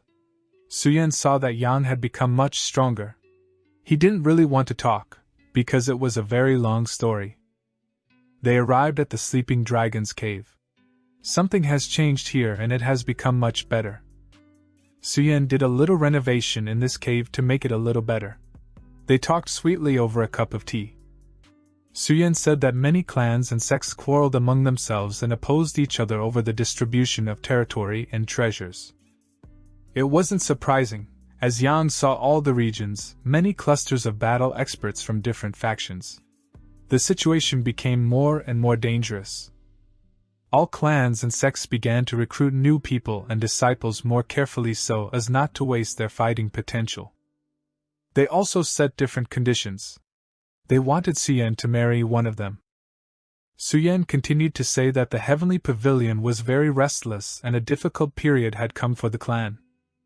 Suyen offered to talk about Yang's adventures. It was a very long story, but she was ready to listen to her completely. He began to talk about the giant monsters that stood in his way and that he defeated. They did not notice how the whole night passed. Suyen had to return to the heavenly pavilion and said that she would be able to see Yang in a few days. Ian continued to sleep. When he woke up, he saw no one but himself in the room. It was already daylight outside. When Yang came out of the cave, he saw a spiritual ginseng. It was quite large. I thought someone had taken good care of him. Jan picked up his black book. When new pages were opened in it, new opportunities appeared. But he started using magic to be able to read the book. In the book it was said about the Valley of the King. It probably contained some treasures or valuables that could facilitate the transformation. Leaving now was a rather rash decision. Portian took with him food, medicinal herbs and a sword. The spirit asked Jan what he was up to. Yang said that a lot of treasures were concentrated in that area, which were lost by the great clans and sects. The sword that Ian had was quite a beautiful crimson color. His aura symbolized that the sword loved the blood of the slain. It was one of the best blades in its class. Yang could use this sword in his practice. There was also a flower in his river that held great power. And if you know how to consume it, you can make a serious leap in transformation. Ian continued to examine his things and see how best to use them.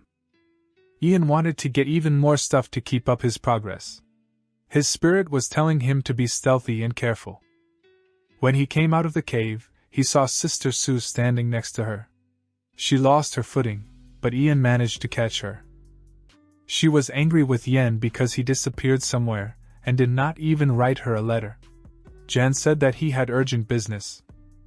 Yan said that he was already going to go to Sue, thereby calming her down a bit. She said that the main thing was that Ian came back whole. Jan showed her his treasures that he managed to get during the trip. There were various herbs that could be used to make valuable pills and papers. Sue decided to help and started making medicine from medicinal herbs. At this time, Yang meditated with his sword and tried to subdue it. He succeeded and this treasure was now connected to his soul. Xia also did not sleep and processed a huge amount of medicine and made many pills and tablets. And he told his friend that he wanted to visit his master. Xia also said that the situation in the pavilion is quite difficult.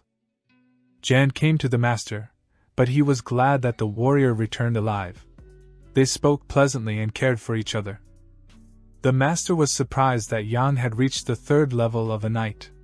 He does not understand where such rapid progress comes from. Ian just laughed and said he worked very hard. However, the master said that Yang came back too late. Ian asked who wanted to find him and what problems they had. Yang said that he could transfer a certain amount of combat techniques if he was paid well. The master said that the trip was good for Jan, and he gained a lot of experience. The master said that the warrior was very careful and tried to protect himself. Yang couldn't even believe that he had become so popular. Jan was not going to hide from anyone and was ready to talk to those who were looking for him. The teacher didn't really want Yang to stay long because his student was very much in love with him. Yang walked around the heavenly pavilion, and everyone was surprised to see him. They couldn't believe that one of the greatest clans wanted to take him in. Yen continued to walk, but saw 2 masters standing guard near his hut. After analyzing them, he sensed Xinyu's power of the 5th degree. It was a very great power. These masters stopped him and wanted to ask something. Another master approached him and looked straight into Yan's eyes and wanted to say something. But at that moment, a fight started between them. But they collided with their fists. They both threw punches, but Ian's punches were more focused and hit the target better. Yan kicked the master in the stomach. He tried to counterattack and gouge out Yan's eyes, but he managed to dodge. The elder did not look at it and told them not to use spiritual energy, but only physical force. Yang and master didn't even try to dodge the blows. They fought like a meat grinder. Yang hit the master's chest well and managed to develop the initiative. When Yang began to win, the elder ran up and told to stop the duel. They stood shocked and did not understand where Yan had such abilities and powers. The elders said that Jan was from a big family, and they came to return him back to their family. Jan asked them what they had forgotten at home. When he entered, he saw a table set there and invited him to a meal. Only a few years have passed, but Yang has become much stronger. After the duel, they sat down at the table and began to drink easy tea. Jen said that a person should develop as long as he lives. He had not eaten so deliciously for a long time and was very grateful for the feast. Yen said that he did not want to go to the heavenly pavilion, but his father sent him here. The master continued to say that some pretty bad things had happened to his family, and they needed Jan's help. Ian was very surprised. The master also said that Yana's mother missed him very much. Yen did not answer that soon everyone would pay who insulted his family. Then they continued to talk about skill and technique. The master also added that he would like his family to know that he is fine. The master also added that it is necessary to be constantly alert and beware of everything that is heard around. They immediately quarreled because the master wanted Suyen to marry him. The elders approached them and said that the Bai family and the Purple Fern Valley family had arrived. They came very quickly and must have thought that someone else might have gotten hold of Yan's secret techniques. The master said that the elders did not go and invited all who came. A disciple of the Valley of the Violet Fern and a young master from the Bai family entered the lodge. The master was already familiar with them and began a humorous dialogue on various topics. Jen was not happy that invited guests came to his house and demanded something from him. They just talked and asked Yen about his fighting techniques and what he achieved in the cave, said the master. Yang asked what they could give in exchange for his equipment he had obtained. One of the masters threw a bundle of money on the table and said that there were 100,000 silver. Yang laughed at that. Ian replied that he just remembered a funny joke and said to ignore it and carry on. And another master immediately offered 200,000 silver. There was already a conflict between them. The master replied that there is nothing more stupid than offering Jan money. The masters began to raise the stakes and offer more and more wealth. They offered 200,000 in silver and treasure of the highest grade. They were very determined and wanted the techniques that Yang possessed and no one else. Yang said that he was not going to sell his equipment for such an amount, and by this he made the masters very angry. They offered a different price, which was 300,000 silver, many different high-class artifacts to increase the power. They also offered to join their sect.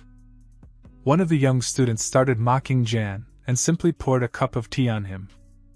After that, the masters began to threaten Yen and said that if he did not hand over the equipment to them today, he would never be able to leave this place again.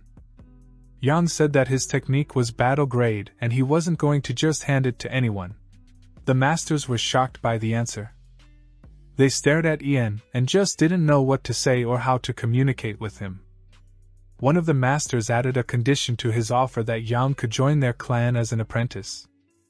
They began to ask what Jan needed and if he wanted to learn the knowledge of their schools.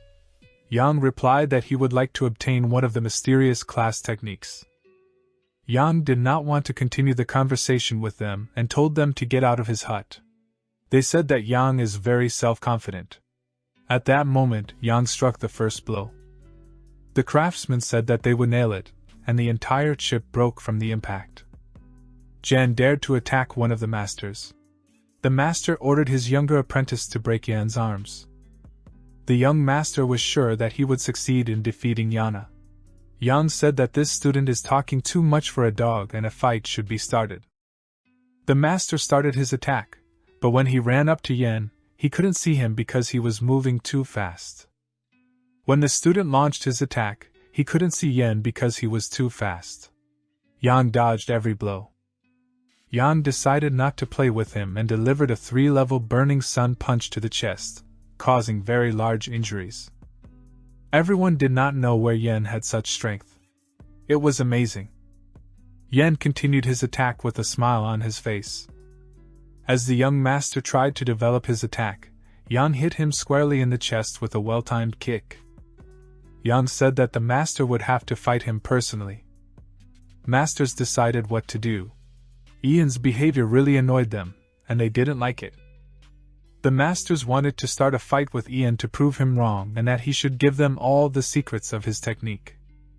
The master threatened Jan and said he would finish him off. The spirit warned Yang that the enemy had reached the 4th level of the Qingyuan realm. The master was able to very quickly find himself clearly behind, and the duel between them began. The master called Ian an idiot and said he hadn't even started yet. They tried to fight smartly, and each dodged the powerful attacks. Their fists collided, and they were thrown several meters away from each other. The master's technique could deprive people of their sight, and so Yan needed to rely on his inner sense. I was unable to attack and make the first successful attack on the wizard. The fight between them became more and more bloody. The elders continued to watch them. Yang understood why the master was so strong. He relied on the power of the secret treasure. During the master's next attack, Yang decided to use the invincible will technique and began to concentrate it. The master did not understand how he should attack Yan, since he had so many different blanks and traps in the technique. The master decided to use a technique that was called Heaven's Trap and began to accumulate it to attack. Their magics converged and everyone around them was shocked and scared. Now the master realized that Yang is very strong and dangerous, and he must be treated responsibly. Even more elders gathered to watch their duel. They were in awe of Jan's technique as he held his own against a much stronger opponent. The master said that he had an amazing talent, and invited Yan to join his clan. Jan refused. And at that moment, the master began to center as much power as possible to deliver the strongest blow. Yang said that only defeating someone who is stronger than you will help you become stronger in this world, and accepted the duel. They again began to concentrate magic for another exchange of blows and magic. Yan missed the blow and fell back a few meters. It was a very powerful blow of magic. He was in a lot of pain. The blow was called Heavenly Seal, and the master rushed to finish off Yan. The master rushed to finish Yan, but he failed because Yan concentrated the energy again, which helped him throw the enemy away. Jan got up with a smile. The master was very angry and wanted to start another series of attacks. One of the masters did not want them to fight, and suggested that they stop and talk. Yang began to use the technique he used to attack the monster in the cave. The elders quickly rushed to the master. But the chief elder stopped them and told them not to do that, as the warriors had to decide for themselves which of them was stronger. The senior elders agreed with him and said that he spoke very intelligent words. Everyone was very surprised by Jan's skill. It was very interesting for everyone to watch this match. Absolutely all the elders did not look at it. Elders of the Heavenly Pavilion came and asked who dared to arrange such a large-scale duel. Even the head of the Heavenly Pavilion came. Everyone began to worship him and greet him. And the duel between the master from another sect and Yan continued, not to the death, but to the death. After their collision, a huge cloud of dust, stones and dirt arose. The master did not understand how Yang could even face such a strong and experienced opponent. Yang said it was up to him whether to confront him or not. The master wanted to kill Yan, but he could not. The master began to use the mid-range artifact of the Bai family, which was called Whistle of 1,000 Monsters.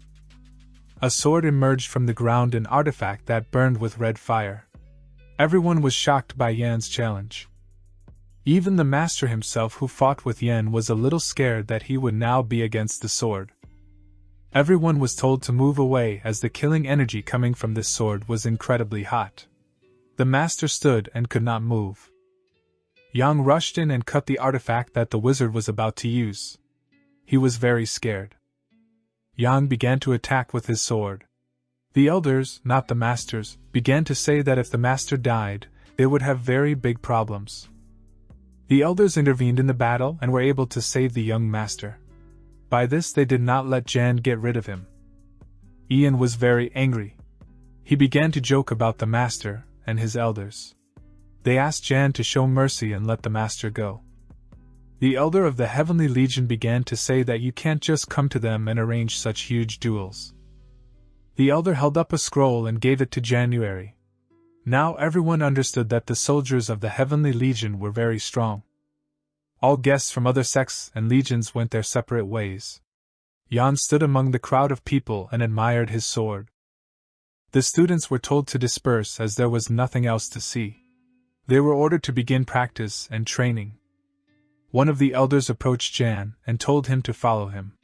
No one could have thought that the head of the clan could like this match. Everyone was shocked that Yang and the clan head were walking together to his estate. There wasn't much furniture in his house. When Jan walked in, he was surprised at the simplicity of the chief's house. The chairman ordered Jan to quickly regain his strength and change his clothes. Jan went to carry out the order. Thoughtful as always, he stood there, admiring the nature around. The chief asked how your wounds were. Jan replied that he was fine and that the fight was quite easy for him. During the conversation, Yang remembered that Suyen had said that the 11th elder was the head of the Heavenly Pavilion. Yang asked why the head of the Heavenly Legion called him to him. The elder began to tell him his story about how he had 2 disciples. Ian listened to the story of how one of the students drowned, and he was very sorry. The master said that the first disciple's name was Yang Yinfeng. This was the 4th master of the Yang family.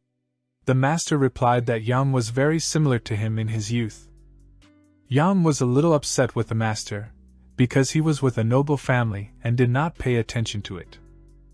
Master asked Yan how he manages to be so cunning in battle. Yang replied that one must adapt. Their dialogue continued, but they talked about family topics. Master tried to re-educate Yan a bit to be more friendly.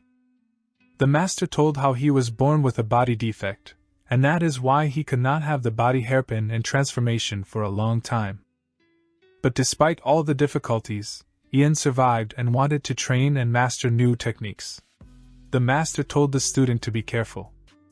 The master said that the disciple's aura began to become bloodthirsty and cruel.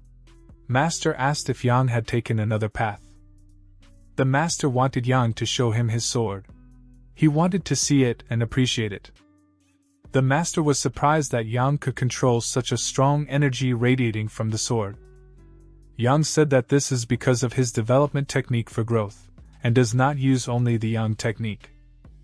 The elder made sure that Ian was fine mentally and energetically, and he allowed him to return to practice and training. The story was moved forward 15 days. Yang was still in the 2nd stage of lichen. He continued to meditate to make a breakthrough, and he succeeded. When Jan was not resting in his cave, 2 elders came to him. They looked at him. They wanted something from Ian, but he still didn't understand what exactly. It felt like they were trying to get something out of Ian. The master was able to use his power and extracted the spirit that Yang possessed. He showed the elder the spirit and said that it was inside the disciple. Jan told him to listen and said that the spirit was completely good. Yang replied that he was able to subdue the spirit in the cave when he was on a mission. But they are friends with him. The elders didn't look at Yen and told him to elaborate because they didn't understand anything. He told the elder all night how exactly he managed to tame the spirit. But they believed that Yen possessed this soul. The spirit shouted at Master Men and told him to let him go because he swore allegiance to the young master before heaven and earth. Master Man released the spirit, but it returned to Yen. Ian was glad that he managed to save his friend. The elders said that this spirit cannot be trusted and one must be careful. Jan replied that he were friends and had gone through many trials together. Master Man approached Yen and began to tell him that he was ready for something. Yen still did not understand why. Masters and Yang quickly flew somewhere with the help of energy. They were very fast. Yang thought that they wanted to take him to the depths of the dragon cave, but Yang was very focused on this. The elders said that they trusted Yang and began to perform some ritual using Yang magic. They moved their hands to the dragon plate, and their magical rite began. Ian realized that the stone dragon's lair was behind the giant stone. He did not understand why. The elders summoned a portal in place of the giant slab. A passage to the parallel world was formed, where Ian was supposed to go. Ian had a strange feeling as if he wanted to crawl inside. The master said everything was ready and warned him to be very careful. The head of the heavenly pavilion also left with Yen and told Master Men that he would be gone for a few days and was leaving the heavenly pavilion to Master Men. Master Man was glad that Yang had gone to this portal because now his student would not have to think about him and would be able to progress faster. They flew through the tunnel for a long time, and then they saw the light. When they took off, they were on a mountain of emptiness, surrounded by a green glow. The head of the legion sat down on the ground and ordered Jan to guard him so that he could come to his senses. The head lost a lot of energy. They flew on, and Yang asked what kind of place it was. The elder replied that they had flown more than 1,000,000 miles.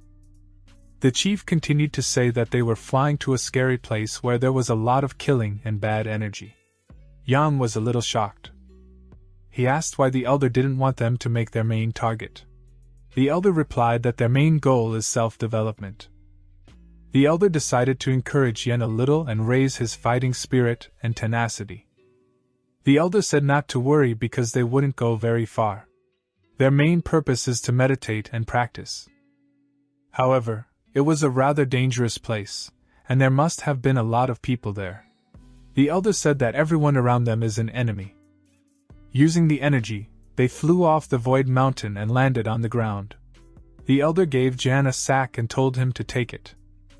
The master said that it was a special bag with an extraordinary substance that could put objects of any size into it and store them there. When they were walking to the bed, a smoke screen appeared in front of them, and some women appeared. The elder said that these were very dangerous women from the first-class sex, and one should never listen to them, as such people would always lose. Yang said he would be very careful, and then out of nowhere more warriors appeared and asked what they had forgotten here. The elder said that the other people were from the Valley of the Ghost King, and said that Yen might be in trouble. The master said to be very careful when meleeing them. They exchanged words and the master asked the other master if he was not dead yet. The master smiled and asked the opponent if he wanted to die today.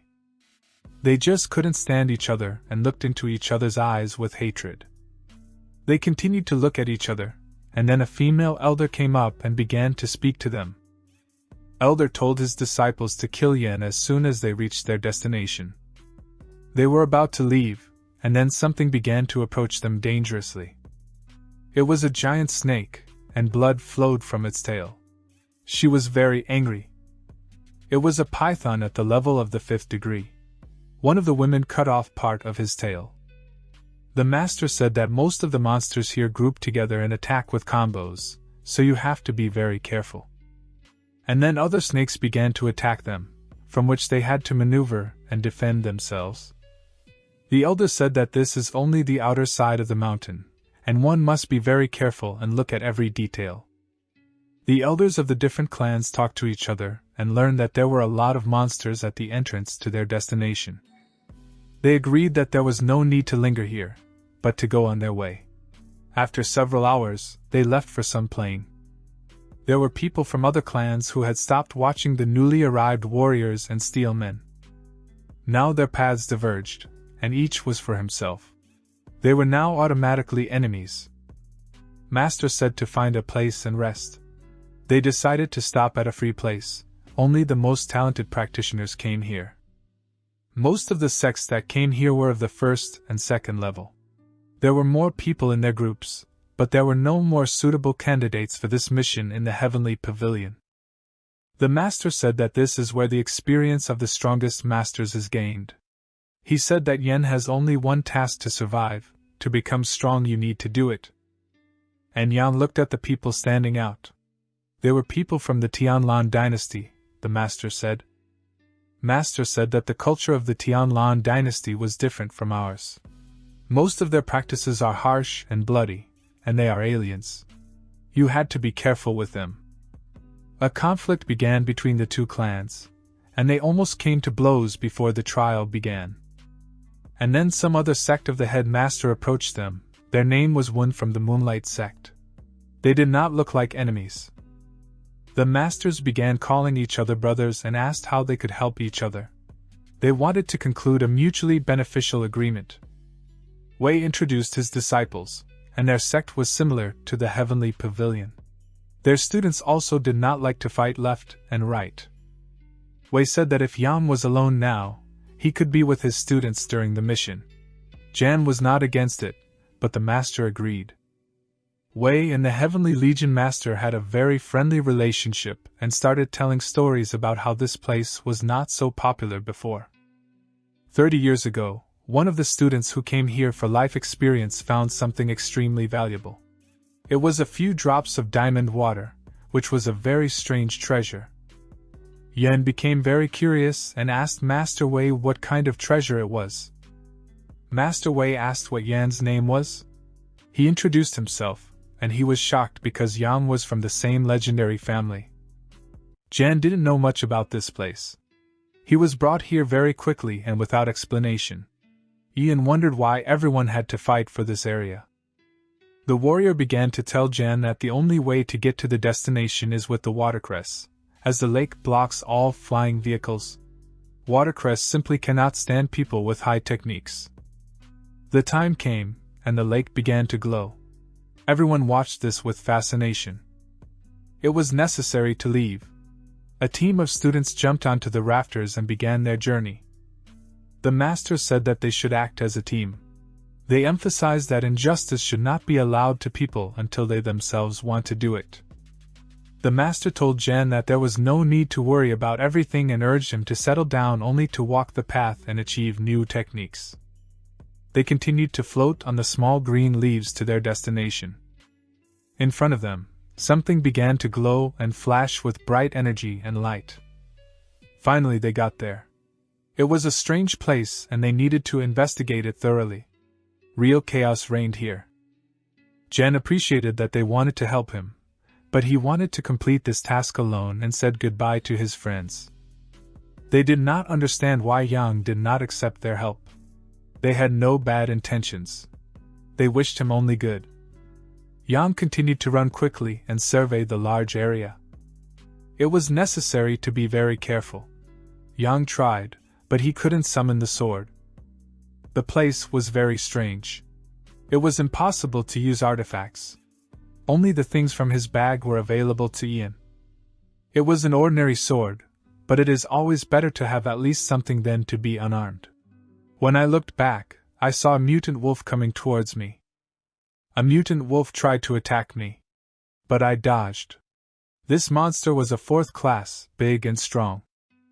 The wolf tried to attack me, but I cut his head in half with my sword.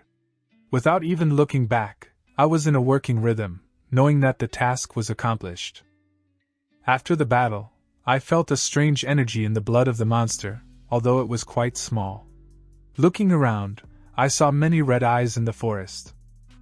Many people would be scared in such a situation, but not me. I said it's a great place to practice and explore the area and skills. I haven't met a single person in the 3 days I've been here. All the danger that surrounded lay in the beasts. They were being approached by an unusual group of wolves that radiated energy. They were stronger and braver than ordinary wolves. The situation became dangerous. The wolves were ready to attack, and at the same time, 3 disciples who appeared to be from the Golden Light Court were approaching them. I had to deal with the wolves quickly so as not to attract too much attention. I rushed into the confrontation with the monsters, trying to win as quickly as possible with minimal injuries. Chin stepped into the light and launched his attack using his magic and strength. confrontation with the monsters, trying to win as quickly as wolves were not weak opponents. To counter them, I had to use various combinations and fighting techniques. Finally, I dealt with 2 wolves. Some people were following me, but they did not approach, but simply observed the situation. People came up and started laughing, calling it a gift from heaven. Yang did not understand who these people were. They surrounded him, and a hint of battle was already visible. He asked if they were older brothers or who they were. Yang explained that he had 2 drops of wolf blood that they could take. He said that the situation is out of control and he is a disciple of the heavenly pavilion. If he is killed, then the hunt for him will begin. The soldiers replied that they could kill him, and no one would even know about it. This made Jan laugh. He was glad that his death would not cause any consequences. Jan used his magic and cut the throat of one of the warriors who surrounded him. It was impressive and expressive. When another warrior attacked him, Jan used the same technique and cut off his arm. Blood flowed from the wounds. Jan used a flaming sun-level strike and choked the warrior. A warrior bleeding from the mouth. Jan strangled the second warrior and instructed the third to flee, because he would not be spared. He stood unmoved, amazed at what Jan had achieved. The warrior was surprised, because Jan was able to defeat them. Ian explained that they used the praying mantis method that preyed on cicadas. The warrior launched his attack using the Liha Peak technique, concentrating the energy into a square shape. Jan replied that dying here is a common thing, and he was ready to end the fight and start a new phase. The warrior tried to strike Jan with his sword and cut him in half, but Jan was faster and used his technique to pierce the warrior's body, causing a flow of blood. Yang said that they were right, a battle expert's blood energy was at least 10 times better than that of an ordinary beast. He decided to collect trophies. The forest animals watched this, but did not interfere. Jan continued on his way. Jan meditated, restoring his strength and body. It absorbed very pure energy that did not need to be purified. It was very easy. He is surprised at how easily he manages to absorb energy. He concentrates many drops of this liquid energy, realizing that it may be useful in the future. He needed to leave this place as soon as possible to avoid attracting attention. It was already felt that someone was heading in his direction. Some other military name turned out to be very quick and found Yen relatively quickly. His name was Jin. They exchanged words, but quickly turned to battle. The warrior began to attack Ian with his technique. The warrior remembered how the boy from the heavenly pavilion fell into his hands, but Yan was not afraid and responded with a burning sun attack. Yan was tired of the transformation and breakthrough and felt a loss of strength. He realized that he could not fight and had to flee. As he planned to flee, 3 warriors surrounded him. The situation was difficult, and chaos reigned around. The warriors asked how Yan wanted to die and joked about horrible ways. During their conversation, Yang realized that the warriors were quite primitive and incomprehensible. One of the warriors began to cast a magical strike to kill Yen. He responded with a blow to the girl who was standing behind the warrior. The warrior tried to strike with a powerful blow, but Yang proved to be faster and able to apply the blow accordingly. The warrior's magic was strong, and they were able to withstand Yan's punch without significant injury. The non-contact fighting technique used against Yen caused his hands to bleed. With the wounds starting, Ian decided to retreat, heal himself and escape in order to survive and be able to return for revenge. Yan started running in an attempt to escape and dismissed the girl's magic. They didn't believe it was possible. The girl ordered her subordinates to run after Yen, and he continued to run, doing everything in his power to save himself. Despite Yen's speed, he was being overtaken. Ahead was a pack of mutant beasts. Although Yang made his way through the pack, the warriors were not far behind and the pack of monsters continued to pursue him. The warriors said that Yang wouldn't run away and couldn't hide, but Yang didn't give up and had a significant energy advantage, which gave him a chance to survive.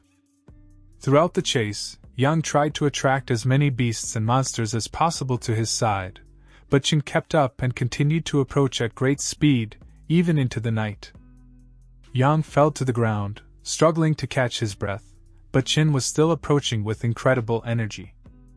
Feeling exhausted, Yang tried to talk to Chen, looking for an opportunity to distract him and escape. Chen said a lot of energy was spent on the chase. Yang offers him to let him go, but the warrior did not give up and continued to pursue. The warrior talks about the hatred between his teacher and Jan's teacher, saying that Jan must be destroyed. Jan offers peace and the use of special healing pills. The healing pills that Yang suggested are capable of much more than just healing. Ian uses this fact to his advantage. Yang, being from the extreme, jumps into the abyss, leaving the warrior by surprise. He has a plan to take advantage of this situation. The warrior decided to follow in Yan's footsteps and also jumped into the abyss to continue the fight. This turned the fight into an unusual aerial confrontation. During the midair battle, both warriors used different types of magic in an attempt to defeat each other. During the fight, Yang managed to transfer some of his energy to the warrior, and he uses this opportunity to grab the warrior by the neck and lead him away. Yang removes the Spirit King's seal, allowing him to enter the warrior's spirit world, and he begins to laugh, using his advantage. Yan's spirit invades the warrior's body and begins to consume him, causing him to laugh and try to fight the invasion.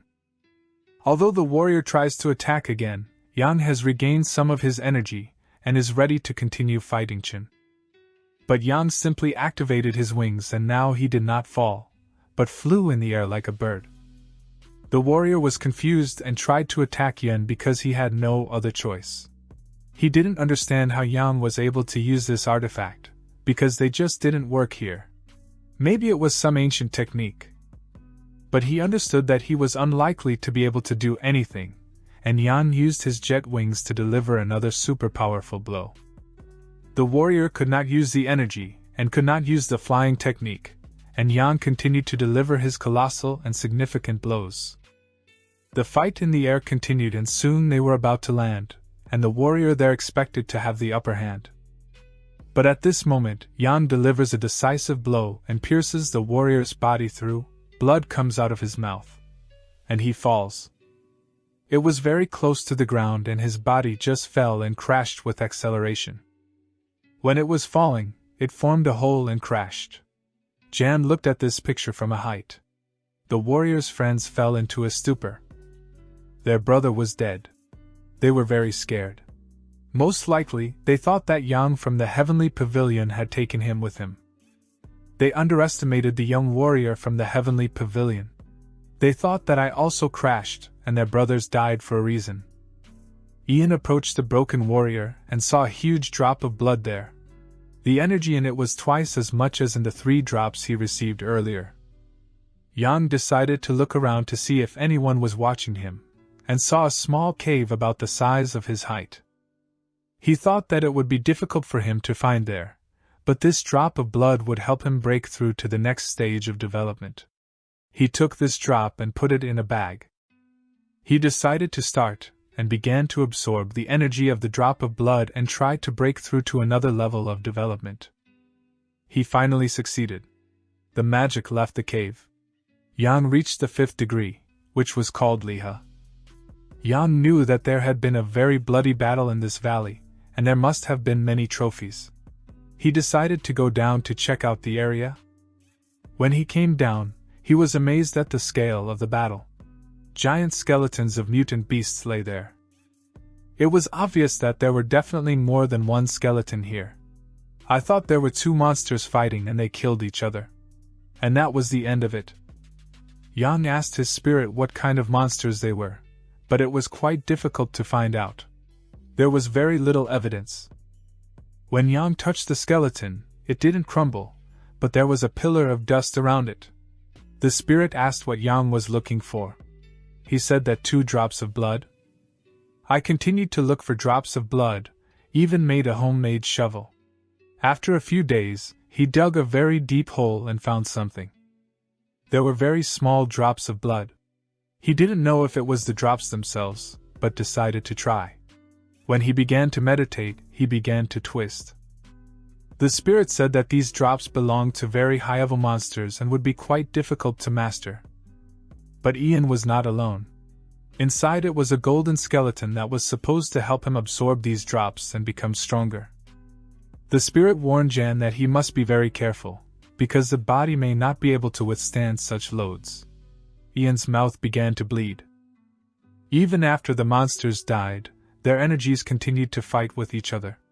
There was a very amazing battle between them, and it was extremely difficult to concentrate their energy.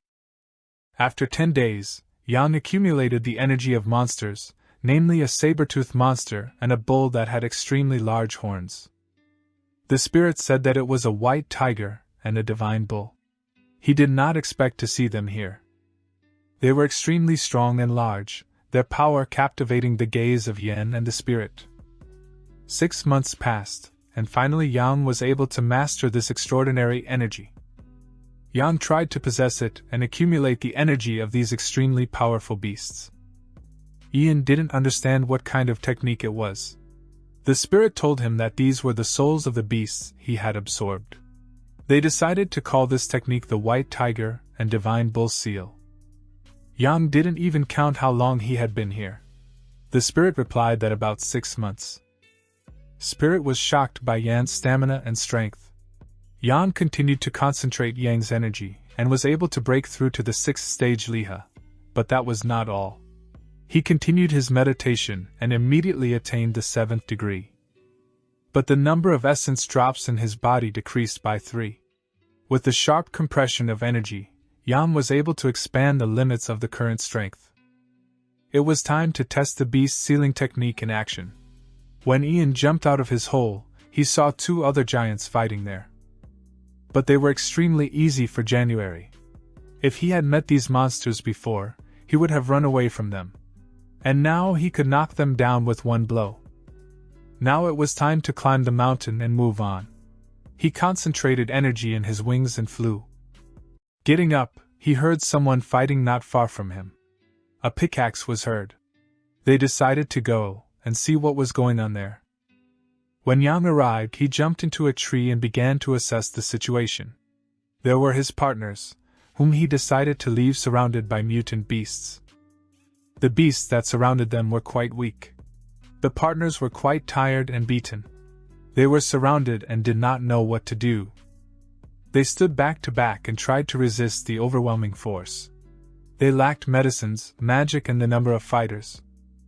They used their magic power with all their might and managed to defeat some of the mutants. However, they were completely powerless. However, most of the mutants survived, but the partners thought that their death would come soon. Yang told the spirit that he had to save them and immediately rushed to save his companions. He jumped to the ground and started slashing with punches and magic at the mutants that were bothering his friends. He killed all mutants in his path. His eyes burned with golden energy, Yang, and rage. They could not believe that Yang, who had progressed so much, was standing in front of them. Yang tossed them a bottle of medicine and said they would talk later. And Yang continued to beat the mutants and deliver his colossal blows. Finally, the beast's explosions rang out very loudly. Yang also delivered a 3-level burning sunstrike and defeated the last of the mutant beasts that were bothering him. They asked what level Yang was at. He answered that he was in the 7th degree. They were very surprised. They couldn't believe it, but Jan said he wouldn't lie to them. Jan saved their lives. The partners sat down and tried to restore at least some energy. And at that moment, Yang did not feel something coming towards them from the front. When Yang looked back from the cliff, he saw a huge fight with high-class monsters. His companions told him that they had to help their friends and rushed into battle against giant monsters. The companions' friends were happy that they had returned and survived, and continued to confront the warriors. All these people were from different sections. And as soon as the attackers joined them, their work and technique became very good. But they were able to drive away the monsters. Yang saw many different disciples from the Pavilion and Legion sects here. He did not understand what was happening here. Ian asked his partners what was going on here. However, it was a long story. but the partners wanted Jan to listen to them. Jan saw more wounds in his companions and offered them more medicine. They said that they had been fighting hordes of monsters for days and had used up most of the food that was here. Jan was very friendly and tried to help his teammates. He also asked what motivated all the people to unite. The partners said that the combat partners from the Tianlian dynasty were very dangerous. They were very bloodthirsty and insatiable. All the warriors were afraid of them because the Tianlian warriors could tame other monsters and attack them. Yang understood that there were many more students when entering the challenge, and a lot of people had died in battles with monsters. The partners hoped that this place would open soon, and they would be able to get out of here. Jen also asked who took command of their team. Teammates began to quarrel among themselves due to their poor position and failures during the passage of confrontations. Yang began to ask around all the warriors who were fighting the monsters. He wanted to learn as much as he could about the techniques so he would know how best to counter it. Yang didn't understand why everyone was looking at him like that. The girls were very friendly to him and waved their hands.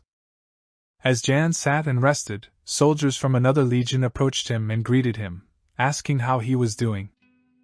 Jan asked what they needed from him and how he could help them. A girl leaned over to him and said to just look at her, maybe it was some kind of plan. Jan didn't know that yet. The girl continued to look lovingly at Yen. He knew what was happening now. When the people from the other legion began to speak, they felt a kind of murderous energy in Janov. They said not to worry and approached Yen only because they sensed a kindred spirit in him. They also asked if Jan had arrived alone. But they continued to talk about the great losses and manpower of various clans. They asked where Jan came from. He answered that from the Heavenly Pavilion, and they were offered partnership and mutually beneficial conditions for cooperation. People from another legion approached him and began to greet him. He was respected for his strength and courage. When he was asked what his level of development was, Yen replied that he was evil of the 7th degree. When Yang said that he was in the 7th degree, everyone started laughing at him and saying that he was a weakling. They did not understand how Yang could survive, being only at the 7th stage of development. They said Yang was too weak. Ian replied that he should not worry about him, but he will go his way. Everyone was surprised, but did not understand how he was going to survive alone. They said that being alone is very dangerous. But with them he can at least live a little longer. One of the soldiers said that if Yang wanted to leave, he should give up all his medicine and pills that he had. Everyone was shocked by such demands. The rest of the soldiers said he just wanted to rob him. Everyone was against it, and did not want to support a warrior who wanted to rob Yen. Everyone said that it was like stealing, and since the warrior was an elite disciple of a great sect, it was not to his liking. And the warrior said, then let everyone decide what to do, and everyone started shouting for Jan to give them all the medicine. Working together, Shan and Yang used their techniques and combinations to win the battle. And everyone started shouting. The warrior said to give medicine, stretched out his hand and said, give it here. Yang said he wouldn't give them to him. But the soldier said that he would leave the pills, but not for him, and gave them to a Chin with whom he was friends. Jen said goodbye to his friends and hoped to see them again someday. The soldiers exclaimed that they doubted it very much. But he had already started gathering people to go after Jan and kill him. Yang didn't expect things to come back like this. In just a couple of hours, when he was running, he felt the energy catching up with him, and something. When he looked around, he saw a student who was Chen's younger brother. Jan stood behind the tree and watched. The group chasing Yen was also surrounded by warriors. When he looked around, he saw a student who was Chen's younger brother. The warriors said that otherwise Yen would suffer, and said that he was ready to make a favorable offer to Yen. And here Yen felt the technique of invisible forests. It was very bad, but he barely managed to dodge the attack. The warrior cut down almost all the trees around him. Yang jumped out of it and landed on the ground. The warrior began to laugh at him and said that he would quickly deal with Jan, and then he would go about his business. The warrior told Yen to give everything he had and share his cloaking technique, and then maybe he would save Yen's life. Yang laughed and said that the warrior wouldn't be able to defeat him. Moreover, Yang wasn't going to give away his secret techniques to anyone. The warrior began his attack, and Yang tried to deflect the sword attacks and conserve maximum energy. Ian had a fantastic technique, especially for a 7th stage development. Ian joked and offered to trade. He wanted to learn the techniques of the 9th Star Sword School. Jen said that everyone would get what they wanted without too much trouble. The warrior laughed and said that this would not happen. And they began to attack each other with magic to find out which of them is stronger and will claim all the techniques. The warrior shouted that Yang was too weak and began his attack. Ian needed to use a shield. Master severely forbade Yen from traveling to this place due to its sacred status. And his attack. Ian needed to use a shield. The warrior didn't expect Yen to have such quick power that he could deploy and use like that, and the duel between the two continued. They blocked blows and inflicted them by constantly fighting back. Yang decided to use a 3-level Burning Sun strike. This was his crowning blow. Now the warrior understood that Yang was much stronger.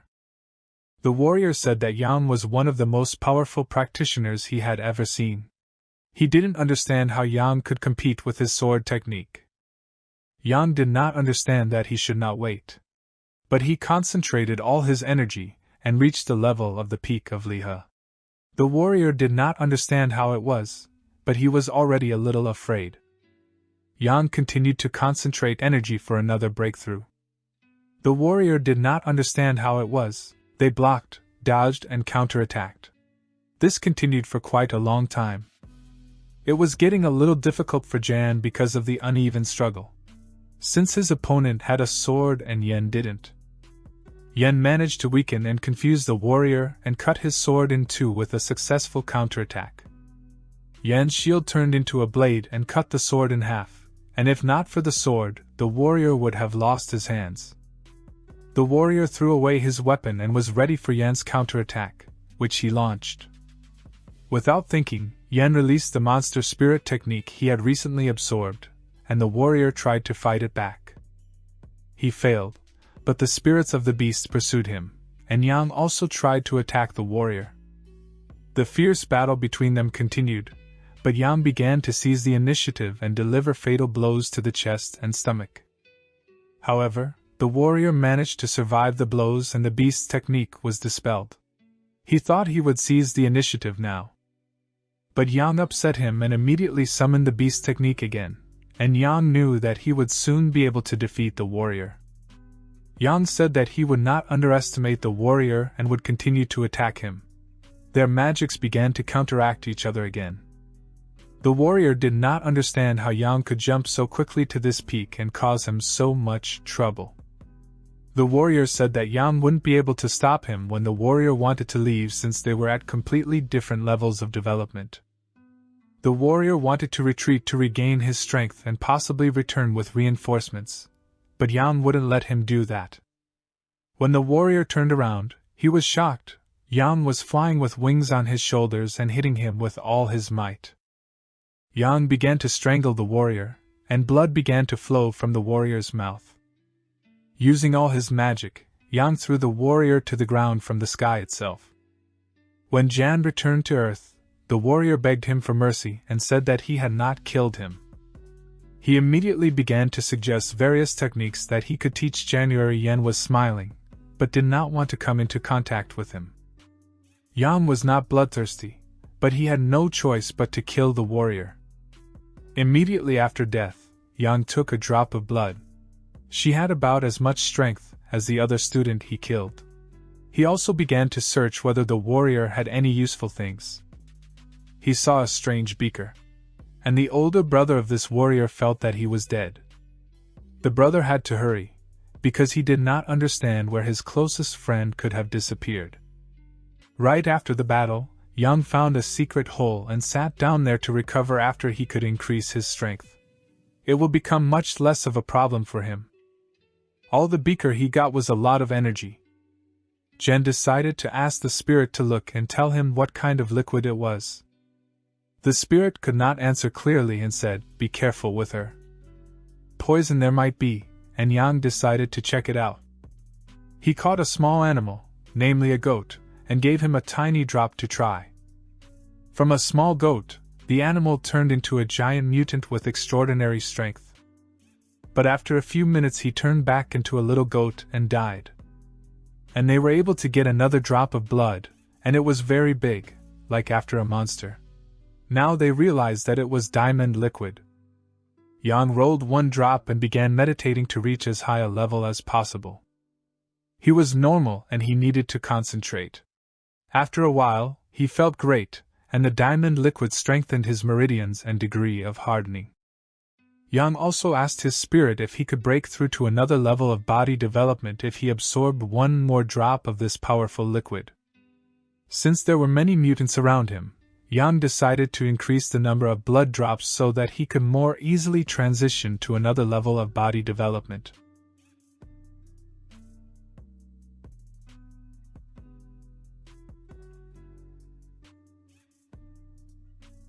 The story began in the forest. Between the girl and other warriors, a conflict was brewing. They looked at each other with hostility, and were preparing for some kind of test. The girl was able to subdue many mutant beasts, and the warriors were on guard because of this. The girl was very reserved and had a high-minded attitude towards everyone. Their points of view did not coincide, and they tried to find a middle ground to come to an agreement. At a moment when the girl was not expecting, another girl came up to her and took her by the face. She threw her on the ground and started kissing her. Her partner couldn't believe everything. He watched and was very surprised by the behavior of the girls, because they were in danger. The girl was sitting on the other girl, smiling and looking at the warrior who was looking at them. He said that this was unacceptable, and they needed to engage in meditation and technique, because there were still difficult trials ahead. Their point of view differed and they thought about what to do next and how to deal with the difficulties ahead. The girl was from a very bloodthirsty clan and she was quite straightforward, doing what she liked. The other girl didn't like being treated like that, but she was weaker and couldn't do anything. The warrior couldn't help reacting to this, but he tried to calm both girls so that they would stick to the plan and not die. The girl began to understand that because of their careless steps, they can turn attention and pay for this life. The other girl began to offer intimacy to the soldier, saying that nothing terrible would happen, and everything would be fine with them. The soldier refused and said that under no circumstances would he engage in this on assignment. The girl pointed to the forest, and said that she felt a lot of hostile energy there, and that something should happen soon. The warrior was on the edge, but could not say anything to her due to the weakness of his energy and body development. The dispute between them continued, but they could not decide which of them was right. Everyone stood his ground. The girl began to threaten that she would order her mutant monsters to attack the warrior. The warrior said that he would never forgive such a thing and would definitely take revenge sooner or later. And he used his magic to fly away from that place and leave them alone. The girl hoped that the warrior would never return here, but he himself had no intention of returning. As he flew away, he heard the sounds of beasts in the bushes, and he thought that one of the warriors of a certain clan might be here. When Yang came out of the bushes, the warrior was very frightened. He couldn't believe it was Yang. He laughed, but did not expect to see his old enemy again. The warrior couldn't believe that Yang didn't die and his brother died in vain, and before that Yang absorbed his brother's power. Jan replied that he had fallen off the cliff but was uninjured. The younger brother of the warrior was not lucky, and he turned into minced meat. The warrior was very angry. He was very angry at Ian's brazen behavior and tried to order the mutant beasts to attack him. But the beasts did not listen to him due to the fact that Yang had special techniques and seals that protected him from the wild beasts. And at that moment, the warrior began his attack and tried to injure and kill Ian. Ian felt his energy and knew what he could stand up to. However, it was a very difficult duel. Yang chose the moment well, and he managed to summon the beast spirit technique, and he already seized the initiative. But this technique was a weakness for the warrior. He was able to break this energy with ease and started to threaten Jan again. But he started attacking Yen again and had to use the Ghost King seal. Yang asked for the help of his spirit to launch his attack. Now they worked together, but it was easier for January. He began to deflect the warrior's attack. All of the warrior's attacks, Yen managed to repel and counterattack them, saving his strength for the future. The warrior tried to attack, but to no avail. Jan laughed and mocked him. Yang had a special power, he could break the Ghost King's seals. The warrior was in a bad position. Yang said he would help him meet his brother and began his attack. Yen also managed to subdue the wolf monsters, and they began to attack the enemy warrior. Now Ian had a colossal advantage. The enemy was in an even position, but it was very difficult for him to fend off a large number of attacks from beasts and Yen and his spirit. With one well-aimed blow, Yang's solid energy managed to cut off his arm. After the warrior was running away with blood pouring out of him, Yang cut off his head and this battle was pretty easy for him. But these were some unusual monsters because they reacted quite cautiously to their fight. Oak said there was no need to attract their attention. The girl told the other that her brother is dead, because she has a connection with mutant monsters, and began to laugh at the fact that he died. It was getting very interesting. They were about to leave and got up and were ready to go on. Ian managed to collect a drop of blood.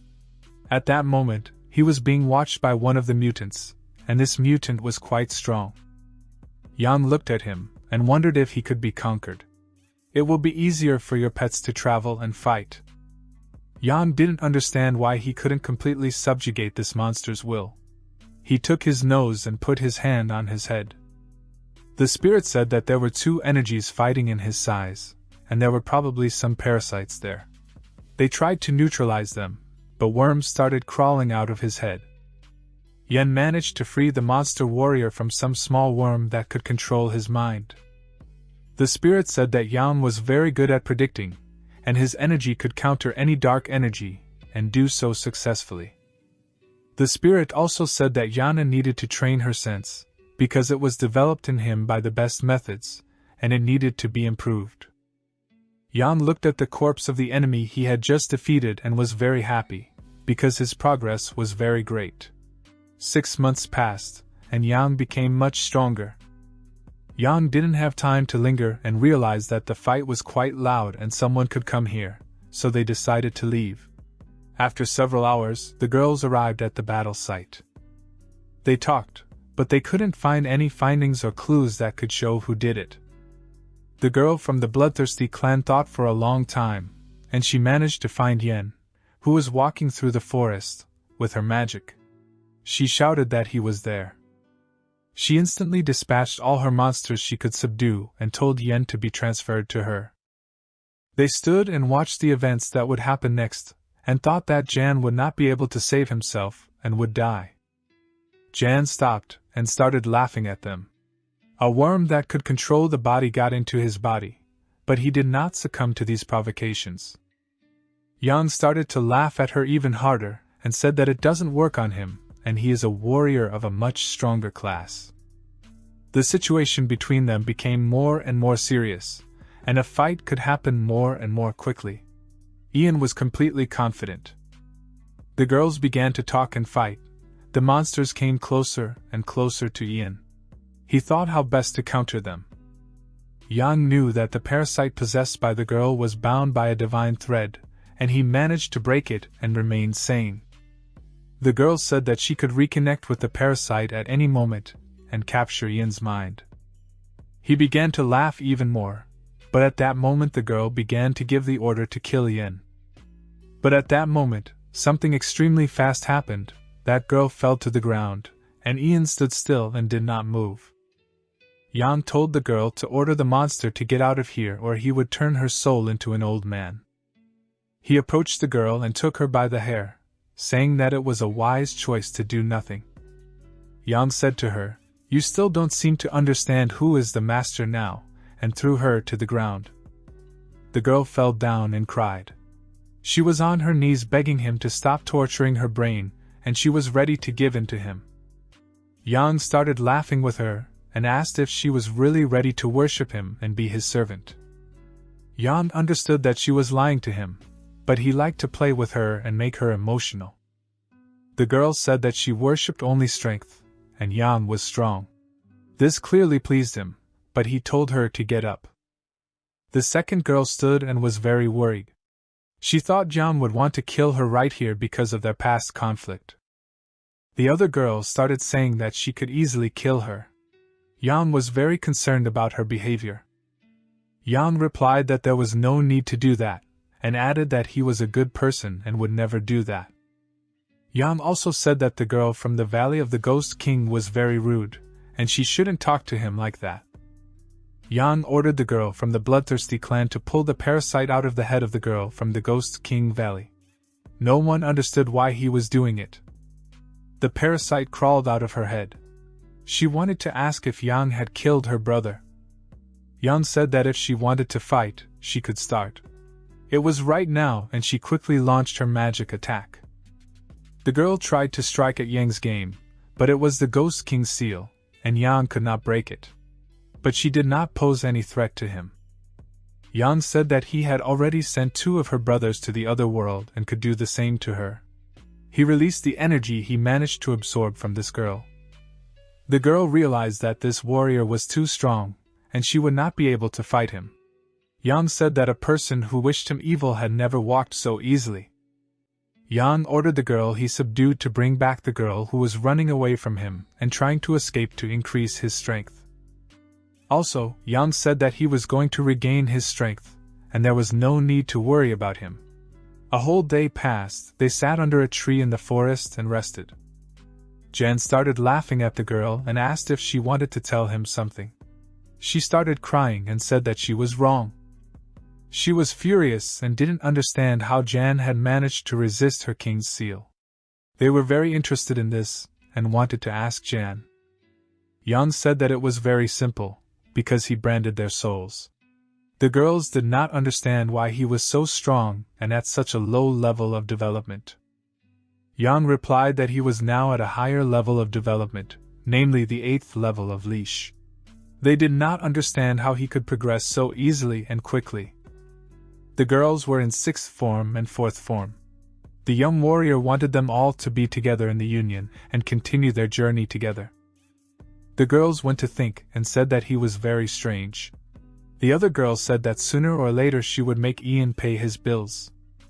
They continued to talk. That girl from the Ghost Seal clan was very angry with Yen because of her brother's deaths. Another girl said that she wanted to sleep with Diana and her partner. Didn't like it. She didn't want to do that. She replied that she did it herself. Their opinions diverged, and they did not know how to cooperate further. Yang and his spirit continued to talk about the human subjugation technique and think about how to improve it and make it better. As Yang sat there meditating, one of the mutant wolves continued to guard him. Jan told him that he could go anywhere. Yang meditated and tried to improve the strength of the soul of the beasts, because he saw great potential and power in it. The girls watched this, not understanding how it was possible to progress so quickly with such a low level. Jan almost managed to solve the secrets of all the equipment. The girls talked and wondered how many times Ian could do this trick. One of them began to say that perhaps we should attack Yen when he was weakened. They thought about attacking, but hesitated because Yan's strength did not run out, and he continued his practices even further. The girl told the other to watch carefully, and she had something in mind and wanted to start doing something with Jan. The girl said that she left, and would do something now. They thought Jan had already lost more of his powers, but he continued to use his technique in meditation for the 6th time. They did not understand how much energy could be in it. Maybe this technique didn't use Yang's energy, and they didn't know it. A day passed and they still hadn't started attacking Yen. He thought about it, and maybe they were waiting for a certain moment. Yen had a lot of energy in the golden skeleton, so he definitely couldn't lose energy. And here he began to use a new technique in meditation. Above him, a golden skeleton caught fire, and magic began to swirl around him. The girls were frightened, called it unclean energy, and said that something must be done now.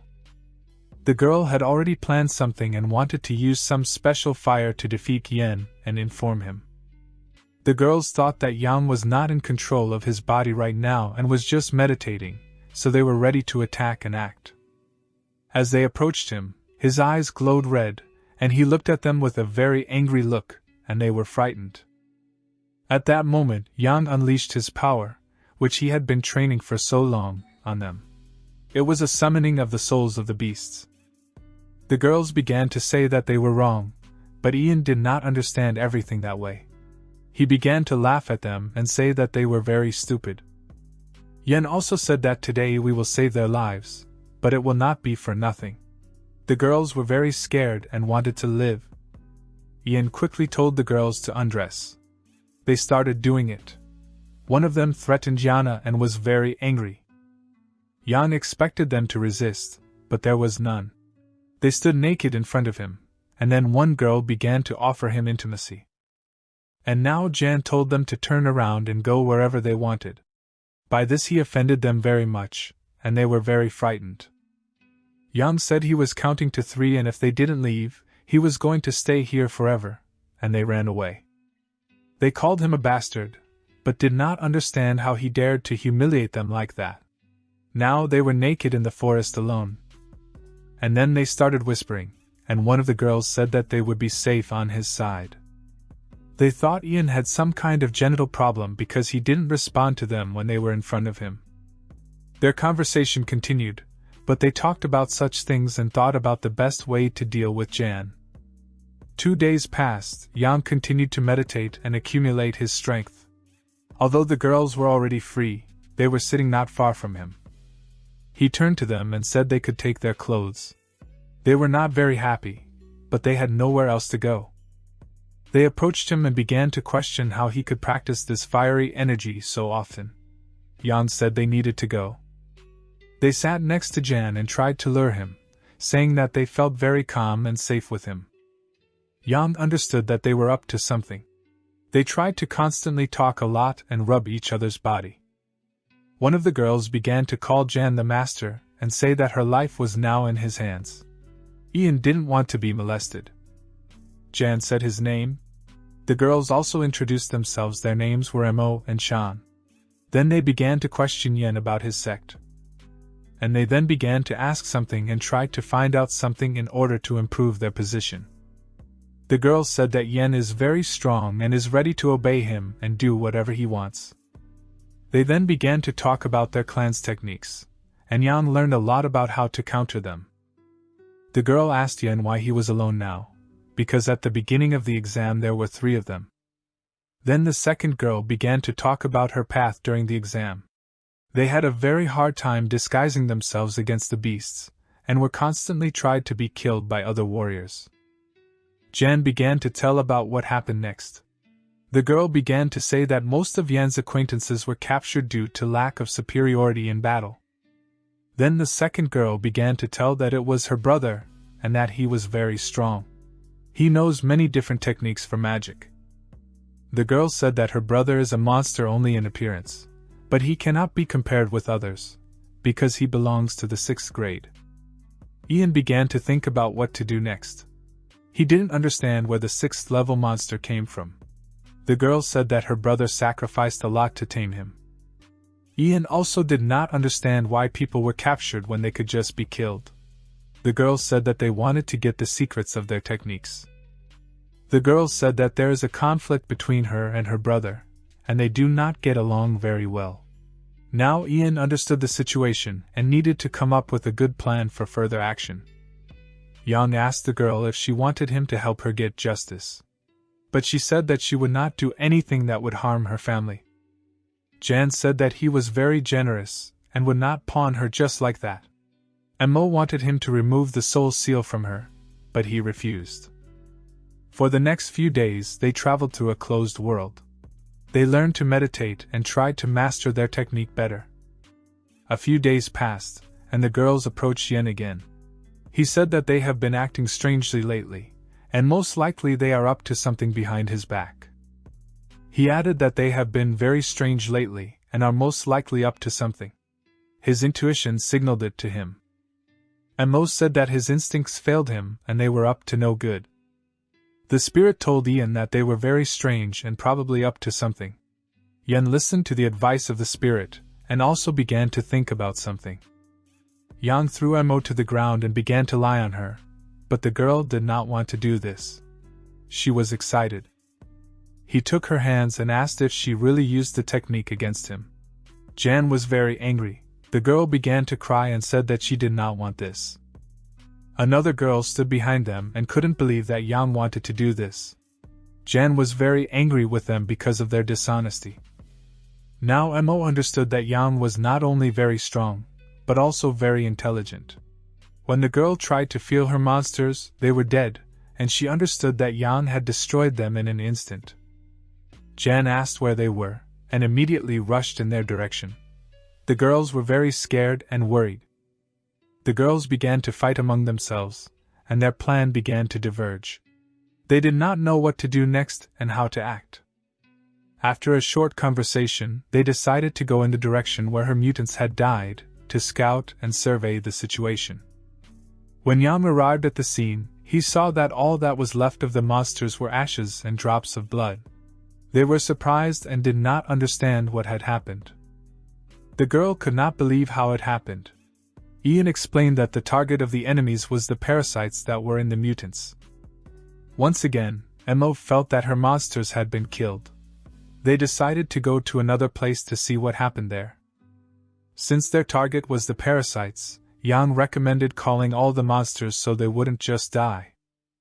Most likely it was disciples from the Mo sect who began to act against her. Mo instantly summoned her magic and parasites from all the monsters. All her animals that were nearby were already dead. She was very upset and depressed. Yang told her to calm down and leave them. After they had walked 100 miles, they decided to make the pass. The girl was very offended by her past brothers, because they were simply killing her army, and she did not understand why this was happening. They were one sect, and they dealt with it so harshly. She couldn't believe that the disciples of the same sect wanted to kill each other. The girl said that they should support her. Yang thought she was very bloodthirsty and cruel, but she turned out to be very naive. She felt a terrible pain in her head and instantly fell to the ground and held her fragile head. Jan asked what happened to her. Mo replied that someone attacked her soul and she began to beg Ian to kill them. He replied that he would have done it without her, and asked where they were. She pointed with her finger and said that it was about time to go there. Ian told them to get on his back. They should have left already. Jan wanted new adventures and trophies to improve his strength. They arrived quite quickly and saw 2 warriors and many strong monsters surrounding them. The girl thanked that Yen had brought her. When they approached the warriors, they ordered their monsters to surround the group of warriors. The fight was to take place soon. The warriors laughed and said that their sister had finally arrived. She replied that she had no choice, and they continued to laugh. There were quite a few soldiers there. Most of them joined groups and came to exams together. It was easier and faster. Yang looked at the team and realized that there were at most 20 people left, and there had been a lot of deaths in the past few days. Yang went to the other people to ask what was going on. He approached the beautiful girls and asked what their names were. They started laughing and talking to Ian and introducing themselves. They were pleased that someone approached them. The dialogue between the warriors came to life. They began to communicate with each other. There were big problems, and they hoped that Ian would save them. The warriors of the other class laughed at Ian and said that he was too low level. And the girls said that he talks too much. Jan used to say that he didn't care if people laughed at him. He was not bothered by the dogs talking behind his back. The soldiers were greatly offended by this phrase. They wanted Yang to apologize or they threatened to kill him. They said they could do it, even now. One of the warriors said simply, "Wait, and you will pay me." Yang said, "Okay, I'll wait," and laughed at him. The girl continued to talk with her sect brothers. She asked why they were killing her monsters. She didn't understand why they were doing this. Most likely, they did this because Mo could progress faster than them. She entered the sect later, and her results were much greater. She started yelling and saying that the students did not have enough results, and they would never be able to achieve the ones she had. Since they needed to progress, they even started killing the girls' monster army. This made her very upset and angry. It was an unfriendly act. She was very angry.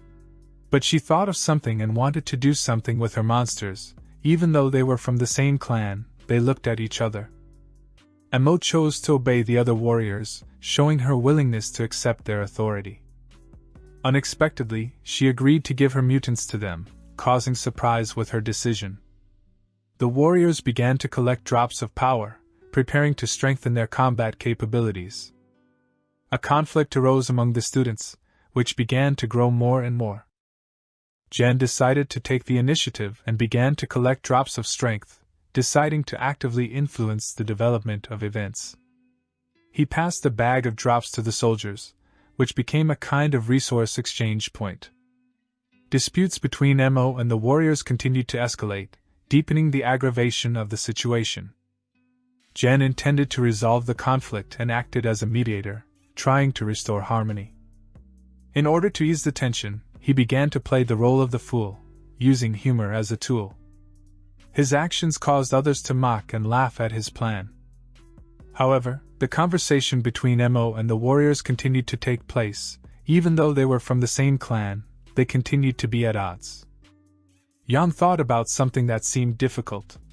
He had never done such actions before. Ian's screams pierced the air. He was convinced that she had not removed the parasite from his body. Excitement gripped all the warriors who were looking at this unusual scene. No one understood what was happening. The girls were so engrossed in their quarrel that they began to talk over each other. Finally managed to remove the parasite from Ian. This struggle turned out to be important. Ian turned out to be naive, and the students decided that he might need their help. Yang made a deal with the warriors, trying to find a common language. He extended his hand in their direction, showing his openness.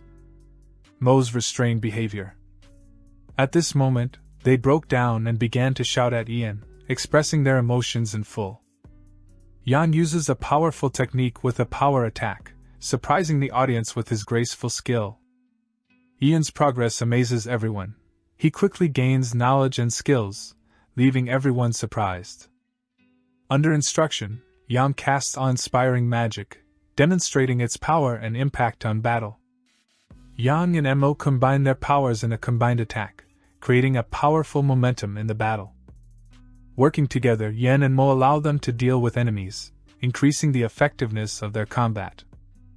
One warrior's Yan death blow provokes the wrath of another, marking a new level of battle. Yang continues to impress with speed and precision of movement, strengthening his fighting strategy. However, the last blow does not end the battle. The confrontation between the forces of the warriors continues. The battle continues and they face a new enemy, leaving everyone in suspense. Using magic, Yang delivers the decisive blow, destroying the enemy threat mercilessly. Monsters become unpredictable after losing control, leaving everyone in potential danger. The clans were preparing for defense against the onslaught of monsters to defend their land and people. A large number of monsters created serious difficulties for the warriors, which became a challenge for the united defense. Yang and Mo used magic to rise into the air and help fight off the onslaught of monsters. They wanted to help the rest by joining forces to defeat the superiority of the monsters. The battle resulted in numerous injuries among the people, showing the heavy price that had to be paid. Involved in the rescue, they began to take away the wounded, trying to provide help. Ian could not leave the wounded. He had to think about how to drive away the mutant beasts. The power of the battle grew, turning it into an epic skirmish that grew stronger with each passing moment. The monsters did not retreat, and Yang became a barrier of defense, withstanding their onslaught. With the help of allied monsters, the battle took on a new twist as they joined forces. Collective efforts played an integral role in banishing monsters from the earth, teamwork was important. Everyone expressed deep gratitude to Jan for his role in this. His contribution was important and valuable. Despite the appreciation, the number of wounded remained significant, challenging further action. Many were injured and demented, and their condition was critical and worrisome. The situation led to panic and a sense of hopelessness among those who found themselves in this dire position.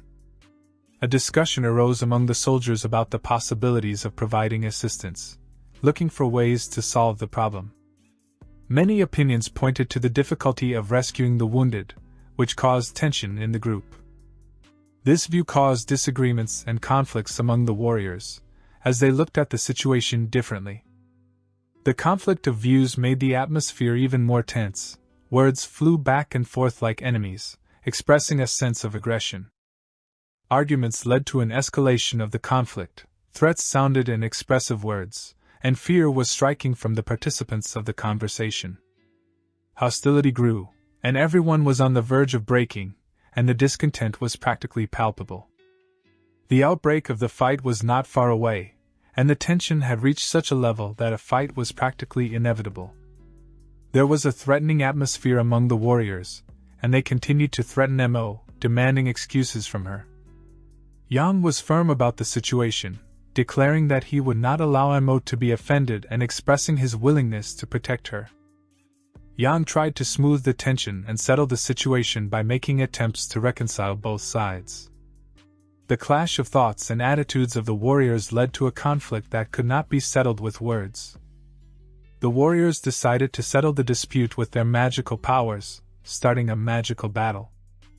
The rest of the warriors tried to quell the conflict by intervening and trying to separate the combatants to avoid further tension. Yang showed incredible resilience against one of the aggressive warriors and showed confidence and physical strength. The witnesses were amazed at how easily the battle of magic occurred, and surprised at the powerful energy that was released in the process. The energy radiating from Yan was striking in its purity and powerful essence, causing delight among all observers. Undeterred, he continued his fight, trying to keep his honor intact and preserve the greatness of his inner warrior. Yan was a dangerous opponent. His power and confidence showed that he was not to be underestimated. On this slide, we see Ian, who possesses an incredible technique, the seal of animal souls. He is focused and ready for battle. With its help, Yang attacks the enemy with extreme efficiency. The energy of the technique envelopes him as he makes a move aimed at the enemy. After a successful attack, Yang feels his strength increase significantly. He becomes stronger than ever before. The effect of the technique continues, and Yang does not stop attacking the enemy. The energy envelopes his body, inflicting impressive injuries on him. But suddenly, Yang stops his attack, showing great willpower. He does not want to kill the enemy and shows his humanity. Yang explains his motives, saying that he does not want to kill without reason. He speaks with a look of determination on his face. Following this, Ian searches for the slain soldiers on the battlefield. The ground is covered with drops of blood, which shows the brutality of the battle. In front of Jan are the students he saved. They express sincere gratitude for his act and saved life. However, along with gratitude, Ian also has questions. His act caused a wonder of curiosity among the students. They ask Ian how to get out the vermin that got into their bodies during the battle. Their faces reflect concern. Mo declares that only Yang can help these students. She looks at Yen with hope and hope for his help. A group of people learned about Ian's achievement. He was able to subdue a mysterious female warrior named Mo. This news shocked them and created new questions. In this slide, Ian is shown in a moment of deep thought. He thinks about how best to help everyone in this situation. Ian's internal monologue continues. He decides to try to implement the plan he has in mind. A group of people, including Mo, begin to tell Ian about a way to expel mutants from the body. The information is important, and they pass it on to Ian. After making sure that everyone has a good understanding of the situation, Ian asks the participants if they really want to agree to undergo the procedure. People form a line, ready to undergo the procedure, and Ian begins his work. He is ready to help them with pest removal. Ian describes his approach. He tries to convey information while carefully performing the extraction procedure. In the process of work, Ian does not stop and continues to extract pests from people's bodies. Pests gradually come out. His diligence leads to success. Mutants emerge from the warrior's body, which leads to his significant weakening. All those who participated in the procedure expressed their gratitude to Jan for his help, and expressed their sincere gratitude. However, the other girls were a little hesitant because the procedure was a little painful, and it was reflected on their faces. Ian began the next phase, carefully going through each procedure step by step. Having gathered around, everyone watched this event with great interest. They were extremely enthusiastic. The girl felt a little uncomfortable because of the attention, so she decided to ask to stop the surveillance so that she would be more comfortable. At her request, everyone left the place of manipulation, allowing her to feel more comfortable and less embarrassed. Ian was ready to start the procedure, showing confidence and a positive attitude, ready for the next steps. The girl thought about herself and asked if she could do without undressing. She breathed a sigh of relief, hoping for a positive answer. Among the girls there were those who showed caution and did not want to agree to this, expressing their reservations. Ian began the procedure paying special attention to the comfort and safety of each participant, taking care of their needs. During the procedure, Yang saw the exposed part of the girl's breasts, which caused a small laugh among the others. Laughter and joking remarks from the girls were the result of the unexpected situation. Ian tried to do everything possible to make the procedure as painless and comfortable as possible for all participants. A queue of girls lined up, those who needed to pull out pests. Yang instructed the others to prepare for the procedure. The girls were not entirely satisfied, but they had to agree, since there was no other choice.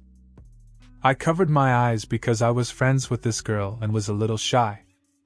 The rest of the girls watched this scene, expressing different reactions to what was happening. Among the other girls, there were negative feelings towards Ian because of his previous actions. Ian's efforts succeeded in getting all the pests, but it required a lot of energy, and he was very tired. After completing the task, he felt very tired and wanted only to rest. Jen also provided support and encouragement to his friend Likiv. Having decreased in number, their team wondered where the rest of the participants had disappeared to. Once they were united, Ian decided to speak his mind and share his plans. Ian informed his teammates that he was going to leave their team, noting that this decision was important and deliberate for him. Surprised and not understanding the motives, the other members of the team learned that Yang had his reasons for such a step.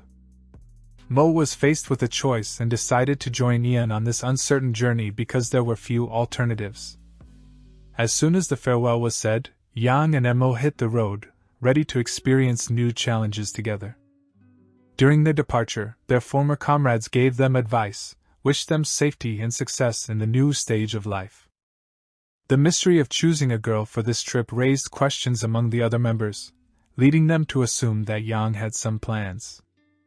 Ian's decision to leave the team left a certain impression on others, leaving a sense of loss.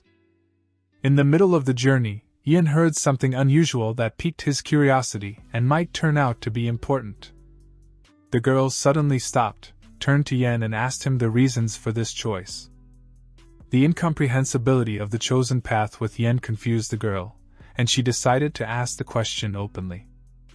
Yang smiled cheerfully, answered her with ease and thanked her for her interest, promising to reveal the details later. Approaching, Yen hugged the girl, expressing his feelings. The girl had questions and was surprised to ask what was going on, and why Yang had let her go. Yang replied that she was his servant, emphasizing his superiority. Declaring his intentions, Yang stated that he needed to find and kill a certain person. Responding to this, the girl shot back, calling Yen shameless and expressing her indignation. Yang assured him that he would be up to the task of finding and punishing Chen. Their journey lasted several days, and finally they saw something unusual. In front of them were the remains of a 5th-grade monster, which caused surprise and questions. Yang had an idea that Chen might be nearby, given the giant standing in front of them. In a sudden movement, a 6th-grade monster ran at them, raising their alarm. The 6th-grade monster was with Chen, which brought a new level of tension and surprise. A monster was rising before them, impressive in its majesty and unrestrained anger. Chen, when asked what happened, was surprised and asked Mo why she killed the students from their sect. Mo replied that it was because the students killed her monster army. The brother ordered Mo to kill Yen, expressing his bloody intentions. Yang was shocked as he didn't expect Chen to be so bloodthirsty and ruthless. Mo responded to his demands by expressing her refusal and claiming that she could not do it. She explained her refusal by the fact that she loves Yen, and will not be able to do anything that would harm him. The brother expressed his angry frustration at her disobedience. Mo yelled at Yen, urging him to run faster. The brother ordered the monster to attack, trying to fulfill his cruel intentions. Yan desperately tried to fight the monster and protect himself and Mo. Retreating, Yen was aware that he was outnumbered in strength and determination.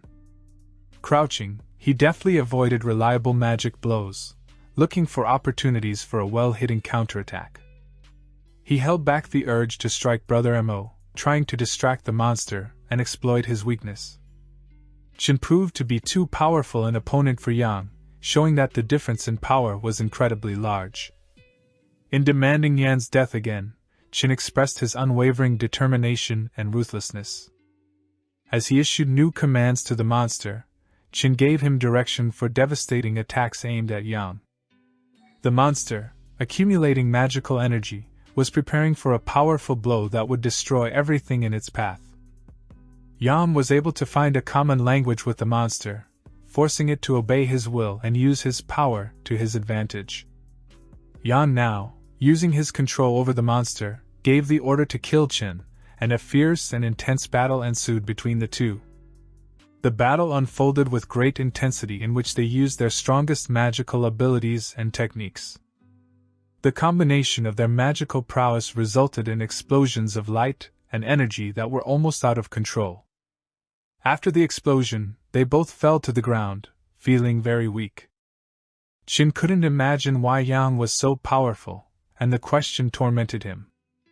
Away from them, another explosion was taking place, a tall pillar of smoke and light rising up. Chen resolutely left the place, running in the direction of the explosion, which he saw as a possible opportunity. Yang decided not to leave Chen unattended and followed him, bridging the distance between them.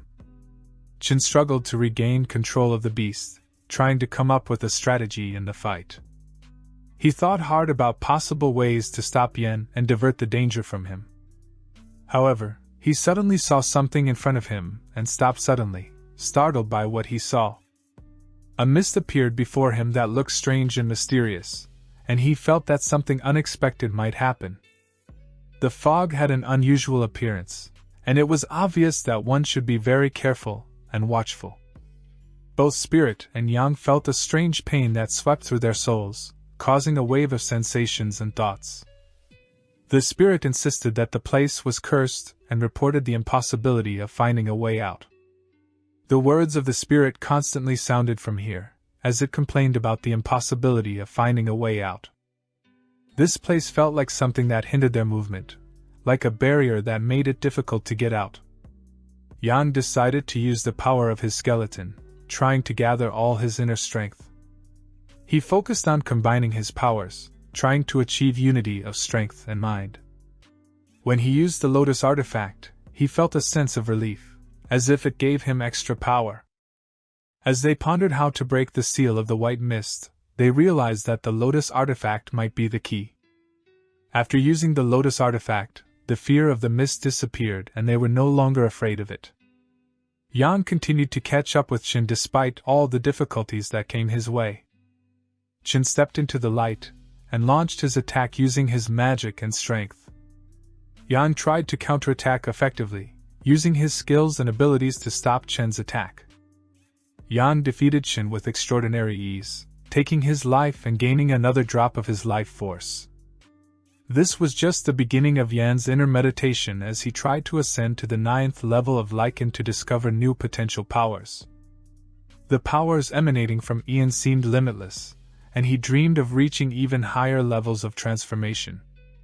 As they traveled through the mysterious mist, Yan and his companions felt their abilities grow with the passage of time. The fog began to gather in streams, creating images that looked like mysterious symbols. They came to a place where a mysterious object was lying on the ground, giving off a sense of ancient magic. This object was a strange stone, and Yan began to study it, sensing a powerful energy radiating from it. In the middle of the stone were treasures of golden color, which testified to its exceptional nature.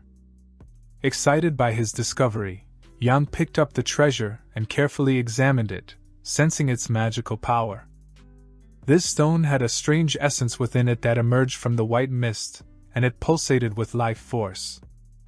The drop in this stone tasted sweet, like the nectar of divine magic that had condensed from the white mist. Under the influence of a drop of golden stone, Yan's vision and hearing increased dramatically, giving him new opportunities to perceive the world. The spirit emphasized that Yan had discovered a specific sense that greatly expanded his perception of the environment, and could come in handy.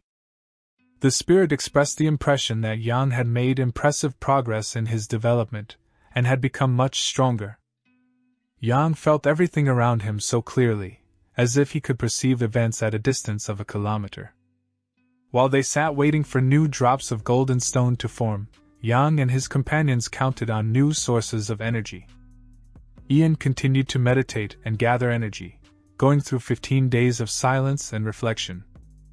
During this period, he felt an inner change again and formed a new drop, which he collected in a bottle. Remaining in meditation, they waited for the next drops to form, using them to recharge their energy. So for 30 days, they maintained concentration, waiting for the fog to begin to dissipate. With each passing day, the fog gradually cleared, opening a new perspective for them. To achieve maximum energy concentration, Yan also used special drugs that helped him maintain peak physical and mental readiness. The energy around Yan began to thicken and charge with power, creating the impression of magical divination. The air changed noticeably, its movement became active and mysterious, creating visual transformations. Powerful waves from the lake rose up, playing a kind of symphony of nature and drawing unpredictable images. Having developed his skills, Yan is even able to manipulate the elements, controlling the movement of water at will. While traveling, he discovered a new realm of Yuan, gaining a deeper understanding of its great potential and possibilities. During meditation practices, interesting and unexpected phenomena happened around, which enriched Yan's experience. The spirit indicated the unusual nature of the energy, its flows took on unpredictable directions, which interested Yan. As he discovered the power of energy, he realized that there were still mysteries to be explored. On the eve of a new leg of the journey, the group was preparing to leave the mountain and move on. The spirit noted the strange nature of the place, which piqued its interest and demanded consideration. The impact of strong energy processes became obvious, transforming the landscape and relief of the surrounding area. Having formed a cohesive team, they carefully explored the surrounding area and analyzed in detail all aspects of the environment. After taking half an hour to explore, their path led them out of the mountain tops, but this was only the first step in an unknown journey. The next stop was the forest, where every bush, tree and sound of nature began to speak its stories. After 2 days, feelings of anxiety took over Jan, and he decided to go to the place where these feelings were most strongly manifested. Going in the direction of his own intuitive feelings, Ian opened the door to unknown opportunities and challenges. During this time, Emo found herself on a path of contention with a powerful warrior who revealed her own limitations and weaknesses. Faced with a much stronger opponent, Emo felt herself being tested and unequaled in strength. Seeking to gain the power to control monsters, the warrior used it as a means of pressure on Mo, trying to gain her faith and will. The opponent threatened Mo with the death penalty, claiming that her end would be easy and painless. He openly demonstrated his ruthlessness by directing his threats at Mo and forcing her into submission. The criminal went into action, trying to fulfill his promises and launch an attack on Mo. Although the situation looked hopeless, the girl refused the handouts and decided to take the initiative into her own hands, throwing shurikens in the direction of the warrior. Despite strong resistance, the warrior did not stop his attack, trying to break the girl's defenses. The real test of will for the girl came when she faced an opponent that was difficult to defend against. Rescue came from Ian, who intervened in the situation, becoming a strong support for the girl in the fight against the enemy. Ian took on the role of the girl's defender, expressing his outrage and willingness to defend her life. Mo was amazed that Yang had appeared at a time when she had already lost hope, and she felt great gratitude for his help.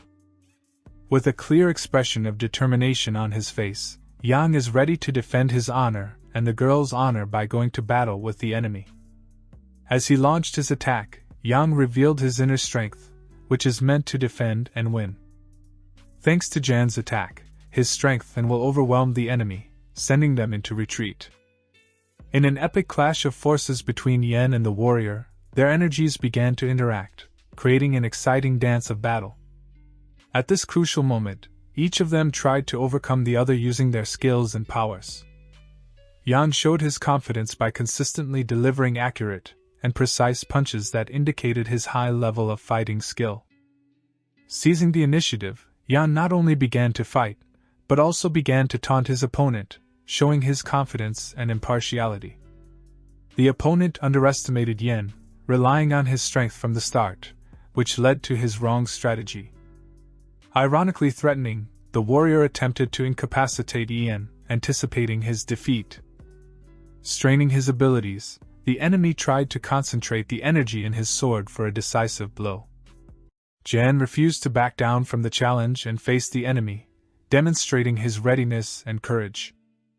Powerful streams of energy collided, creating a powerful explosion that lit up the battlefield. Concentrating his internal reserves, Yang tried to refine his energy aura in preparation for the important decisive moment. The warrior began to analyze Yan's methods, trying to understand his secrets and advantages. Yang constantly improved his strategy, adapting it to the circumstances and finding new approaches to the battle. This epic battle was remembered for powerful explosions of energy, which were impressive with their intensity and importance of this clash. Yan's powerful strength came to the fore in this extremely difficult battle, showing his immense potential. For a moment their clash stopped and their eyes met in a tense moment, time standing still to allow them to assess each other's chances of victory.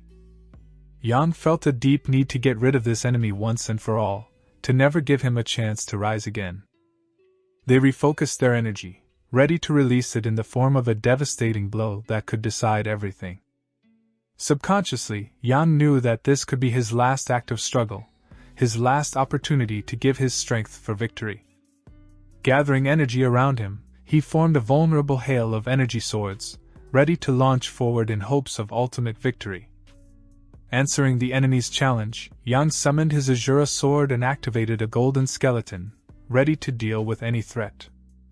Their battle continued, the energy between them asserting its own existence, expressing the strength and determination of each fighter.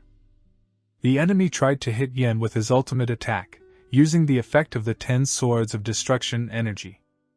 Yang was also ready to respond with his own martial technique, using all his inner strength to protect everything he cherished.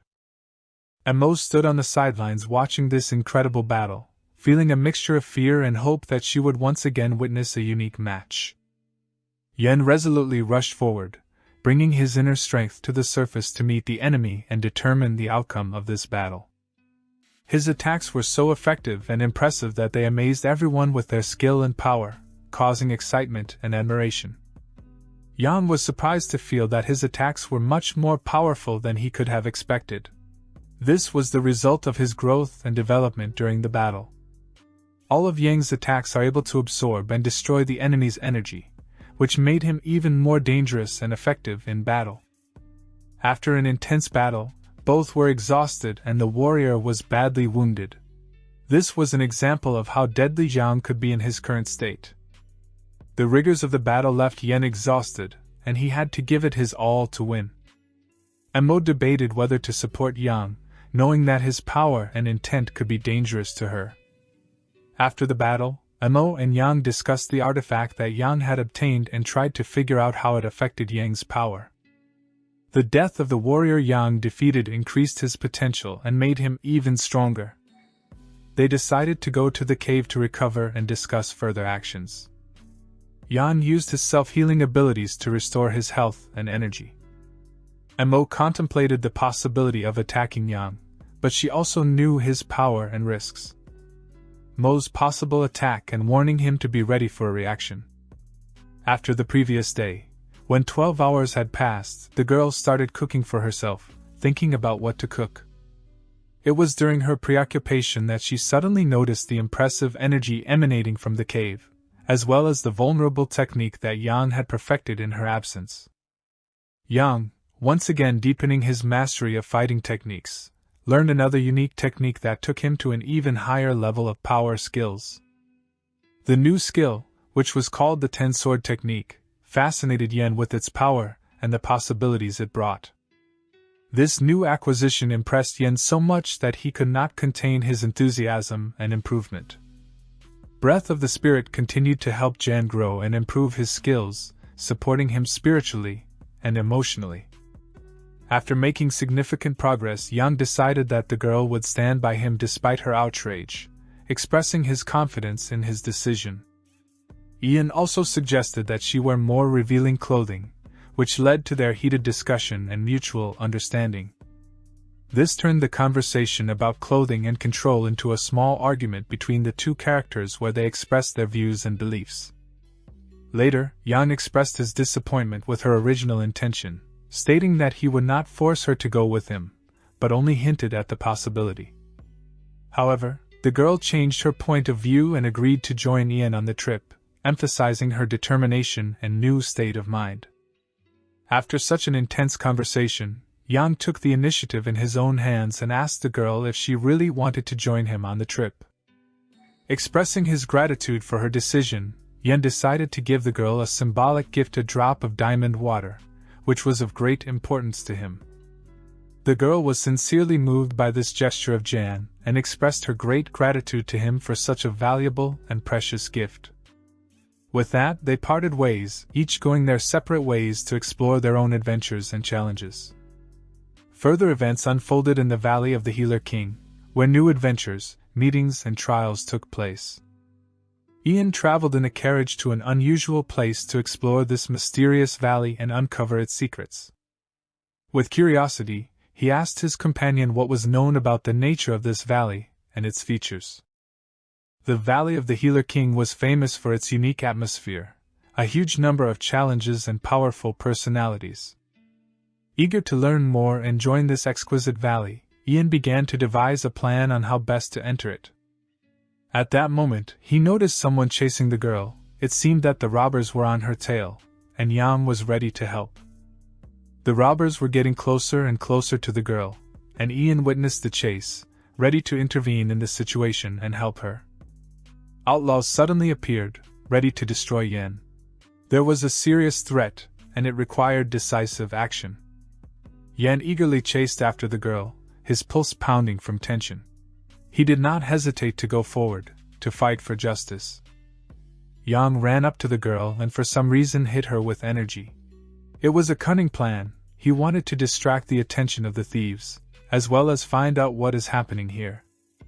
Yen very quickly grabbed the girl, took her by the arms and threw her right at the feet of the thieves. They thought that the girl would be easy money for them. The robbers approached the girl, laughing slyly. The way they looked at each other showed that they were underestimating her. Compared to the robbers, the girl was weak and ignorant. It was easy to tell the difference in levels. Desperate in her voice, she called out to Jan for help. Her call had a desperate tone. The robbers wasted no time and began attacking Yen. They were going to take the upper hand and were ready to fight. Speed and dexterity became a great advantage of Ian. They could not catch him. He simply dodged their blows. Jen decided to put an end to the threat from the robbers. His spirit killed them one by one, and their screams gradually faded away. But other robbers did not give in. They began to advance on Ian, ready to fight to the last breath. All the robbers were killed by Jan. His determination and strength helped to overcome the danger they posed. A few lucky ones survived this battle.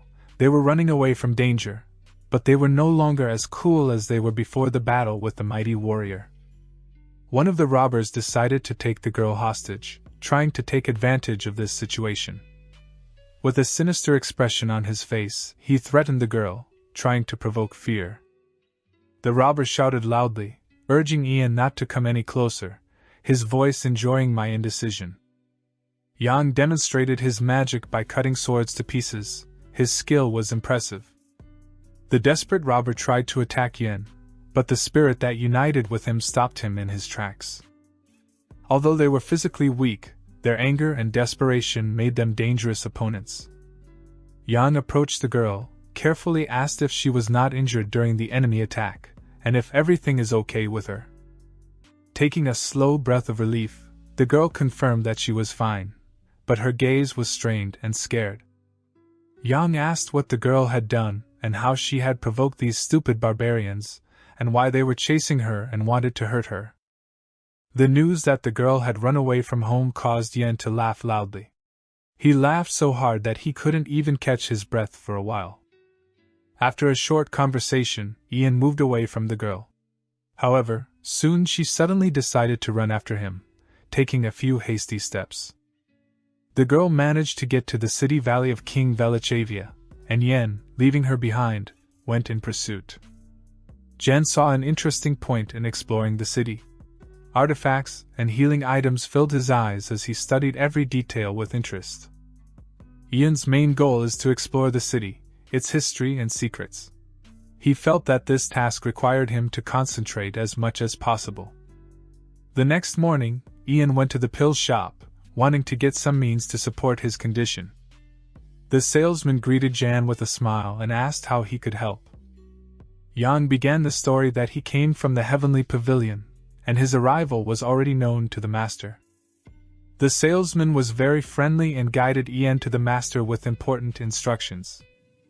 With a smile on his lips, Ian walked into the master's room, where he was surprised to notice the girl he had saved earlier. But when the girl tried to tell the master her story, it turned out that the master confusedly did not understand her words, and this created new questions for everyone present. The girl said that she considered Yen to be guilty, and said that he almost beat and killed her, and also wanted to give her to the criminals.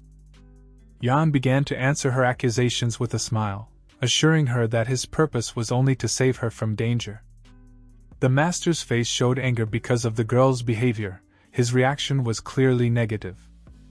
Sensing outrage, the master intervened and expressed his displeasure, which led to the girl's expulsion for inadequacy. The master's reaction was decisive. The other elders were instructed to leave the room for disrespecting him. Sitting next to Jan, the master held a conversation, discussing various aspects and highlighting thoughts. The girl tried to study the details of the conversation, staying behind the door, trying to understand her fate. Yan had a dream of visiting one of the peaks of the Valley of the Sovereign King, and this thought filled his thoughts. Master severely forbade Yan from traveling to this place due to its sacred status. The master explained that in order to conquer the top of the mountain, you need to enter an elite squad of 50 best alchemists. Ian needs to increase his knowledge and skills in this area in order to compete and move towards mastering the ray that will help unlock these valuable opportunities. Realizing his path, Jan understood what he had to do to achieve his goal. After returning to the hotel, Yang began a deep meditation, lost in his thoughts. However, his moment of peace was interrupted by a knock on his room. Opening the door, Yen saw the girl he was saving from the robbers who appeared in front of him. It turned out that it was the master who sent her to give him the conditions and instructions for the journey to the peak of the legendary mountain. arose. Why did the master not personally convey this information? This ambiguity made Ian wonder if something was wrong. Yen understood that something was wrong and understood that the girl wanted to learn some secret information from him. Yang caught the girl in a lie and took her by the hand. He wanted to take her back to the estate and reprimand her for her lies in front of the master.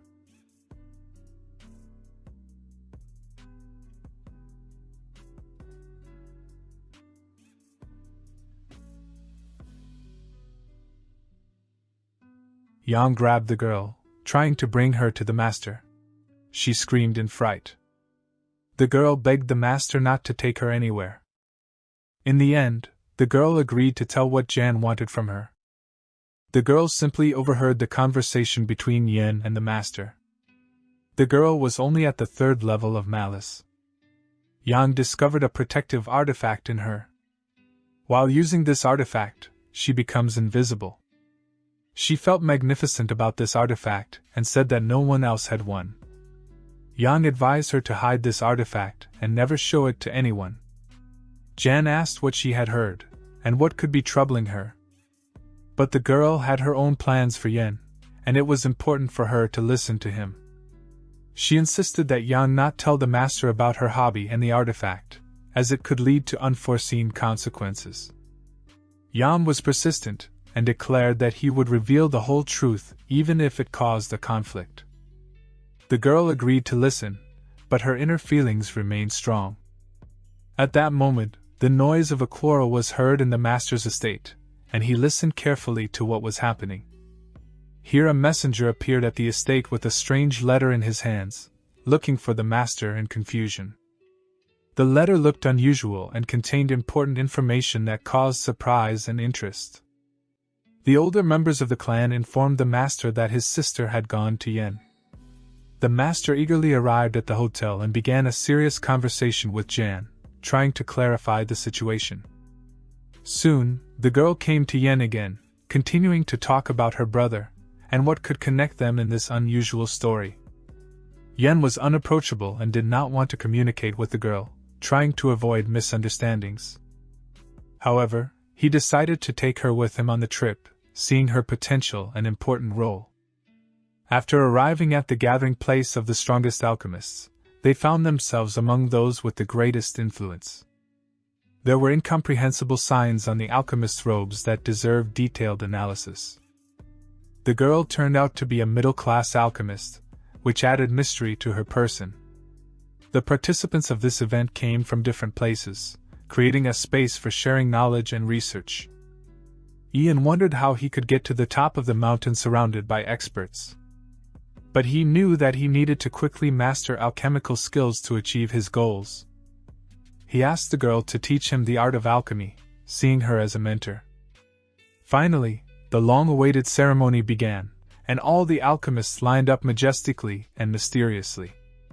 Uninvited enemies from another clan appeared among the guests, ready to start a conflict. Jan stood at the counter and announced his intentions to enter the academy, emphasizing his determination. He placed a pot of mysterious pills that had already aroused interest and questions. Immediately, discussions and exchanges of opinions about these mysterious pills began to arise in the crowd. Many present felt the desire to test themselves and their abilities on these mysterious pills, triggering a wave of interest and excitement. They sat down at the counter and began to concentrate their strength, trying to complete the test. Most of them, despite their attempts, began to pass out, as the task was too difficult for many. They felt great pain and could not overcome this physical and mental strain. Their bodies were burning with pain, and it was an extremely difficult test for their physical condition. Most of the students and warriors were too weak to handle this task, and it resulted in unconsciousness. At this time, Yang was standing in the crowd, wondering how he should act. The girl who was nearby decided to get up and try to take one of the pills. She was determined and persistent, and it showed in her actions. Yang did not understand where she had such confidence and courage. The girl's sense of purpose was very strong, and she faithfully moved towards the task. Next to them, many new applicants were approaching the counter, who were also trying to test their skills. They used different approaches and methods to overcome this challenge. Many of them practiced meditation, but one of the participants passed out during the attempt. Another warrior also passed out, but the third continued to sit up, fighting the rushes. This warrior began to vomit blood, but refused to give in and continued to sit, continuing the ordeal. This was also seen as a failure of the trial, and the warrior became very disappointed, feeling resentful and dissatisfied with his own inability to overcome this obstacle. He did not have enough strength left to overcome his limitations, and this brought him deep frustration and powerlessness. The girl and Jan discussed how to overcome this difficult situation, thinking about possible options for further actions. Nevertheless, the girl decided to take the initiative into her own hands and try to improve the situation, taking the risk of invading the test. She took the pill and started taking it in preparation for another attempt, and it took a lot of courage and determination. Yang made her promise that he would watch over her safety and be ready to help if needed. The girl sat down and began to meditate, surprising those around her with her inner strength and devotion. The master expressed his recognition to the girl and noted her orderliness and courage before the test, emphasizing that it was an outstanding job. The girl was very surprised by these glories, and Jan also congratulated her on her success, noting her exceptional abilities. The master also expressed his congratulations and raised the girl's level to the rank of alchemist, recognizing her high achievements. Now, after successfully completing the trials, the girl was promoted to the highest level of alchemists, which showed her exceptional talent and professional growth. The girl also expressed her wish that Jan would also have the opportunity to pass this exam and demonstrate his skills. The master became skeptical of this idea, as Yang had not been an alchemist before and had no relevant experience. Some of the attendees expressed their displeasure and mistrust of Ian, believing that he does not respect and understand their traditions and rules. Despite these circumstances and opposition, the master still gave Jan the opportunity to begin the trial, allowing him to demonstrate his abilities and determine his path. Yang took the pill, and sat in meditation, considering his actions and preparing for the challenge that lay before him. He focused, concentrating his energy on the task at hand, trying to overpower the toxic pill to overcome the ordeal. With the magic of the golden skeleton helping Yen, he was able to overcome the difficulties associated with the pill and solve this difficult task. The pill turned out to be quite toxic, and Ian had to deal with significant physical and psychological challenges, including severe discomfort and pain. The master, watching Yen, couldn't believe how an ordinary warrior could pass this test so effectively, and he wondered how it was possible. Although Yang almost gave up due to the difficulties, he still remained determined and stubborn in his goal as he continued to meditate and complete the tasks. Around them, the crowd began to voice their displeasure, calling for doubts about Ian and his intentions. The master was also impressed by Yan's willpower and outstanding character, which proved to be important for passing this test. After successfully completing the trials, they spoke kindly to the master, who invited them to the top of the mountain to continue the discussion. The subsequent story unfolded in the estate of the headmaster, where they spent time talking with the elders, sharing their impressions and knowledge. It was at this time that their sister joined them, joyfully announcing her readiness for the exam, which led to the pleasant surprise of the master. The master showed deep surprise and a pleasant impression at the unexpected courage of the sister, who was eager to prove her strength. They were also joined by a master alchemist who expressed his support and emphasized that the sister should now be properly respected and treated with respect. The alchemist cheered up the atmosphere with jokes, which created a friendly and open atmosphere. Afterwards, they continued to discuss various aspects of alchemy, ranks, and arts, sharing experiences and knowledge to improve their craft. They were preparing for the journey, which began in half an hour. The path was extremely long and difficult, both physically and mentally, and it required a lot of effort from them. Travelers made their way through the dense forest, overcoming obstacles and natural difficulties. The master told them about the peak of the mountain and the importance of alchemy in the place, providing context for the journey. The nature around the travelers was extremely beautiful, with magical landscapes and amazing colors. After a long journey, they reached a place where it was extremely picturesque, with a wonderful view of the surrounding nature. The master emphasized that it was forbidden to take anything with you into the valley, and this restriction applied to all travelers. Many of them expressed a desire to climb the mountain and overcome the ordeal, and they talked about it with the master. They continued on their way, moving through the small forest village, maintaining their determination. Approaching the two women, they greeted them politely and began to chat. The women, although they looked young, were actually over 50 years old, which added to the mystery of their meeting. The head alchemist was a bit busy, and this led to some upset among the travelers. Ian carefully surveyed the area in preparation for further challenges and is open to new experiences. Yen and the girl were hurrying somewhere, their hearts were beating with excitement. They felt that this trip could change their lives forever.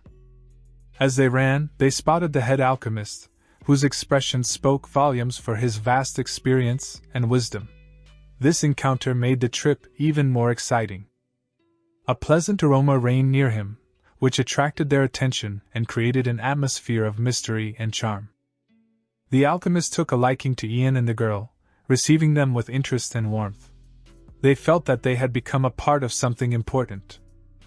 This alchemist was impressive with his wisdom and experience, and his words reflected a deep understanding of alchemy and its secrets.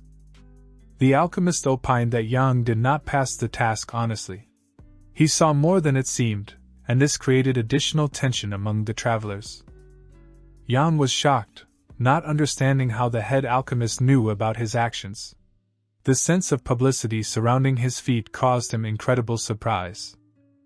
The master explained that becoming an alchemist is a very difficult path that requires great effort and dedication.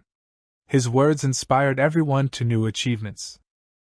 Everyone was impressed by the wisdom and words of the master, who gave them a valuable lesson and faith in their own abilities. Jen apologized and shared his goals for conquering the mountain top. He wanted to do it not only for himself, but also for everyone who believed in him. The master advised them to settle down and feel safe, promising to support them on their journey. They sincerely thanked the master for his kindness and offer, feeling that they had become part of something bigger. The master said that they were worthy disciples to teach, and it was a great honor for them. Yang felt great gratitude to the elder for everything he had given them, and was willing to make every effort to succeed. A new day has come, and the master instructed them to learn a new art, opening up even more opportunities for their development. They spent a whole month learning new skills and pushing their own limits to become better alchemists. The master also tasked them with collecting certain herbs to expand their knowledge and skills, and this mission became a new challenge and opportunity for them to grow. They did not rush to the campaign, but carefully selected healing herbs, collecting them with special care and respect for nature. But they lacked some herbs, and this forced them to continue their journey further into the mountains, in search of the necessary ingredients for their magical mixture. They continued to walk further into the mountains, absorbing the beauty and majesty of the nature that surrounded them. Jan sat down, deciding to check the situation and ask his spirit for advice. At that moment, a warrior appeared before him. The warrior began questioning Yen, wondering about his purpose and actions. The warrior's face was an expression of severity and determination. The warrior began to express his displeasure that Yang had ventured into this area and expressed his wish that Yang would not come here again. The warrior said that he could forgive Yen if he expressed his refusal to continue his journey to these mountains. This was a signal to Yen that the mountains were guarded by warriors and that the area had its own rules and independent guards. The girl was also stopped by the warriors and she told them about her goals and the purpose of gathering herbs. The warriors questioned her about alchemy and her intentions, showing a certain level of caution. The girl talked about the herbs she needed to find, sharing her knowledge and hoping for the understanding of the warriors. Ian always defended the girl and intervened in the conversation, trying to help her in this difficult situation. A group of warriors expressed their desire to hold a competition, and Yang offered them a contest. Yang agreed and began his attack, showing incredible fighting skills. He easily defeated the warriors using his skill and intelligence. Yang was victorious and took all the healing herbs they had from the warriors. However, Yang later realized that the warriors did not intend to fight, but only wanted to compete in alchemical skills. The girl accompanying Yen was smiling at his confused reaction, and he felt a little guilty about his aggressive reaction. Later in the night, they were tired and went to bed, preparing for the new day that was soon to come. During the night, noticing a green light coming from one of the houses, they decided to approach and offer their help. The woman who lived in the house said that they didn't need anything at the moment, but they were ready to help if needed. It turned out that there was a special healing bath in this house, and Ian was offered to try it to restore his strength. Ian undressed and immersed himself in this healing bath. The water was warm and helped to relax his tired body. He was in pain from meditating in the bath, but his skills and will helped him endure it. During the bath, Ian felt some pain from the meditation process, but it was explained to him that sometimes you have to endure to make progress. He was assured that this particular bath had a special effect that would help improve his alchemical skills. The woman who gave advice to Jan noted that the foreman may have underestimated his strength and potential. Ian asked what exactly the effect of this bath was and why it was so difficult to use. In response to Yang's questions, it was explained to him that this experience could have a positive effect on his alchemical abilities. Ian expressed his gratitude for the care and the opportunity to learn. The news that Yang defeated the 3 alchemists without even following the rules of the competition spread throughout the village. After a healing bath, Ian decided to relax in nature and enjoy the moment. When he returned to the village, he noticed that a large group of people had gathered. This meeting united absolutely all alchemists who were ready to share their knowledge and experience. They became a community of chosen individuals who sought to reach great heights in the world of alchemy and share their rebirth of knowledge. The girl asked the master what exactly was happening here, expressing curiosity about the event. The girl asked the master what exactly was happening here, expressing curiosity about the event. At that moment, Yang heard a strange, familiar voice that caught his attention. It turned out that it was the spy girl together with the master from the heavenly pavilion, and their mutual glances were full of joy and surprise. Master was pleasantly surprised to see Yen here, and he asked what brought Yen here. The girl decided not to publicize their meeting, claiming that people should not be distracted from the ceremony. The head alchemist asked if they knew each other, showing interest in their acquaintance. The girl limited her answer by saying not to distract from the ceremony, and Yang agreed with her. The head alchemist invited the elder to speak to the house, perhaps to discuss an extraordinary meeting. Master felt insulted when he learned that Yang always travels with girls, and he decided not to comment on it. Yang's partner asked who it was, and Yang explained that it was just a girl from the heavenly pavilion, drawing attention to her background. The girl felt that Ian had fallen in love with her, and it became clear to her. She felt how his gaze became warmer and gentler. There was a knock on Yan's room. It was the spy, and Ian invited her inside. They both sat down and started a conversation over a cup of tea, discussing their travels and adventures. During the conversation, their views became closer, and they felt a special connection between them. The spy began to question Yen about how he ended up in this village. Ian shared his story and goals, including his dream to reach the top of MT. The spy listened to him attentively, and with interest. During the conversation, they communicated closely, and their gazes became closer. They felt a special connection and understanding of each other. Jan told the spy about his ambitions and dreams. They talked about the importance of having a goal and doing everything possible to achieve it. During the conversation, Yang encountered some resistance and sensed that someone was eavesdropping on them. He released his energy to protect his privacy. It turned out that his partner was behind the door. Her presence led to a tense situation. Ian was outraged by the eavesdropping and disclosure of his personal goals. He began to discuss this situation with his partner, and the conflict between them escalated. The relationship between Jan and his partner became tense. Both of them began to express their indignation and frustration at each other. The spy decided to back off and left the room, leaving Ian and his partner in the tense situation that had arisen from their differences. The girl left the room and tried to invite the spy back, but Ian was angry with her and did not want it. Ian felt hurt and outraged that the spy left after their confrontational conversation. He was also saddened by this situation as they were friends and their relationship was broken due to conflict. The masters continued their conversation over a cup of tea, ignoring the conflict between Yen and his partner. The master expressed his wish for the alchemist to teach his student as well, developing her skills in alchemy. They invited the spy to their place, trying to settle the conflict and bring her back. At that time, Yang and his partner were spying on the masters during the ceremony, observing the events. Ian was glad that the alchemist had agreed to take the spy in, and he hoped that this would mend their relationship. The alchemist was surprised by the basic skills the spy had and began to consider training her. The master insisted that the alchemist take the spy under his wing and teach her alchemy. The alchemist asked the spy for more details on what potions and pills she was capable of making, to further discuss her potential training. The alchemist was very surprised by the class and quality of the medicine that the spy made. He was surprised that the girl did everything so well and professionally.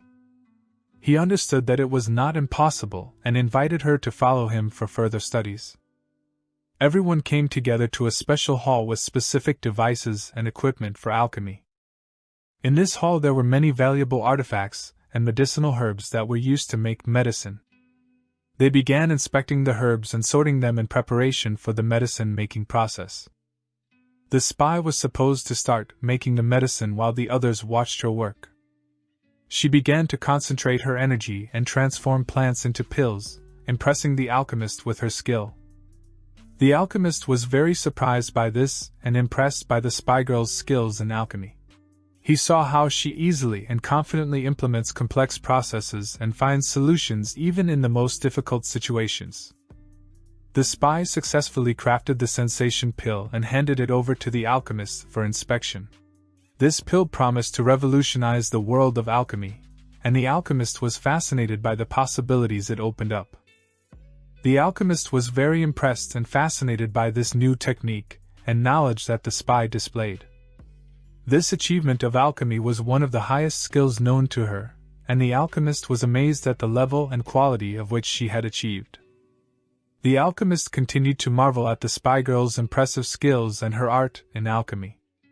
Finishing talking, the alchemist invited everyone else to leave the halls as he had plans to discuss something special with his older mentor.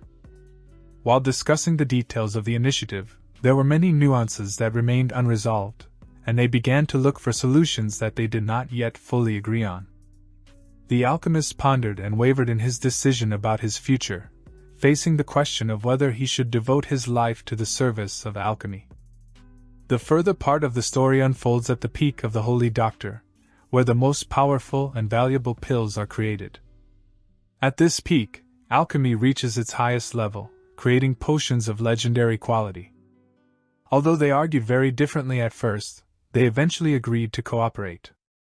They agreed to start in 2 days, after they had studied the preliminary materials and prepared for the training. In 2 days, training had to begin, and their joint journey in alchemy would have to wait. At the end of his journey, the senior mentor invited Yen and told him that he must now choose one of the girls for his further journey. Senior Meng advised Yang to avoid communicating with the spy, claiming that she was having a bad effect on him and his alchemy skills. Between Yang and Senior Man because of his attitude towards him, Ian did not take his senior's advice seriously. Elder Ming said that Spy Girl was a true treasure in the world of alchemy, and advised Yen to treat her with respect and gratitude. But Yang, being a young and arrogant boy, began to laugh at these words, which angered the elder men. He was offended and called Yen a bastard, outraged by his irresponsibility and unwillingness to listen to the experience of his elders. Chief Men distanced himself from Yen, expressing his disappointment in his choices and treatment of the student. Spy Girl's practice in alchemy began, and she and Ian studied and experimented together. In Yan's hand was a strange object and a needle that was left behind by senior men. Yan's spirit tried to show him the location of a spiritual array that could be important to their studies. They sensed that there were also many alchemist warriors near the array, which added to the tension of the situation. Now Yang and his spirit had to be careful and act carefully, knowing the presence of alchemists around. They had a great chance of sneaking into the place as there was an alchemist meeting going on, and most of the attention was focused on that event. Yang and his partner watched the alchemists, and tried to find a way to break in. Despite the fun and learning at the alchemists' meeting, Yang continued to practice his alchemical techniques, preparing himself for the challenges ahead. He spent his nights meditating and building up energy in his body, preparing for possible conflicts or tasks. He also went on night walks, scouting the area and learning to move stealthily to be ready for any situation. His movements were like those of a ninja, invisible and silent, to leave as few traces as possible. With the help of the artifact that he had with him, he managed to do this imperceptibly for others, which was an important advantage. He ordered his spirit to enter the place where the seal was located to find out how it worked and how it could be bypassed. But the soldiers noticed Yen and began to chase him, which made him very careful. To distract them, Yang released a rabbit from under his robes, which began to run quickly, distracting them and creating an opportunity to infiltrate another location. The rabbit ran fast and distracted the soldiers, allowing Jan to accomplish his goal. Yen had a few seconds to complete his objective before the warriors reacted, and he made the most of that chance. The warriors were extremely confused by the fact that no one was found and could not explain what was happening. They spent a long time in thought and came to the conclusion that this could be a diversion aimed at embarrassing them. While they continued to search, Yang used the time to escape from them. They searched the lake, trying to figure out where the spirit came from and why it disappeared so quickly. Yang decided to get out by diving into the lake and using his alchemy book. While reading the book, the seal began to glow under his feet, and it formed a portal into an unfamiliar white room. This place was probably under the lake bed, and the portal created a connection between the two places. Although Yan had overcome many trials, he could not advance to the 4th level of the alchemy degree, and wondered what to do next. He pondered how to overcome this obstacle and rise to the next level of his alchemical skill. Yang then sat down and began to meditate, reading his black book, directing his attention to learning new and powerful alchemical techniques. He conducted experiments, and tried to expand his knowledge and skills in the field of alchemy. In addition to meditation, Yan used various artifacts and magic stones to speed up his efforts. These artifacts helped Yen improve his skills and expand his knowledge in alchemy. Discovering the well in the room, Ian realizes that it contains a huge number of pills and healing medicines. This well was a veritable treasury for Ian, allowing him to restore his health and energy. The volume of healing water in this well was at least 300 liters. This water was extremely valuable, especially to the alchemists, as it could be used to create powerful remedies and elixirs. There were also interesting artifacts near the well that were useful to Jan on his journey. They had magical properties and capabilities that opened up new possibilities for the alchemist. Jan understood that this place had existed for tens of thousands of years and had a long history. He felt that he was becoming a part of this legacy, and longed to learn more about its secrets. By meditating, he tried to improve his alchemical and fighting abilities. He spent hours developing his skills and increasing his skill level. And at one point, this room seemed to Yen a matrix in which incredible events took place. He felt that his soul was saturated with new knowledge and opportunities. However, he also felt that something incomprehensible was attacking his soul. Thoughts of alchemy and magic mingled in his mind as he meditated. His musings on the nature of alchemy and his inner struggle during meditation led him into a deep state of self-reflection. Yang realizes that this knowledge of alchemy may not be as useful as he had hoped. He felt that his true purpose lay in battle and travel rather than learning alchemical recipes. Regardless, Yang continued to drink the healing water, hesitating about his future path and wondering what to do next. After all his thinking, Yang was convinced that there were some secrets hidden in this room that could be solved. He felt that this place still had many hidden possibilities for him, and he did not want to forget about them. However, it was time to go, and Ian had to find a way to get out of this place and continue his journey. He figured he would come back here when he was ready to explore these mysteries more. After jumping, Yang found himself in the lake again, and felt the cold water enveloping his body. When he got out of the lake, it was already clear day in the sky, and he was in another place near the Valley of the King. But Yang couldn't help but notice the battered statue and several slain warriors scattered nearby. Something terrible happened here, and Yang realized that his adventure had just begun. He didn't know who did it, but Yan's heart was full of anxiety for his friends and relatives who might be in that valley. Passing through this local chaos, Yang quickly moved on, heading for an unknown adventure. However, on his way he came across a mysterious warrior ready to fight and challenge Yan to war.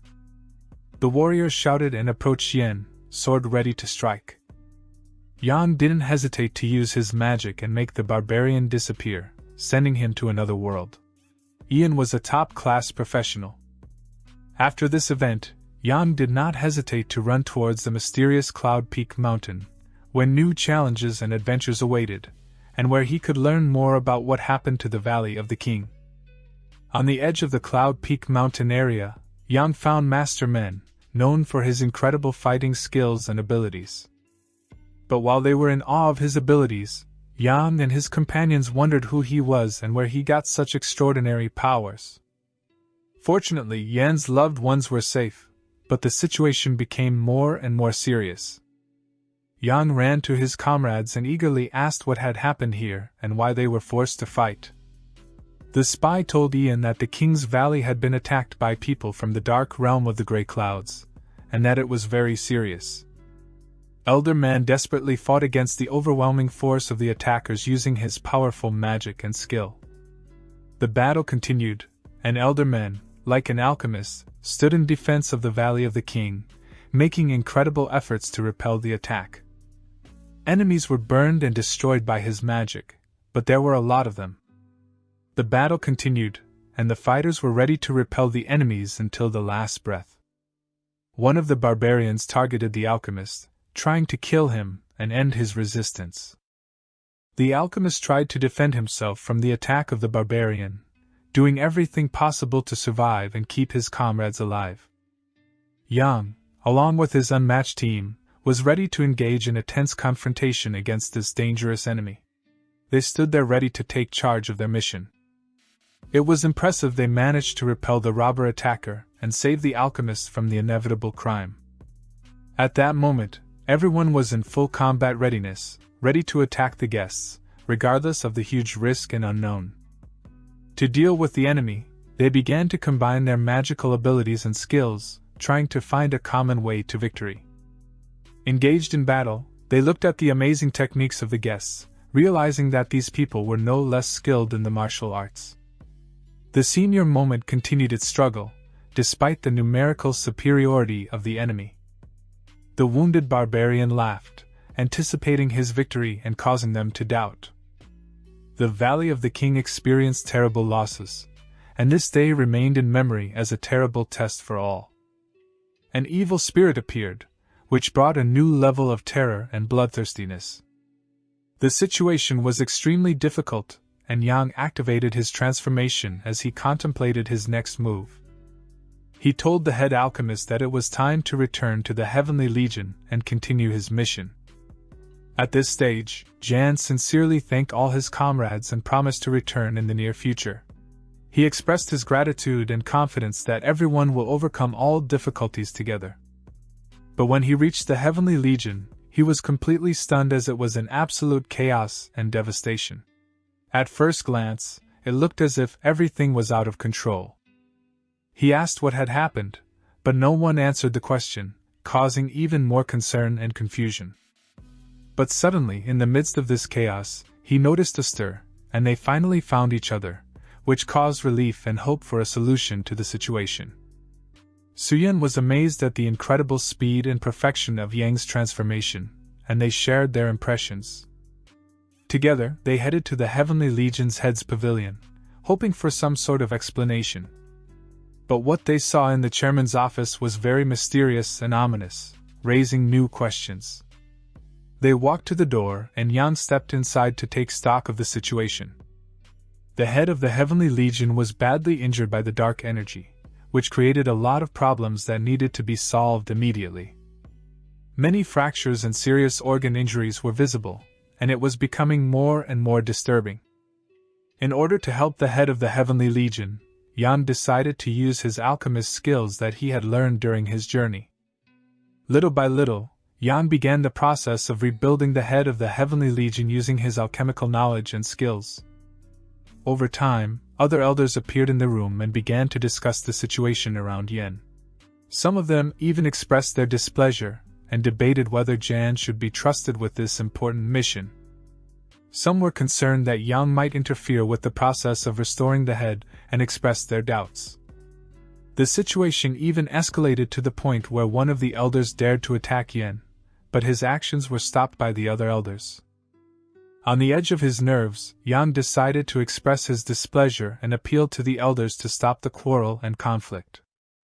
At the worst moment, when the arguments had almost reached a critical point, the head of the Heavenly Legion regained consciousness, and all the elders fell silent, showing respect to him. With his consciousness restored, the master thanked Jan for his efforts and for coming back to help.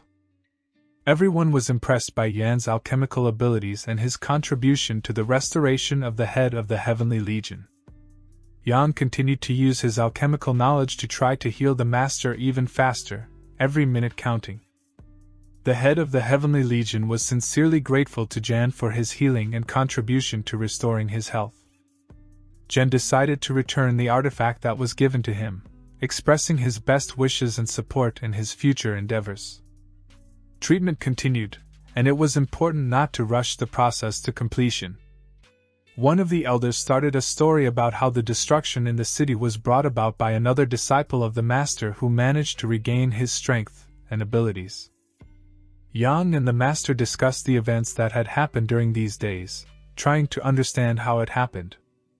They were impressed by the abilities of the master's second apprentice and pondered the possible consequences. The master advised Yanov to return to Suyen and talk with her about further actions.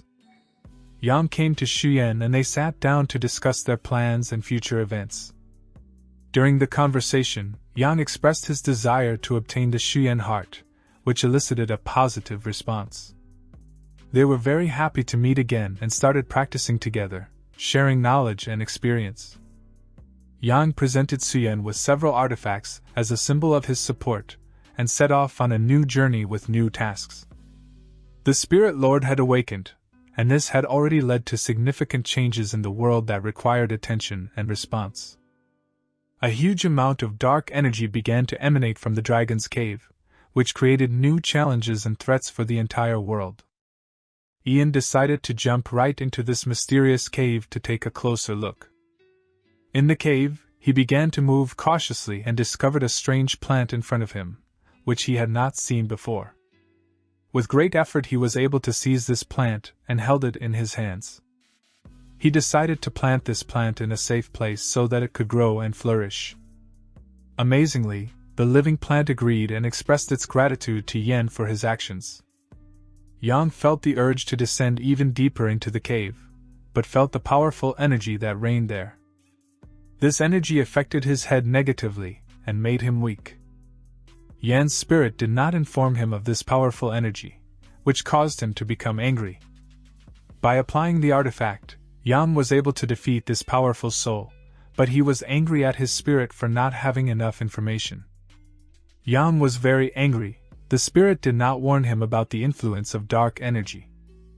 Ian's spirit began to thoroughly explain about spirit techniques and reminded Ian that it is important to always be careful in unfamiliar places. Yang was advised by his spirit that if he practiced in this cave, his skills would be protected from possible harm. Spirit Jan also talked about different tactics that can be used to use the acquired skills. Jan decided to try this advice and sat down to meditate inside the cave.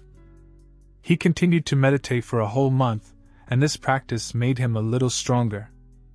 Over time, he moved even deeper to a depth of 600 meters, and this did not cause him discomfort. They appeared before the energy of evil spirits manifested in the form of a tree with purple dark fruits. This tree grows directly underground, and it is surprising. Near the tree, they watch the skeletons come to life, and the tree seems to be the source of this energy. They are amazed that the tree actually grows underground, and it is admirable. However, they understand that skeletons emit powerful energy, and it is best not to provoke it. They face the task, how to act further, assess the situation and find optimal ways. The companions assumed that this skeleton had been lying here for several hundred years, and it was very interesting. They began a further analysis of the terrain, and considered each step they took, carefully considering their next actions. They noticed some very valuable artifacts around the skeleton's neck and wondered if they should try to take them. This idea caused controversy and discussion, and they tried to find the best way to solve this issue. Jan's spirit tried to give useful advice and guide them to a better path based on his experience. The spirit stated that it could attempt to take control of the skeleton's body if necessary. As Jan decided to take the artifact, his own energy began to overwhelm the item. Right now, the spirit had to rely only on its own strength, and Jan could not help at this moment. In the end, Yen managed to obtain this wonderful artifact, although the process was not easy and required a lot of effort. This episode showed how important it is to have skills and experience in situations like this. Jan was able to obtain this wonderful artifact, and it was a new achievement in his path to power and power. The spirit continued its work, and it was very difficult.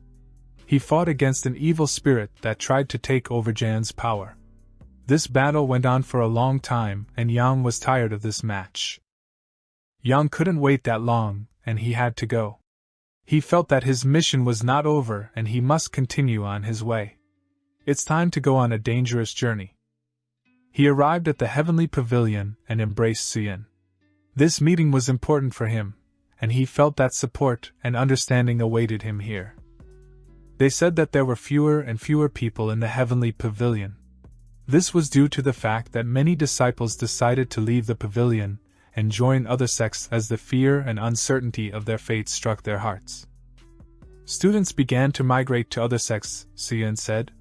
She told Yen about how they decided to leave the heavenly pavilion willingly or unwillingly, and it became more and more frequent. They hugged and sat cutely in their house. This moment of common peace was extremely important for Yen and Suyin, because they knew that an unknown adventure was waiting for them ahead. Yang sensed a combat expert nearby. His feeling was right, and he decided to go over and find out what had happened, as he was outraged by the news. Jan approached the elder and asked what had happened. The foreman told Jan about the terrible event that happened in the heavenly pavilion, and about the need to wake him up for further defense and action. Jan was told to wake up the pavilion, otherwise he would be in danger. He felt a great responsibility on his shoulders and was ready to act. A lot of people ran away from the pavilion because of fear. It was necessary to establish order and protect the heavenly pavilion from potential threats. Yang listened carefully to the elder and thought about his plan. He realized that the hour of action had come, and he needed to assemble a team to restore order to the heavenly pavilion. The chief master told Yanov that he could stay. He felt that his presence could be important for the further situation. The master advised Yanov to stay in the shelter until the situation became clear. Safety came first, and he tried to give Yen some sound advice. Ian was highly motivated to stay and protect his home. He understood that now it was important to repel a potential threat. But Yen decided not to argue with the elder and stay in the shelter. He trusted the experience, and wisdom of the elders and believed that this decision was the most reasonable at the moment. Many of his friends and students were there. They were united by a common goal and danger, and they were ready to face the emerging threat together. Everyone was evacuated from the pavilion, except for the head. The leaders decided to return to ensure security and coordinate actions. The elders also decided to return, but left the youngest to take care of the students. They believed in Ian and his ability to lead and protect the community. Yanov was ordered to protect all the students together with Suyen. This responsibility was great, but they knew that together they were stronger. They all started jumping into the dragon cave to save themselves. This choice was understandable, as the cave provided natural protection. But they began to open the secret portal that the head of the legion showed. This portal was supposed to lead them to safety and help them escape from the approaching threat. They continued to concentrate energy to open the portal. It was an important goal, and they made every effort to open a way to salvation. Still, they managed to charge the portal with their energy. Together, they gave the portal the necessary power. They began to enter the portal. Hastily moved into the unknown, hoping for a better future. In their situation, there was no time for words. Everyone understood that it was necessary to act quickly and decisively. Suyen expressed her desire to know more about Yang's past and hugged him. This moment was brief but important. They managed to transport themselves 10 kilometers from the heavenly pavilion. They went into the unknown, where new challenges awaited. But here there were outsiders who were having a conversation. The situation became unexpectedly difficult. These outsiders looked very dangerous and evil. They could be a potential threat. The girl standing in the center had very large breasts. This detail was noticeable and perhaps had its own meaning. They agreed on something and smiled. It was difficult to understand their intentions from their behavior. One of the elders noticed that they had been noticed and pointed. This raised attention. The master ordered everyone to be caught and taken prisoner, and in case of unknown intentions she threatened to kill them. The situation became critical, and Jan and the rest began to choose how to act. Yang decided that the elder and the students should go forward with the Suyen, while he and the master held back the attackers. The attackers remained standing and smiling because they were outnumbered and believed in their superiority. The master decided to give the attack command, and the attackers went on the offensive. The barbarians began their attack, and the situation became very tense. Yang, using the artifact, was able to capture the body of one of the barbarians and use it to attack the others. At that moment, the attackers began to run away, and a chase began for them. Yen hurried to close the portal and concentrated his energy as much as possible. Behind the portal appeared only 2 girls and a foreman, who was cut in half, which indicated the danger. Yan carefully looked around, but could not find Suyen. Yana was 20 kilometers away from the Heavenly Legion, and it was far from safe. The girls asked Jan about this place and threatened him. The new reality was unpredictable, and Yan decided to react cautiously. Ian was very quick and instantly reacted to the events around him. The girls launched a counterattack because they were outnumbered. They were also high level and could attack quickly. Yan took one hit and realized that they were very strong. At this point, he decided to use his soul release technique. He also activated his golden skeleton artifact and picked up the legendary sword. He repelled all enemy attacks with his red magic sword. After that, he started his counterattack. The master realized that Yang was also very strong and began to use new techniques to counter him. Yang continued to attack using his technique and artifacts. Yang began using the 10,000 swords technique, in which his attacks became extremely fast and numerous to defeat his enemies. At this stage, Jan felt great confidence in himself and his abilities. He activated his powerful 10,000 swords technique, which allowed him to perform a large-scale series of attacks with incredible speed and precision. Despite the numerical superiority of the opponent, Yang did not lose confidence and continued to fight. His attacks were timed for maximum effect, and he remained determined in every move he made. But he had to retreat before the number of enemies. From time to time Yang would explode with a new series of attacks to defend his position. The pursuers did not retreat, and the pursuit of Yen continued. He had to constantly adapt and fend off their attacks.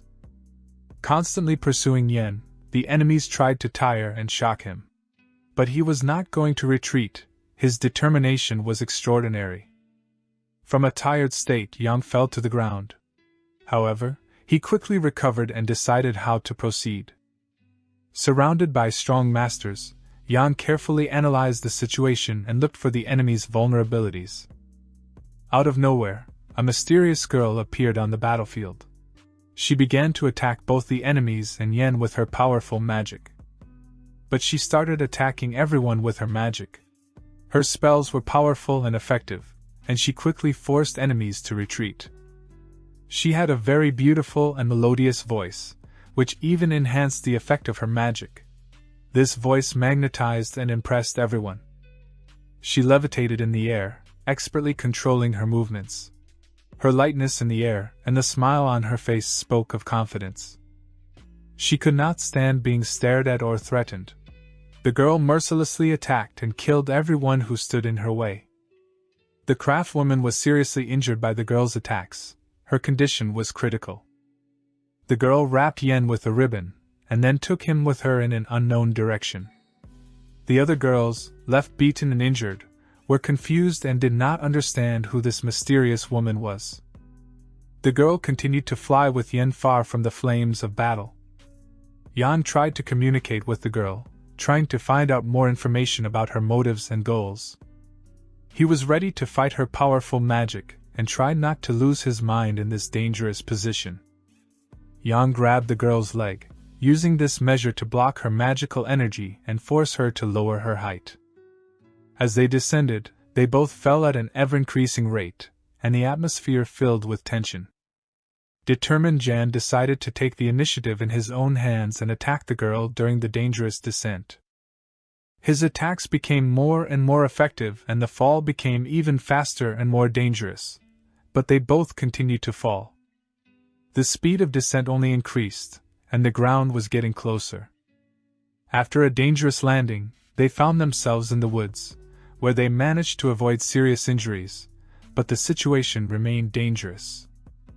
Yan was now in an advantageous position, being on top, which gave him some advantage in this situation. The girl who was under him tried to use her attractiveness and tried to kiss Yen. Yen, being confused and losing his bee, fell to the ground, but refused to back down. The girl again wrapped Yen with a ribbon and lifted them into the air, transferring the initiative to her side. Yang, looking around the environment, realized that he was in an unknown cave, and he was ready for anything. The girl who helped Jan in a difficult moment stood next to him and expressed joy, seeing that he was coming to his senses. Yang was angry and began to shout, expressing his anger and contempt for the girl. The girl who had provoked such a reaction from Yen continued to laugh and seemed to be tired of his indignation. The girl explained that she captured Yen with the help of a secret art she possessed. Yang was surprised and did not understand how this magic could so enchant him and deprive him of his will. The girl introduced herself as Shan, but her name only added to the mystery of her origins and skills. Shan sat across from Yen and began meditating, showing her concentration and expertise in the art of development. Yang, watching Shan, noticed her strange technique, including wrapping herself in ribbons, which further increased his curiosity and amazement. Yan also decided to meditate and concentrate his energy, trying to understand the secrets that Shan was hiding. However, in the process of meditation, Ian began to have hallucinations, and he lost clarity about his surroundings and reality. Images of naked girls appeared around him, which only increased his confusion and mixed state of consciousness. There were many naked girls around him. The girls surrounded him from all sides. It was like an incomparable ocean of their attention. But despite all this attention, he managed to keep his mind and ability to think in this situation. When Yang looked around, he saw a girl lying on the bed who seemed mysterious and alluring to him. Shan seemed to have certain intentions, and he understood that she wanted closer contact. She sat on top of him and began to kiss him, sending waves of temptation and sweet peace. But he understood that it was only an illusion, a fiction, and now Yin needed to collect his thoughts and figure things out. Determined to end this illusion, Yang concentrated on controlling his inner energy. Thanks to his extraordinary stamina and super-strong willpower, he regained consciousness and headed towards Shan, seeking to understand what had happened. She was furious that he could see into her thoughts and sense her desires, and it made her heart beat even faster in anger. Shan insisted that Yang had to leave, or he would risk staying in this strange place forever, and it put her at risk. She couldn't understand how Yen had managed it, and he wondered the same thing himself, pondering his amazing ability. Yang had managed to rise to the 4th level of Jinyuan, and it was a great achievement that he was proud of. He thanked Shan profusely for her invaluable help in achieving this important goal, and they exchanged thanks and hugs. During this, Yang absorbed a lot of energy, and this greatly exhausted the girl, depriving her of strength. Shan was very tired and weak, so she decided to lie down to rest. Yang expressed his sincerity for the fact that the girl saved him from the environment. Afterwards, Yang decided to go for a walk and left Shan alone so that she could regain her strength. Shan tried to regain her strength while he was away. To her, the impression was that Yang always showed excessive arrogance and self-confidence, but she also understood that this was his way of protecting her. Ian helped her cook and was always willing to help, which made her feel better. He asked what kind of place it was and what was happening here, showing curiosity about the surrounding environment, and trying to reveal all the secrets of this strange place. Yang asked what kind of place it was and what was going on here, showing curiosity about the world around him. It turned out that they were in the holy land of the Grey Clouds, where the forces of nature were extremely powerful. This place was dangerous and full of powerful energies that made Yen excited. Yang felt anger as the girl had teleported them here without warning, and it infuriated him. He did not take his eyes off her, which caused the girl discomfort and tension. When she started screaming, Ian offered her food to calm her down and ease the situation. The girl refused the meat, as she had already been bitten by Yen, and this led to even greater tension between them. The mistress, along with her servants, continued to pursue them, which added to their tension and anxiety. They sat down in the middle of the forest and decided to rest, thinking about this mysterious place and the paths they could choose next.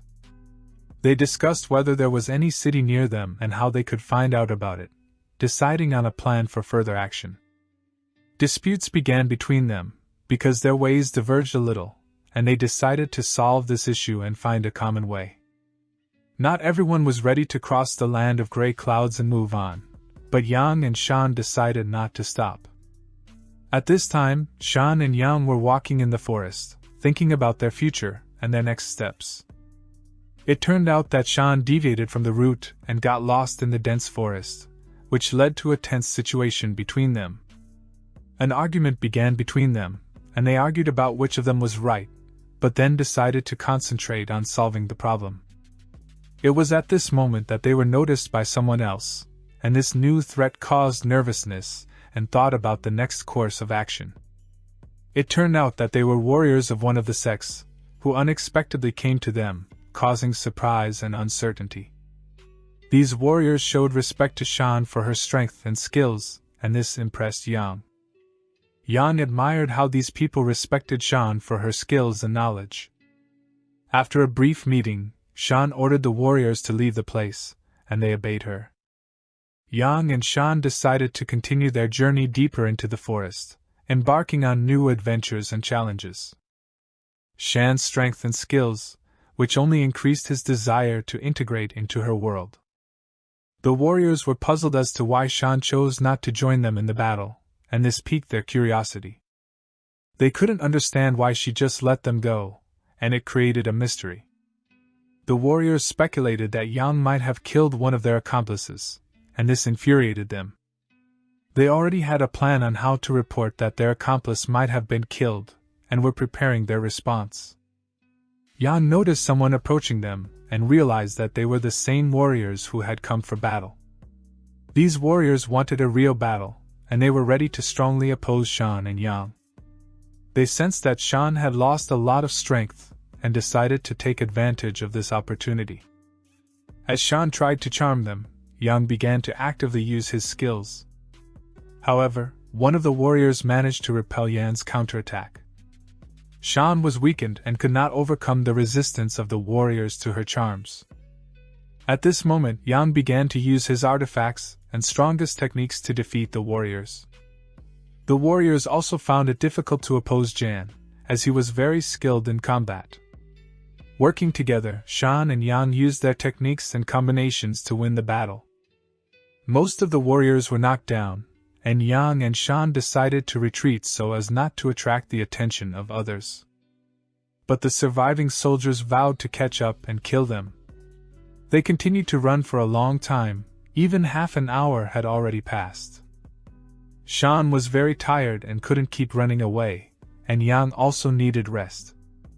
Her specific body had its limitations, and Yang knew they needed to come up with a plan.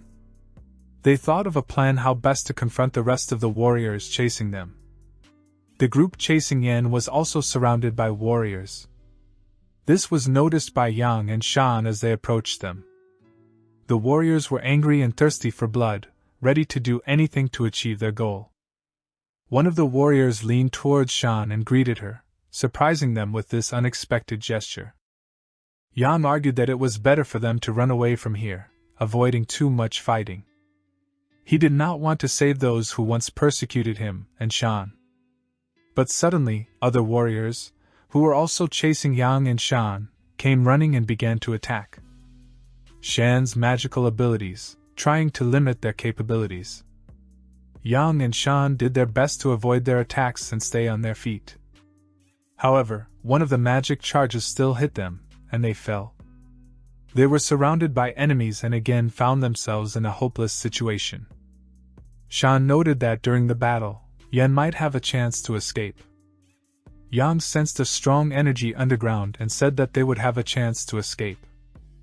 At this moment, the warriors were approaching again, increasing the tension and danger.